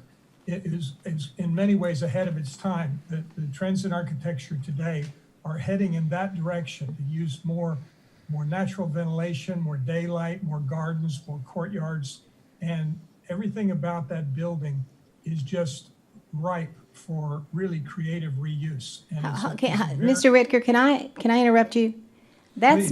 That's not what my intent was. I don't know where this has gone, because y'all didn't call me when y'all had that meeting. My intent was for us to make a plan to tear that building down. That's what the plan, so did y'all change that when y'all got out there? I think that Well, no, actually, Commissioner, and we were told to study removing and replacing the building or reusing it, either one. And I was just, and in fact, that's our proposal to the county, is to study both.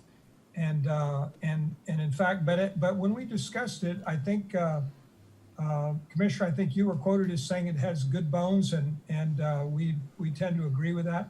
No, And we- I don't remember saying it had good bones. That building has been there forever. I believe it's got mold, and you can't even hear when you talk in there. Like us. We don't need a building that big.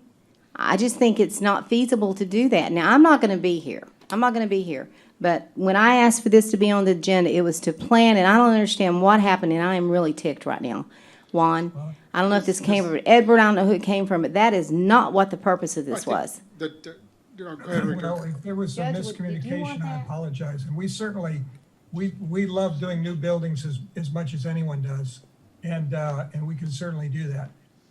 But I was under the impression that that the reuse of it was a possibility, and we saw some potential. So I was just wanting to share that, and we can Right. head in whatever direction the Look at court both asks us Yeah. to head. Well, and Mr. Ricker, I chose you because I think you think out of the box. And I wanted something more modern for out there, something half the size, because it's way too big.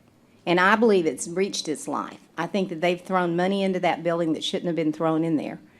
And so, as for me, Judge, that's, Yeah, I think, so maybe there's somewhat of a disconnect, but the good news is that, It's been clarified. I mean, we've got, I know you would love to build a new building as much as you would. If you're challenged, you're gonna rise to that challenge, but I think the intention is that it's such a glorious site because it's, hilltop, it sits high, right, on a hill, and it's also got a lot of history up there. And so the goal, I think, was to create a very beautiful new building because of the naturalist concept that's out there with the walking trails and so if we could just pivot to making sure that that was in keeping with what the commissioner really envisioned, which was a new building on that site, and we can coordinate, Judge, we can coordinate, and Commissioner, we can coordinate with David and go that route. I'd actually like to meet with him next week Yes, before. yes, ma'am, we will. Yeah. okay. Well, this does prove Commissioner Chesney's theory that we should have just, No, I mean, I'm glad we cleared it up. I'm glad we cleared it up. but the point is that it's fine, when, like I said, that's the beauty of being, both an architect and an engineer, is that, when someone says, we're gonna save it, or can you figure out a way to do it, you're gonna gear your visualization to that. And when someone says, but can you create a new inspiration, I know that you're completely up to the task for the new inspiration again as well, so. I think one of the problems also, Judge, is that if we'd have had some backup, could have read the backup, I don't know, I guess you approved the contract or? Well, no, there's no There's contract no here. contract yet. There's no contract. Yeah, today was, I just wanted to remind the court that today was just a Okay, selection. well, let me take that off there because it says approved contract. Yeah, it does, you're right. So we So- need to table but- the approved contract part of it. We do. Please. We do. Good, yeah. So I would move to table the approved contract part because Commissioner Gonzalez is right. Right. Second. Okay, and we'll all get back on the same page We will. And because, whose funding is it? We will, Judge. well, when it does come up, we'll have to identify the funding source. But there are both Precinct 1 funds and there's also CO 2019 funds. Right. And it was identified as well in the COs. So I for mean, in the clarification's CIP. sake, what the court now is directing, so the motion is clear, is to direct the architect to work towards the tear down and rebuild of another building on that area. Smaller building. Smaller building, You right? now have a blank canvas, David. It may have been a gift here. And smaller too, right? Because what you're saying Yes, is. it's too big. Okay, I'm just clarifying. Well, the whole Yeah. idea is that the community center, is, we do a variety of activities there, and I'm sure you've been briefed on it. But look, why don't you meet with Commissioner Vaughn? She can share with you, she knows all about really the usage of that building and the pros and the cons of why it's designed the way it is. And then you guys can get together and the idea is we need an architect. You need an architect to build something new, you need an architect to renovate something new. So I think we're in good shape either way. How's that? That works for me. David, are Thank you pleased with getting a chance to draw from a blank canvas? Oh, Judge and Commissioners, we are thrilled, however, which way it goes. It is a fantastic site. It's a very special place. It's really unique in Corpus Christi, and we see it as a great opportunity. So we're happy either way. I apologize if I. Actually, I'm glad you said that. No, it's actually, your fault. it's Thanks for actually saying good. We are human here and we hear things differently and, It's at the beginning. yeah, as they say, no harm, no foul, and we'll be able to get together and get back on the same page. And the exciting thing that we did mention when Commissioner Vaughn and I did have our roundtable is that I love that she said something modern because, those nature trails, it's just that you really don't even know where you are when you're there. You can see the river. It's a pretty sight. It's just a very unique area for wellness. You can keep to the theme of the holisticness and the wellness because clearly that's what that place does for me when I'm out there. And, but of course, you'll need to know that it serves as a voting center. You'll need to know that Meetings. certain county facilities are there, like WIC is there. Commissioners, trying to think of Commissioner, what else is, Well, you have a lot of meetings there from Community. different organizations. It's used a lot. Yeah, Really is. so we'll want to get with Liz out there who runs the place, and she's got all kinds of information on how many people go to dance class and how many people, Exercise. you know, lots of yeah, all the things. different types of opportunities there, so. But yes, it was the old sanatorium, so. Okay, well, as I say, sometimes it is better to run, not walk, and I'm going to think you should just run at this moment. Moving on. Pretty fast.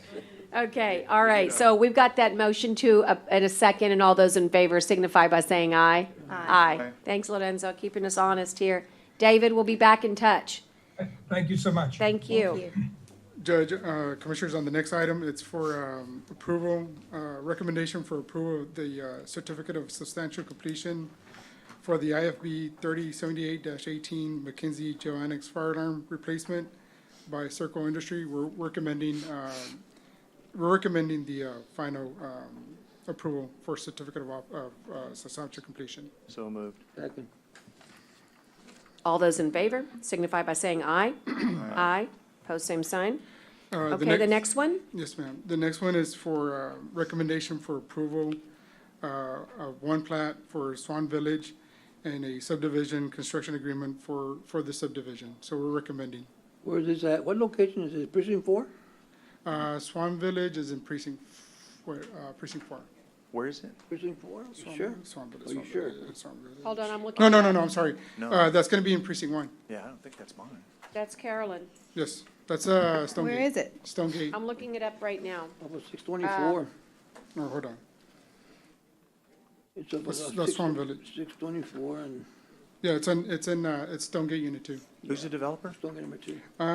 Rick Mostagashi, Oh, okay, I know where you're talking about. that's the one next to Amanda. Yeah. Okay, so, anything else we need to know, or you're recommending approval? Yes, ma'am. All right, so with that, do I have a motion? Motion. And a second? Second. Thank you. All those in favor signify by saying aye. Aye. Aye. Thank you. And do we have, just any of the goodies, details on that one? How many homes? If I'm not mistaken, Judge, I think you're looking about 90 homes? That's staying on that And do you happen to know if it's ready, like, are they ready to proceed? Yes, ma'am, they're working on the project as we Okay. speak. Do we happen to know, I'm asking so many questions, I know, I like to hear about development. It helps us, like, the Yes, pain ma'am. of 2020, so that ad valorem. They got Just roads. wondering what Yeah, the, they've already constructed the road, they've done the Okay. base material, they've done the drainage ditches as well as, Next year, the home. so they've And- already, okay, the next year, the homes? And then do we know anything about their, like, their price point, like the range of what kind of houses? Judge, I've Not already- sure, no, okay, no, well, I'm not gonna- we're gonna have someone reach out to him from the NCDC. I'm trying to track all of the development in the county. Carolyn, do you mind No, grabbing that's- that yeah, we can do information for that. us? We need to know, as we approve these things, we can start planning what the ad valorem deal might be in the next 3 years on, if everybody fulfills their subdivision. Okay, awesome, thank you. Michael, you're gonna be next. As soon as you get your clearance there. Well, then you should have stood back. This is exciting. You have County Road 22 and County Road 49 to Oh, discuss. If I can back up a little bit, Judge. Okay. There was an item Yeah. that we Okay. moved out of the consent agenda. It was letter 2K. Yeah. Which is to discuss and award IFB 3136-20, and this is for 4 roads, County Road 67, 69, 77, and Bower Road. And on this one, we received 7 bids. We had real good participation from a lot of quality road builders in the county, and we're recommending award to the low bidder, Berry Contracting, LP DBA Bay Limited, for the base bid, which is $3,528,000. And then up for discussion, I just need to confirm with each of the commissioners that have additives. Additive number 1 is in Jags Precinct for County Road 67. Are we, That's are not we? mine. That's not mine. I checked it out, there's not, mine. There mine's were, not- there mine- was an email that came from Maria that indicated that. That's why I was, I think that's modest. are they both in yours? I'm sorry, Commissioner. You can claim them, John. Oh, I did, and then when I saw the email, I said, well, I guess I'm wrong, I don't know my precinct. But, I mean, Okay. 665. So, okay, so let me rephrase. So additive number Road 1 and 67 additive called number and said they 3, wanted him out. additive number 1 and additive number 3 are in Commissioner Mata's precinct. Okay, And we're recommending award for those as well. Additive 1 is $139,775, and additive number 3 is $93,571. And then also recommending award of additive bid number 2 in Commissioner Vaughn's precinct for $59,416. We have a letter recommending Bay Limited from Yesenia Singleton with LJA Engineering, and Public Works has confirmed that they're also in favor of Bay Limited doing this you work for checked us. it. All right, awesome. All right. And what's You the know, I funding? just have one thing to say. If Okay. anything that's in our precinct, we should be on top of it. I mean, you know, because I get two different things. Well, let me know. tell you, I'm wondering if, and I'll be honest with you, these roads are long. I could check with Maria. She's on the, I'm on, Judge. I So, think, go ahead, yes, Maria. Commissioner Gonzalez, that is your precinct. It is County Road 67 south from FM 665, 665? which is in Okay. Vetrania area. All right, because I got received something before that it was in Modis before that, so. Yeah, my- there was some confusion there, but no, it is in your precinct. Petronia decided they did not want John Matas, they wanted Joe Gonzalez, I'm so we're gonna sorry. put it back in yours. That's Okay, all I know is that ever since we came back from lunch, everything's gone to heck in a It's handbasket. been a little out there. it's a lesson, not to break for lunch. Okay, It is but. a total do- lesson. So you did Total approve the lesson. additives? Okay, so the recommendation was to approve the base bid because the CDBG grant monies has enough to cover that. The additive bids, there are not enough CDBG monies to cover those, and they would require funding, I believe, from Precinct funds. your individual precinct funds. And, well, you want to go ahead and share with him the breakdown? And so for precinct 1 on this County Road 67, it's $139,775 for that additive. That's for the additive? For the Yes. additive, 139. So what's the additive? Is that the drainage or what? That's asphalt repairs, reinforced concrete, corrugated metal pipe, culvert cleaning, seeding, and roadside ditch improvements along County Road 67. It's Include worth the it. asphalt too? I thought Juan, you said it was the road was a complete job, asphalt and all. And I'm taking care of Road 22, so why am I taking care of Road 67 too? I mean, that doesn't make any sense, you know? No, that's for the, I'm not gonna pay that's for the for whole repairs, thing. it's for the driveways. Uh, The asphalt repairs, Commissioner, it's for the driveways, and the reinforced concrete culverts is for the driveways also. It's a good project. It's a good project, yes. Well, no, I got a better project, so, County Road 22 is the one I'm doing. So we can wanna wait on that one, we can wait on that one, but 22? I'm doing But 22 in Bell Lane, but the so base bid those are more important to me. Well, but we can't, these are already these are grant funds we've already Won't be able to finish accepted. it, I'm not gonna pay for the rest of it. Okay, so the base bid includes the roads. The additive is what's going alongside the roads of things that are being impacted by the road being put in. So it's like you, So So it's Road 20 and So- and so there- 67 and, Commissioner, the way the bidding process was set up is that the base bid includes reconstruction of the roadway. The additive bid numbers include regrading the ditches, cleaning out the culverts, resurfacing the driveways, and that's just in case, we do have some additional money. but that's something we don't have to do, right? Because, That is correct. It's not something you don't have to do. It's just that if you want to improve the drainage within the right of way, it's an option. Does Well, Public Works I do don't any have of that, problem- Ron? We grade the ditches, Commissioner, we do, and we clean out. the yeah, we culverts. know, we do, and I don't mind doing the drainage, because they're in Belt Lane, but in 22, I'm also doing the road there, so, because you're not doing the road in 22, I'm doing the road in 22. I mean, I already have everything's already drawn for 22. So, I mean, we need to sit down and just go over this thing one. I mean, Okay, but can we vote on the base bid though first? Sure. Don't you think? okay. Michael, give Well, us, my understanding is we do the whole thing all at once. It's the base bid and the additives. And my understanding from Maria is that we needed to get this approved today Okay. to stay on track Okay, with the what are- timing on the grant funds. I'm sorry, Michael, what are the additives again? I'm sorry. The additives are County Road 67, which Juan just discussed. Additive number 2 is in Commissioner Vaughn's precinct on County Road 69. Involves the same type of work.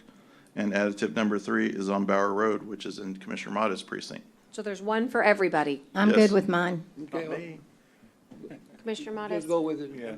All right, Yeah, so on mine, I spoke with the city secretary for Robstown, I spoke with the mayor last week and pitched the idea that we had this difference, so we made, I don't know, Lauda, if we can agree to this, and can they come back and reimburse us, because it will probably take council action to support paying for part. in other words, can we do a reimbursement provision? Paying for part of the additive, the 93,000. They're willing to put in 10,000. You would probably need an interlocal. Just create an interlocal for that. But for right now, I think he's asking, can we do it with a reimbursement provision caveat so that, Say subject to? with an interlocal with Robstown. But are you willing to do it in case they don't come through? Yeah, we're Okay. willing. I mean, we're gonna start to put in a lion's share Might as well. anyway, but at Okay. least they're able to put in something, so. Okay, We got it.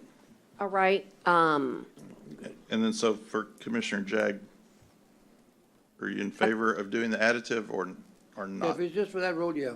Okay. all righty. Okay, so for fear that it might, I'm gonna go it quickly. May I have a motion for, as approved, as recommended? Let me go, it's to Bay Limited. Yeah, so let me recommend. Go ahead and recommend. So I recommend award of the base bid, the additive bid number 1, additive bid number 2, additive bid number 3, subject to interlocal agreement with Robstown, City of Robstown, to Berry Contracting LP DBA Bay Limited. And the amounts again for the base bid are $3,528,000. Additive bid number 1, $139,775. Additive bid number 2, $59,416. And additive bid number 3, $93,571. And the grant's covering the vast majority of The this, grant's right? covering the base bid, which is the $3,528,000. Great job, Maria. Let's don't overlook that part of it. Good So job. that's Hi. awesome.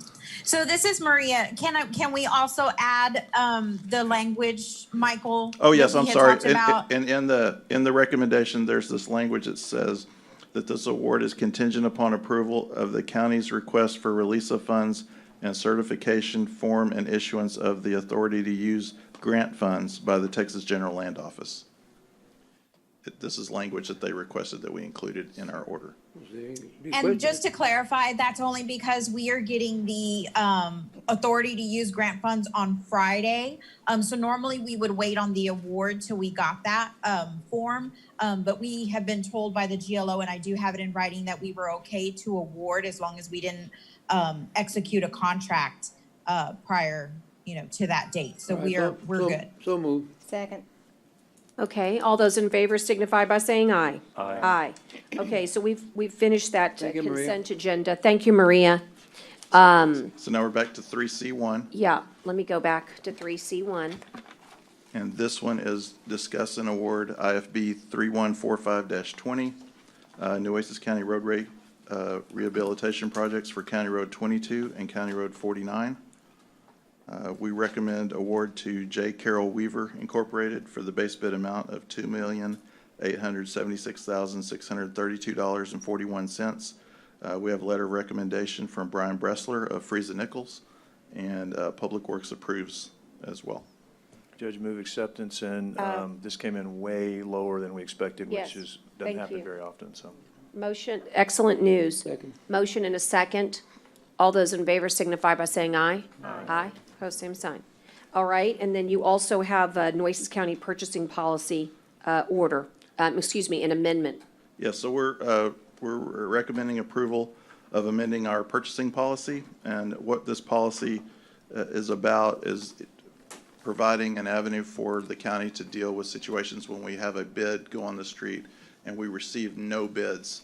The law provides that the purchasing agent would develop procedures for how that process would handle to get the job awarded, and what rules we would follow. And so under 262-0245, It states that a county purchasing agent shall adopt procedures that provide for competitive procurement to the extent practicable under the circumstances for the county purchase of an item that is not subject to competitive procurement or for which the county receives no responsive bid.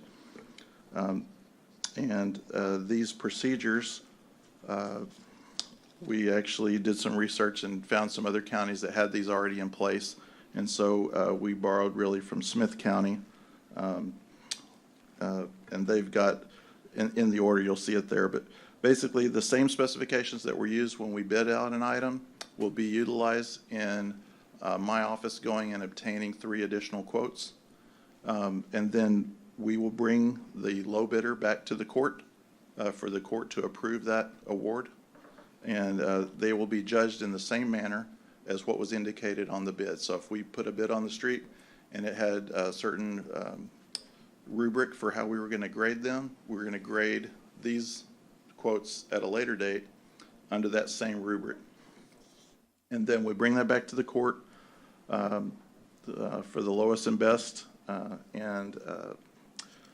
Upon approval from the court, we'll issue a letter notifying the awarded vendor, and we'll coordinate final execution of any required documents as necessary. This whole procedure being added was at the behest of the county attorney's office.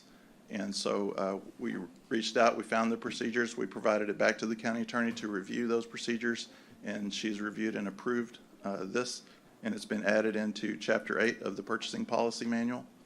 Hey, Michael, what you're saying, what I hear you're saying is that if nobody bids, then we can go back out. We don't have to go for bids.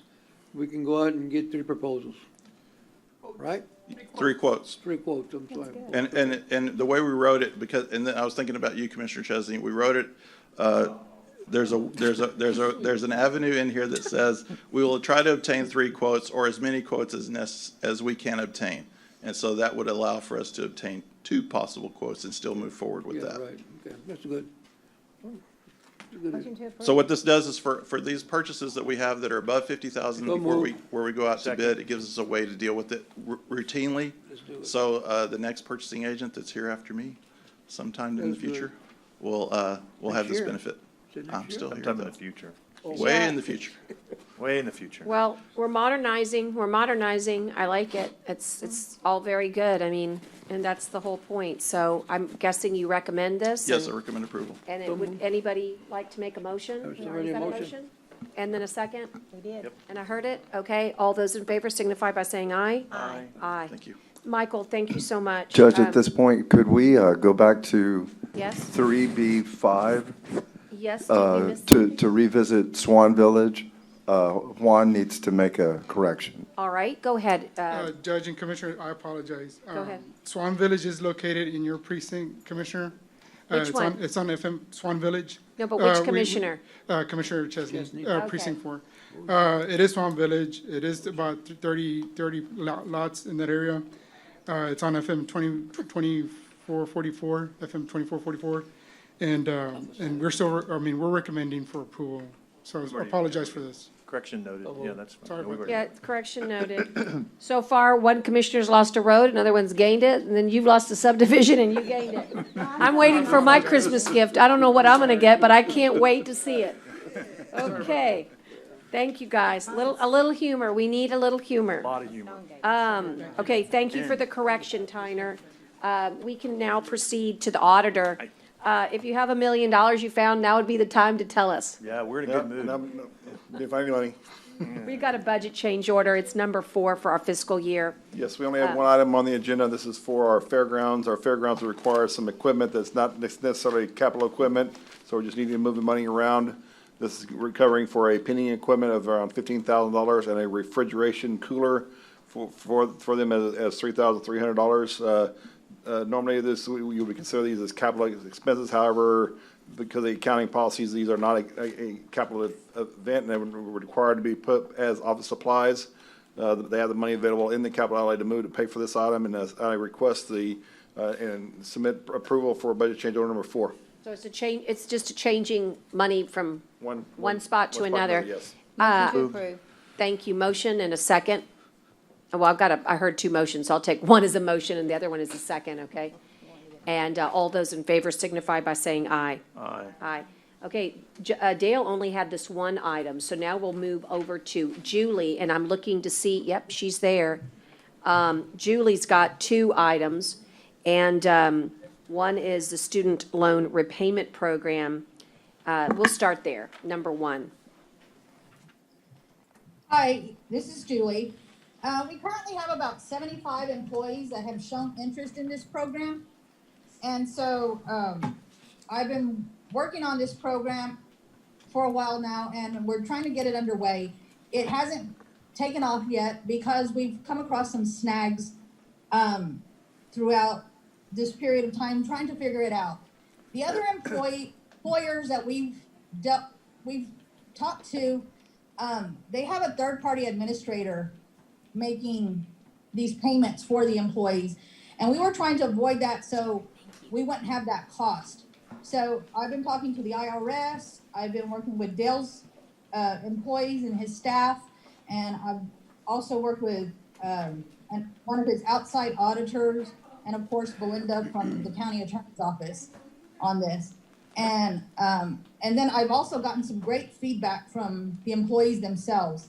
And some of the concerns that they've had was, there's also another program out there from the US government, and it's called the Public Loan Forgiveness Program, which allows an employee of county government, of course us, to make 120 payments on time, and then the balance of their loans would be forgiven. And so we've certified several of those forms already, and we've sent them back to the employees to get those processed for them. And the concerns that the employees have brought to us is if these payments aren't made on time or exactly when they need to be made, it may mess up this other program. So we're trying to work out the logistics of that, so that way we can make sure that the employee is getting the benefit, of course, from the county, and then of course from the student loan forgiveness program at the end. And so in talking to Dale, what I would like to do is make these, it would reflect on their employees' paycheck that they would be getting a bi-weekly, pretty much a stipend, and Dale would be sending those payments on a quarterly basis, is what he has told me that he's decided to do. And so, for instance, if the payments were to be made for January, February, and March, Dale would send that payment in March to the federal loan company directly. And so the employee would need to get with their lender to let them know that those payments that that Dale would be sending would be for previous months. So that way their payments can be there on time. And then of course the employee would be responsible for the balance of any remaining payment that needs to be made for those months. And so once we get this going, I think it'll work so that way they can benefit from both programs. So right now I'm trying to collect a W-9 form from the IRS for each of these lenders for each employee. And we're starting to get those back. So we're pretty close to making this take off. And I think it's a great program, and we're just waiting to see if it's gonna work for us the way we're hoping it will. So Julie, thank you. We might have some questions here, but the IRS forms are an impediment. And Dale, I think, and I maybe need to put our heads together. We got to get a contact there. Maybe ask Tyner for some assistance. We're just not getting what we need timely, and those forms are everything, Dale. So that's what I'm hearing, Julie. Dale, do you have any thoughts on this? The agreement we have with what we have for this is the federal loan agreement with what we have with the employee. If it requires monthly payments, then of course we will make monthly payments. If it does not require monthly payments, we recommend on a quarterly basis to make payments to this, because we're basing it on this on balances in from a paycheck that coming in, and normally we have 2 paychecks per month. Right. Sometimes there are 3, so it could be 1 month is a little bit more than some other months, but that's what we need to, that's why I would prefer quarterly, but if the loan agreement requires that you have 120 payments on time, if that's by be month, we can do by monthly. We can do whatever is required from them. Okay. The only So, question we have is, like Julie was saying, if we have so much per employee on a biweekly basis, this is considered a fringe benefit, which is taxable to the employee, which means they withhold withholding tax, they withhold FICA, Medicare, unemployment, all the fun stuff that gets associated with all your other income is this. So for example, if we give you $40 per pay period, well, it's not $40 that we're gonna give to the loan company, it's $40 less taxes. Now, y'all can make the decision whether we want, if you say we give them 40, we give them 40 as a loan payment, and the county eats up all the taxes, and then we can do that. However, y'all decide to do this. The way the agreement's written is it's less net of taxes. Well, Judge, it sounds like there's a lot of snags left. Can we not table it and come back when all the snags are worked out, all the details? Because it doesn't sound like this has been completely thought out to me. Well, it hasn't even started to me, but I think you're right. I think we need to table it because I think on December the 4th, when we approved this thing, right, somewhere around there.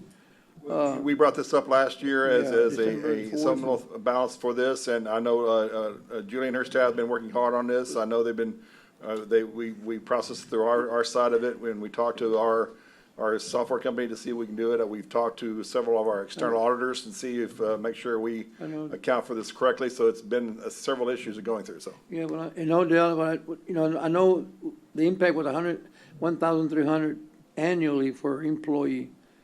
Somebody said it was approximately 100 employees that were showing interest, but then since we haven't started it, I guess nobody's got no money yet, right? Right. So what happened to those employees that needed the money back then and they didn't get the money?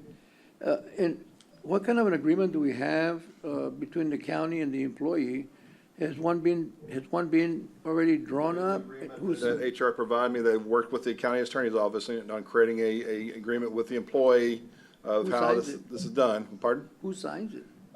It's gotta be the employee. The employee has Just to the sign employee? this. Pardon? Just the employee? Well, the employee is saying they're signing up for the benefit that the county is providing.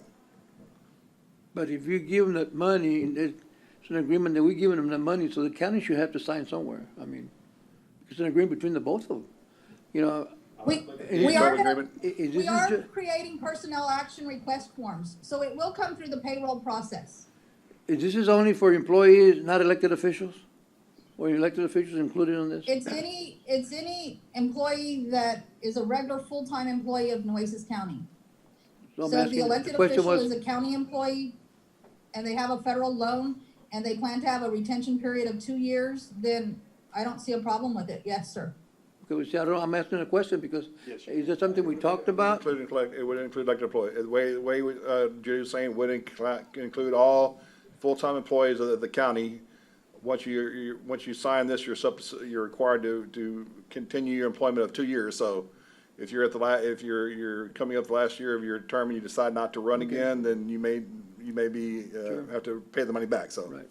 Okay, I understand. Okay, I just want to make sure that's clear because somebody asked me, if it includes everybody. It does include elected everybody. officials or not. And the other one that we have is the tuition reimbursement. How many of those tuition reimbursement, that's been a while already, how many of those have we paid? I never seen a report of the reimbursements on tuition. Well, that's, HR has all that information on that. could you provide us that for next court, Julie?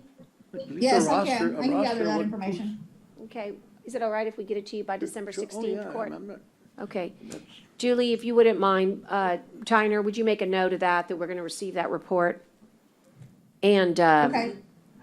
well, it sounds like what we'll do is, table, but it sounds also that what's pending is confirmation of the federal requirement.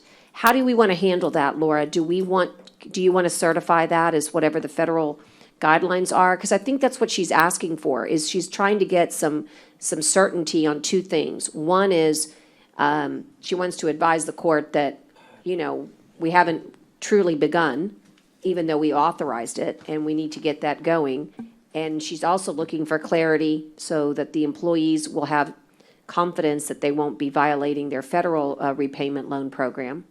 One thing I hear from Julie, and Julie, correct me if I'm incorrect, is that there is a plan through the federal government that if you make 120 payments on time, then they'll do a loan forgiveness for you on your loan.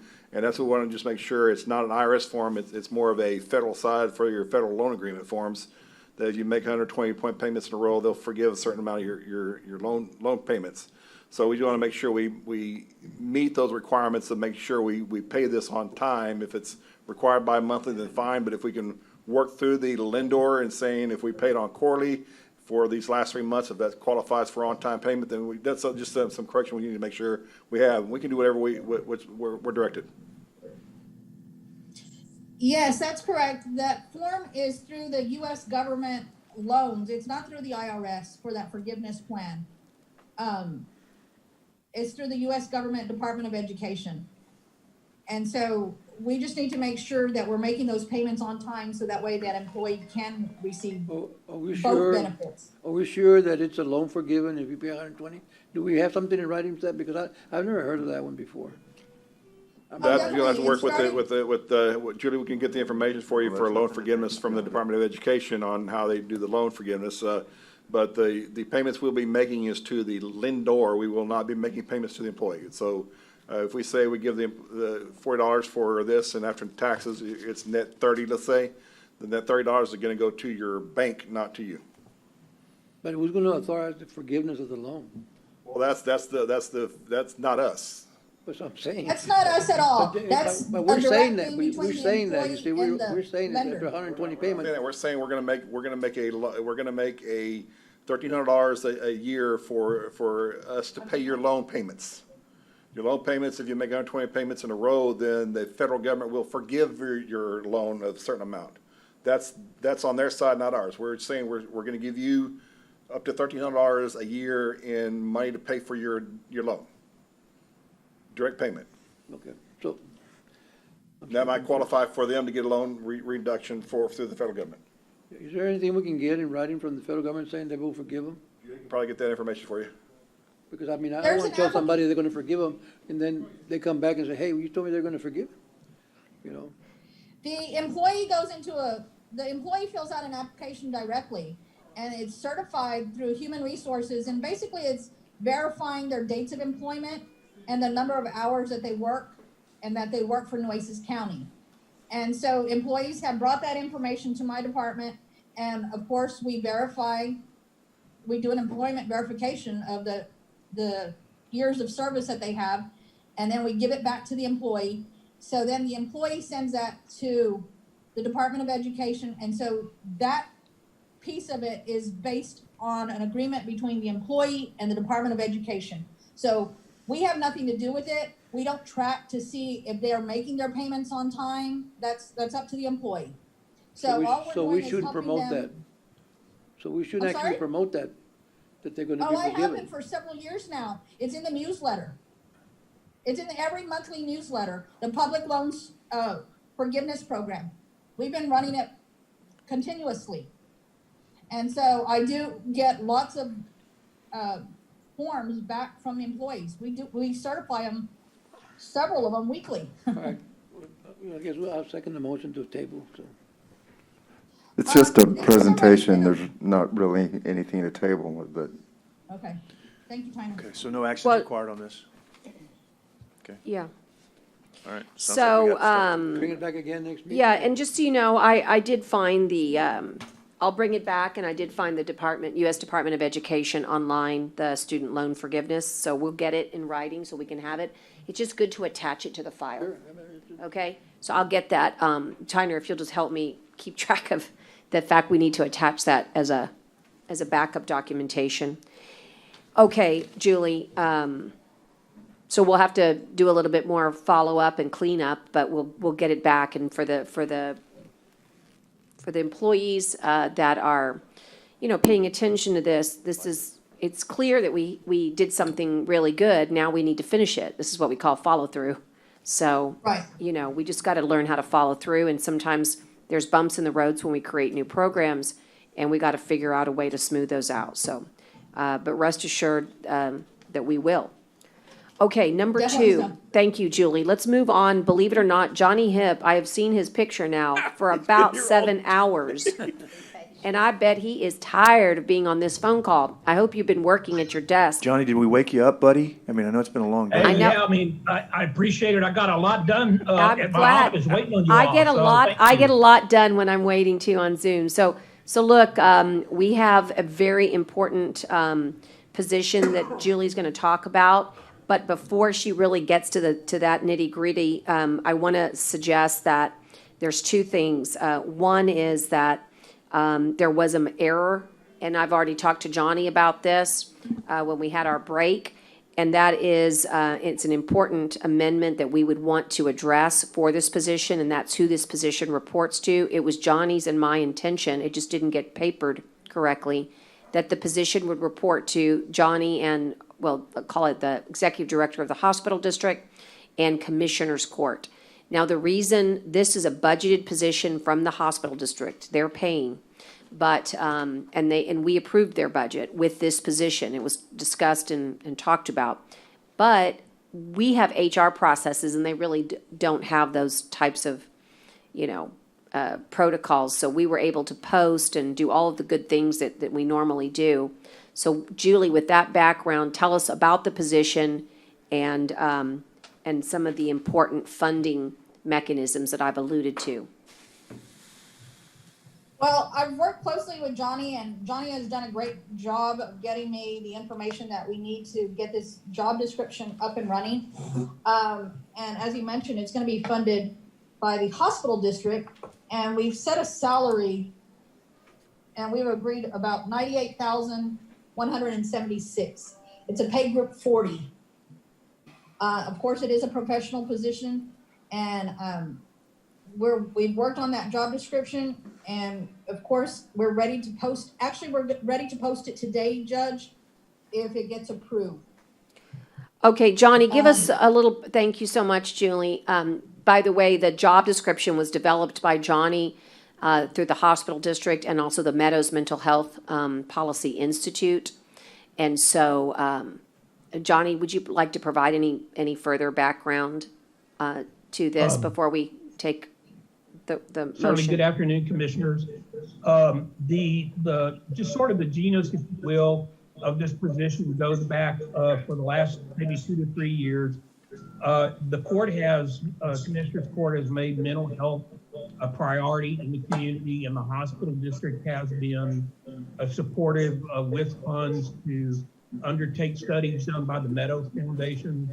That was completed, as you all know. And in the hospital district's past budget, or the budget for this coming year, we increased funding to add coverage for additional programs that were recommended by the Meadows Foundation. So we have the original mental health programs that were carried out by MHID, and we've added about 4 more programs recommended by Meadows, in addition to the groups that were established last summer in the community to focus on specific aspects of mental health. So rolling that forward is the hospital district has in its budget close to $5 million for mental health programs during fiscal year 2021. And this position is intended to put management resources on those dollars that we have allocated for the programs to assure that, first of all, they're started, that they're aimed in doing the right things, to undertake problem solving and stuff that may be needed to get these programs integrated into the community. And overall, just in short, because of the sums of money that we have committed to this, the feeling was that we needed to have some top flight management resources on these projects to make sure that they get done correctly. So in short, we wanted someone to have ownership of these programs every morning when they get up and every evening when they go to bed and all the time in between, to make sure that they're being carried out and done so in the manner intended by the court with the support of the hospital district. Thank you, Johnny. The most important thing is that I think that we're finally inching our way towards making this package deal really a reality. In other words, identifying our assets and our resources, our gaps.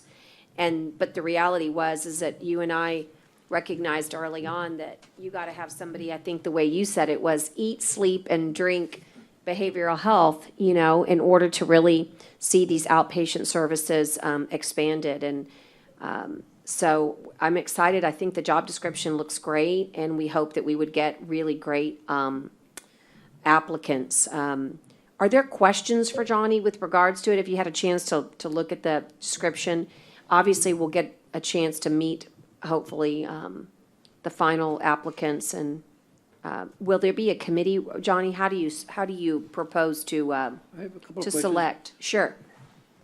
Judge, we can go any way the court desires. I did send a list of a potential interview panel. It has quite a few names on it. I would suggest that maybe the court consider paring them down. I don't think I gave that list. I only gave it to you, Judge, but there's a list maybe of about 10 people. Saw that. We probably ought to pare that down. Certainly should consider members of Commissioners Court, yourself, and other people that you feel like that would need to have a role in helping get this position selected. And I did want to add that we have already a payment mechanism established with the county where we reimburse the county for other county employees that do work for the hospital district, the county attorney's office. We also reimburse for the county employees who work at the health department.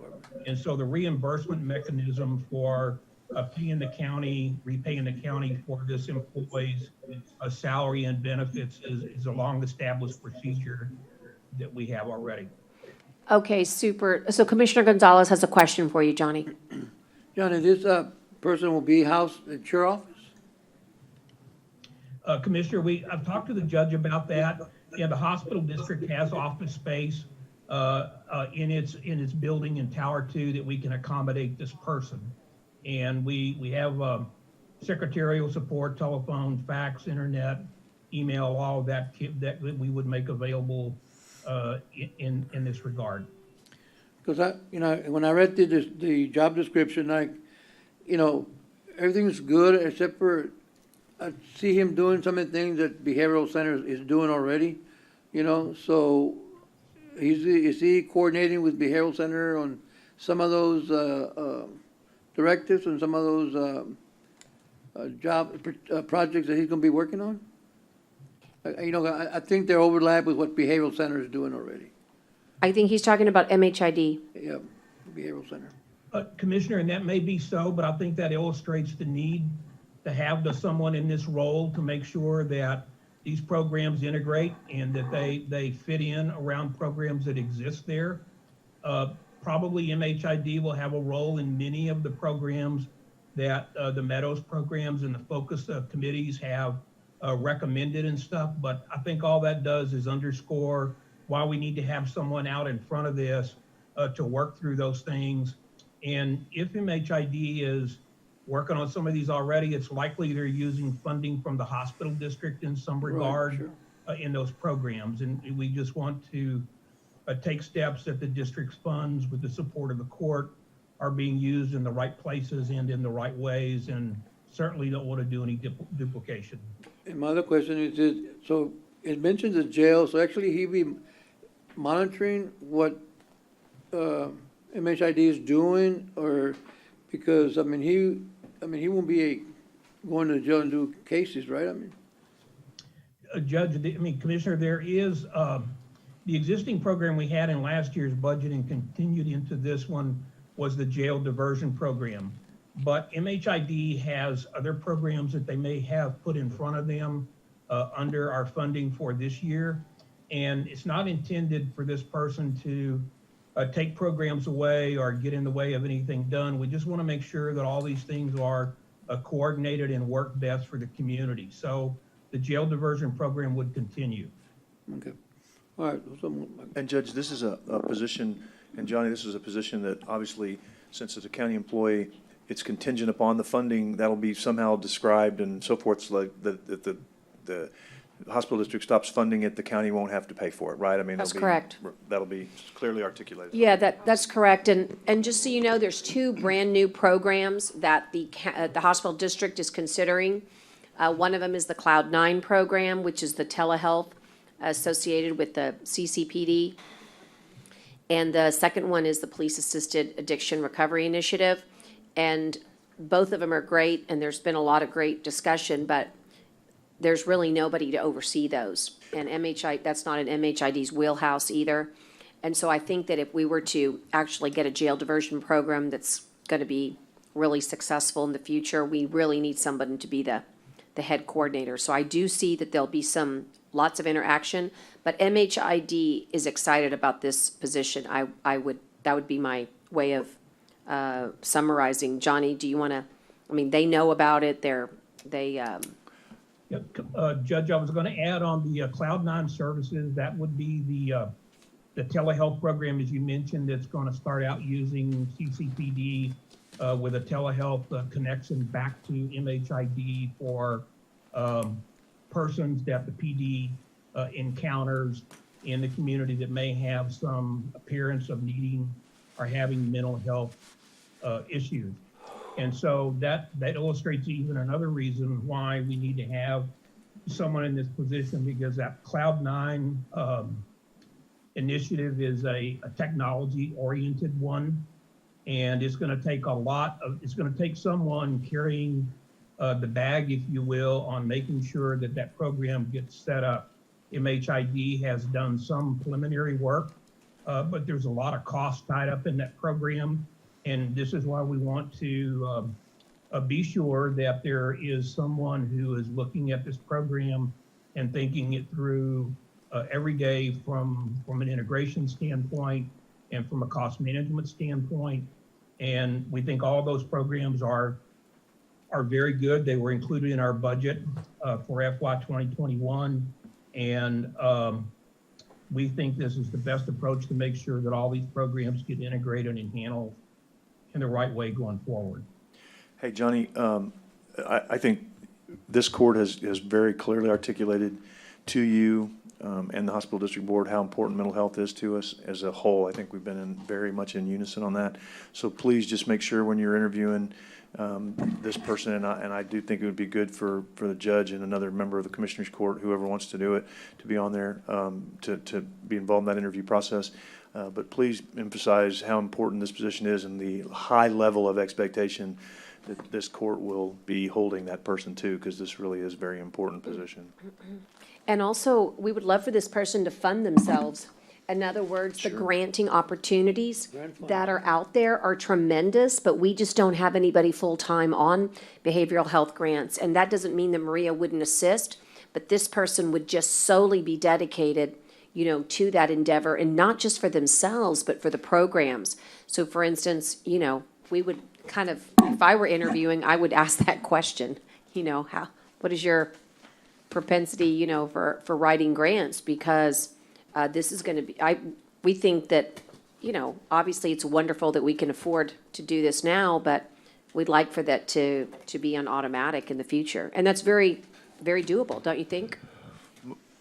Motion to pass, if that's okay? Okay, sure. Motion and a second, and all those in favor signify by saying aye. Aye. So Julie, you're on. You can now proceed with, getting that directive, that posting out there. We'll get it posted today, hopefully. Okay, thank you. And just like we've done everywhere else, we've made several references to how great a job we've been doing lately. Tyner got 15 applications, including out of state. Scott Cross got, 12 applications, including many out of state. Whatever you're doing, could you please get it out there as well? Because I don't think that we're, committed to. Yeah, pressure's on now. You got that many good applicants. Yeah, the pressure's on, right. So whatever you can do to, in other words, get it to the Meadows has a website. There's a lot of important mental health folks. Oceans here in town with Krista Spahn and Meadows should be amazing conduits to getting people interested. And I assume at the end of the day on this one, Johnny makes the hire, right? since it's okay, it's just, Well, there's a he panel told us with that, that recommendations. committee, I can, take a look at it. Is there, any chatter here? Would someone like to serve with me on that? I'll do I don't it. mind, There you go, Commissioner Gonzalez. Okay, Commissioner Gonzalez can come and join me, and then we'll look at the other list of 10 and maybe choose, I don't know, whatever you think, Johnny, okay? We'll start to work on that. I guess the board has to approve. Now, Commissioner, we can, Judge, we can work on that, and if you want, I'll resend you the proposed list, if nothing else, just to kind of get your thought process going about who needs to be in there. It needs to have some representation, but I don't want it to be so big and wieldy that I it would agree. be ineffective, so. I agree. Okay, well done. Thank you so much. At this time, Commissioners, I'm going to give notice that we have 2 items to discuss in executive session. It's authorized by the Open Meetings Act, Chapter 551 of the Texas Government Code. And in the event that we have declared that we need to be in executive session, I will, as the presiding officer, give authority listed in Vernon's Texas codes, and I do so now. Sections 551071, 72, 73, 74, 745, 74, 76, 86, and 87 are applicable. And the Commissioners Court is going to be consulting with our attorney to include matters relating to litigation, but also we have the opportunity to deliberate real property, prospective gifts, personnel matters, including termination, county advisory bodies, security devices, and economic development negotiations, and/or any other matters that may be discussed in executive session. Upon completion of our executive session, we will come back into open session. We will take action as appropriate on items discussed in executive session. So, therefore, I will gavel us out. There's 2 items. County Attorney, do you believe that they will be quick items? Quick items from the clerk. If you'll just step outside, let us remain in. I'll gavel us out at 2:57, and I'd ask that you turn the mics off at this time.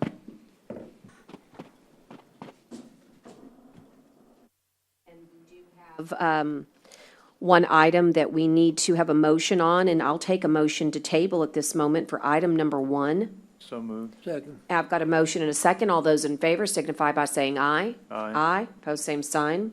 The second item on executive session needs no action.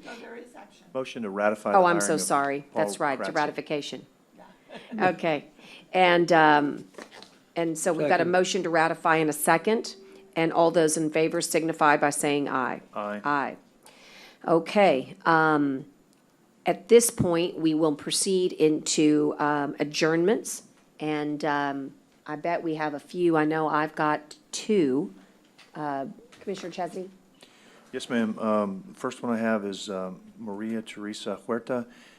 She is the mother of Javier Huerta. If you remember, unfortunately, he lost his father. We recognized him a few months back.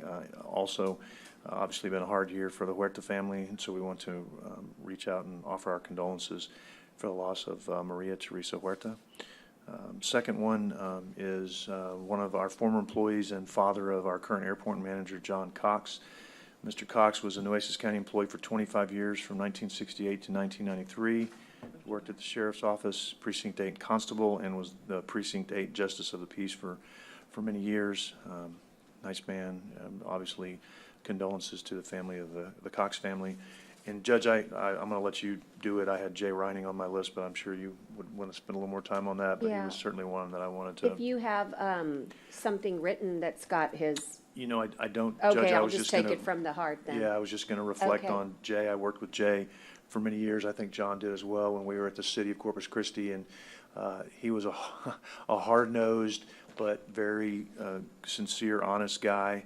And it was always a pleasure to work with Jay. Even when you didn't get along or didn't agree with him, you still enjoyed the dialogue and the intellectual stimulation. Jay was a good man. He was a devoted community servant, and certainly he was a huge friend, as we talked about earlier, to the coastal bend, bays, and estuaries. So our condolences to the Reining family. That's all I have, Judge. Thank you. Commissioner Amatis? I don't have any other than just to add about Jay. I mean, he's just always a very even-handed man, and I always felt that he was fair. I mean, as you would expect most attorneys to be able to provide the opinion and provide good advice. And I never realized his passion for the environment and the community until he went and started working for coastal bend, bays, and estuaries. just always had great memories of him, and so I'm just devastated to hear it was from COVID, and that he just wasn't able to recover. So my sincerest condolences to the family as well. Thank you, Commissioner Modis. Commissioner Gonzalez? Oh, So sometimes things catch you off guard, and I didn't think that's possible anymore with COVID-19, but Jay's death really caught me off guard. And I've sat on coastal bend bays and estuaries, I guess, for 8 years. And I have loved every minute of it, but mainly because it's such a small, knit, tight group. Tyner's been there with me. I was there with the port and then transitioned, but Jay was a man of just incredible integrity. Hard nose is a perfect description of him. I would say he was definitely a man that you didn't want to mess with in as far as striking a tough deal, but he was fair. And he really was going to be tapped to really be leadership for the future for coastal bend bays and estuaries. And so this is just a huge blow. And as captain of the port, he always had a way about him that understood the balance of the sea and its resources and also its place here in an industrial corridor. So I close my eyes and just see him smiling, at us from across the table, and we're just really going to miss Captain Riney. May he rest in peace, and our condolences on behalf of Nueces County to the Riney family. My second one is, I thought I had pressed send early this morning to receive a little bit of background information, so I may do something short and then on the 16th read the whole obituary. But a dear friend of mine, I guess it's been 3 weeks now, called, and he alerted me to the fact that his mom was ill, and he was very afraid of letting her go to the hospital. He had done such a great job for the past 5 years, along with his siblings, in caring for her, that he worried so much in the surge that she would get COVID-19. And although I could make no promises, I advised, as did, everybody else on the scene at that time, the paramedics, that his mom needed to be at the hospital. That was the best place for her. Unfortunately, within 48 hours, she was diagnosed with COVID-19. And this morning, at 7 o'clock, she passed away. And she is symbolic of so many moms that we're losing. And this one also hit me very hard because this family really reminded me how important it is to just love so much. They must have called me many times over the Thanksgiving holiday. They needed to be assured that they could have technology in the room. And I want to acknowledge the nurses at HCA and Dr. Depper at the CMO who made it possible that we got technology in the room so that they could say rosary. They are devout Catholics. And then at the end, it seemed almost impossible to get a priest to put a hazmat suit on to go give last rites. We found one from St. Patrick's, Father Matthias, and I want to pay homage to him. And those individuals gave a family peace. And I just want to acknowledge Lydia Molina, who died this morning. And she actually was a public servant herself. I don't have all the details. That's what I want to bring back to you. But I understand she had top security clearance from the United States government. And as a matter of fact, was very involved after 9/11 in protecting our country. And so to a great lady and a great public servant, may you rest in peace. Her son was a dutiful son and a great friend of mine. So my condolences to the Molina family today. Went to Ray High School. Trey Molina. Many of you may know Trey. Trey literally prays for each of us each and every day. I probably receive, 10, 12 prayers a month from Trey, but it's not just myself. He prays for elected officials specifically. And so I just thought I would mention that.